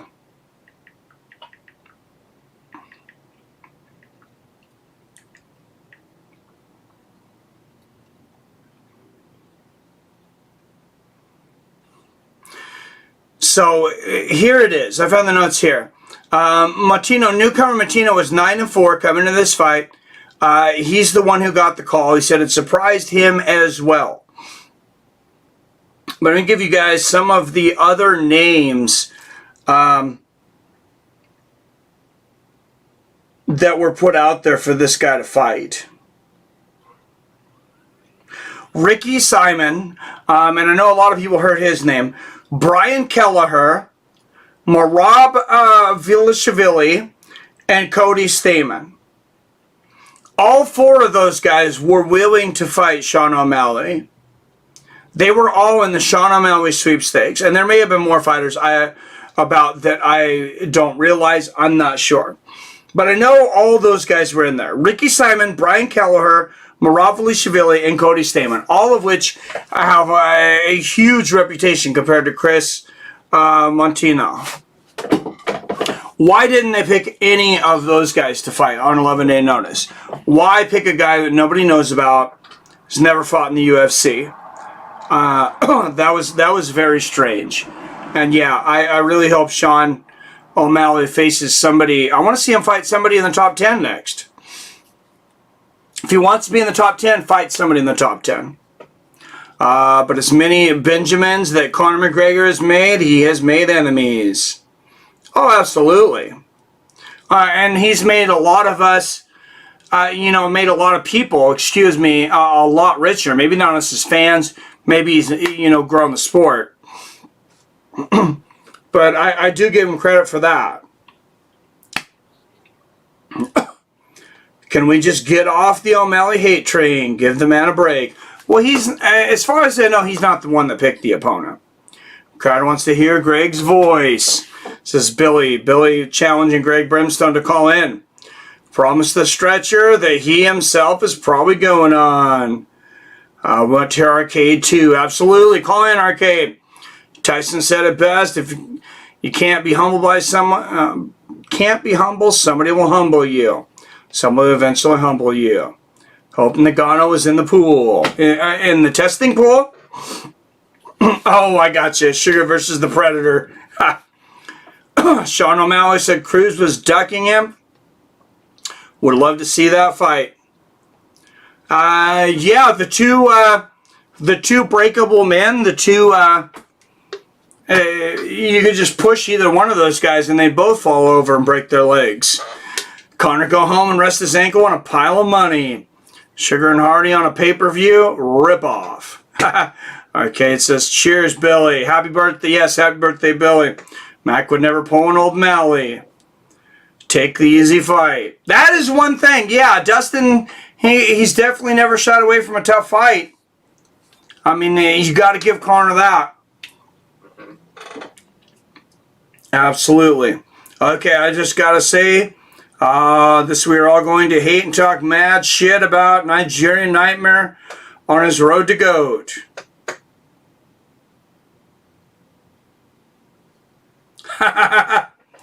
I got you, Arcade. How about Tuivasa? Oh, dude, he just became one of my favorite fighters. He just entered maybe the top 5. Coming out to Spice Girls and then doing a shoey on top of the cage. And knocking out Greg Hardy. As I said, I hate that bastard. Yeah, definitely moved up on my list of favorite fighters. Sugar versus Frankie or Dom would be fun. Frankie. I think Dominic still beats him. Might be a good fight against Frankie. Oh, you want to hear the great ones, is Greg. We do, Greg. Mike, make sure picks for main card winners next fight. You want the great one? 1-1 with the great one? Call on in, Greg. Number's right there in the top right hand corner of your screen. Billy wants me to make picks when I'm high for next for the entire next main card. So, I mean, that sounds like a pretty good idea. So let's do that. Alright, we'll go to the next, bring up the next events, and then I'll put them on my screen here in a minute. We'll see how these stand up. If you guys actually want to keep track of what I actually pick here, you can, you know, you can give me shit next week about how horrible these picks are, or let me know how good they are.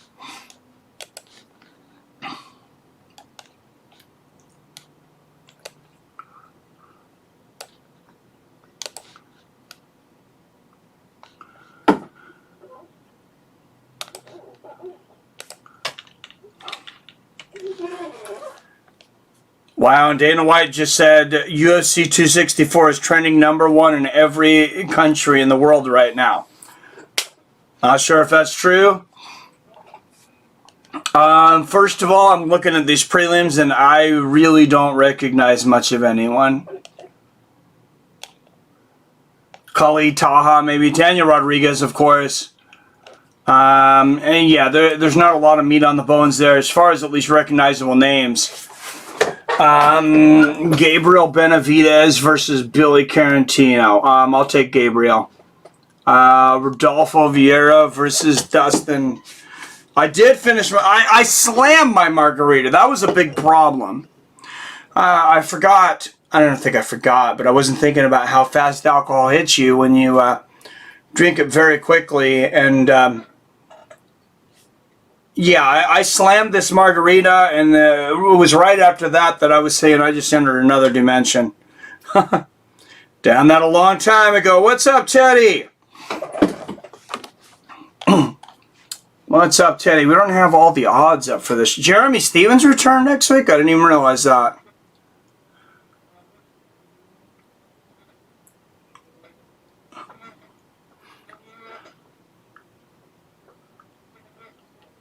And Dana White just said he thinks, if he had to guess, that pay-per-views tonight were between 1.7 and 1.8 million.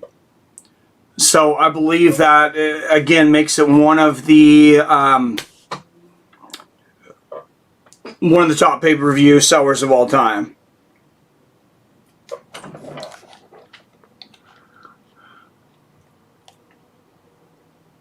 All right. Main card.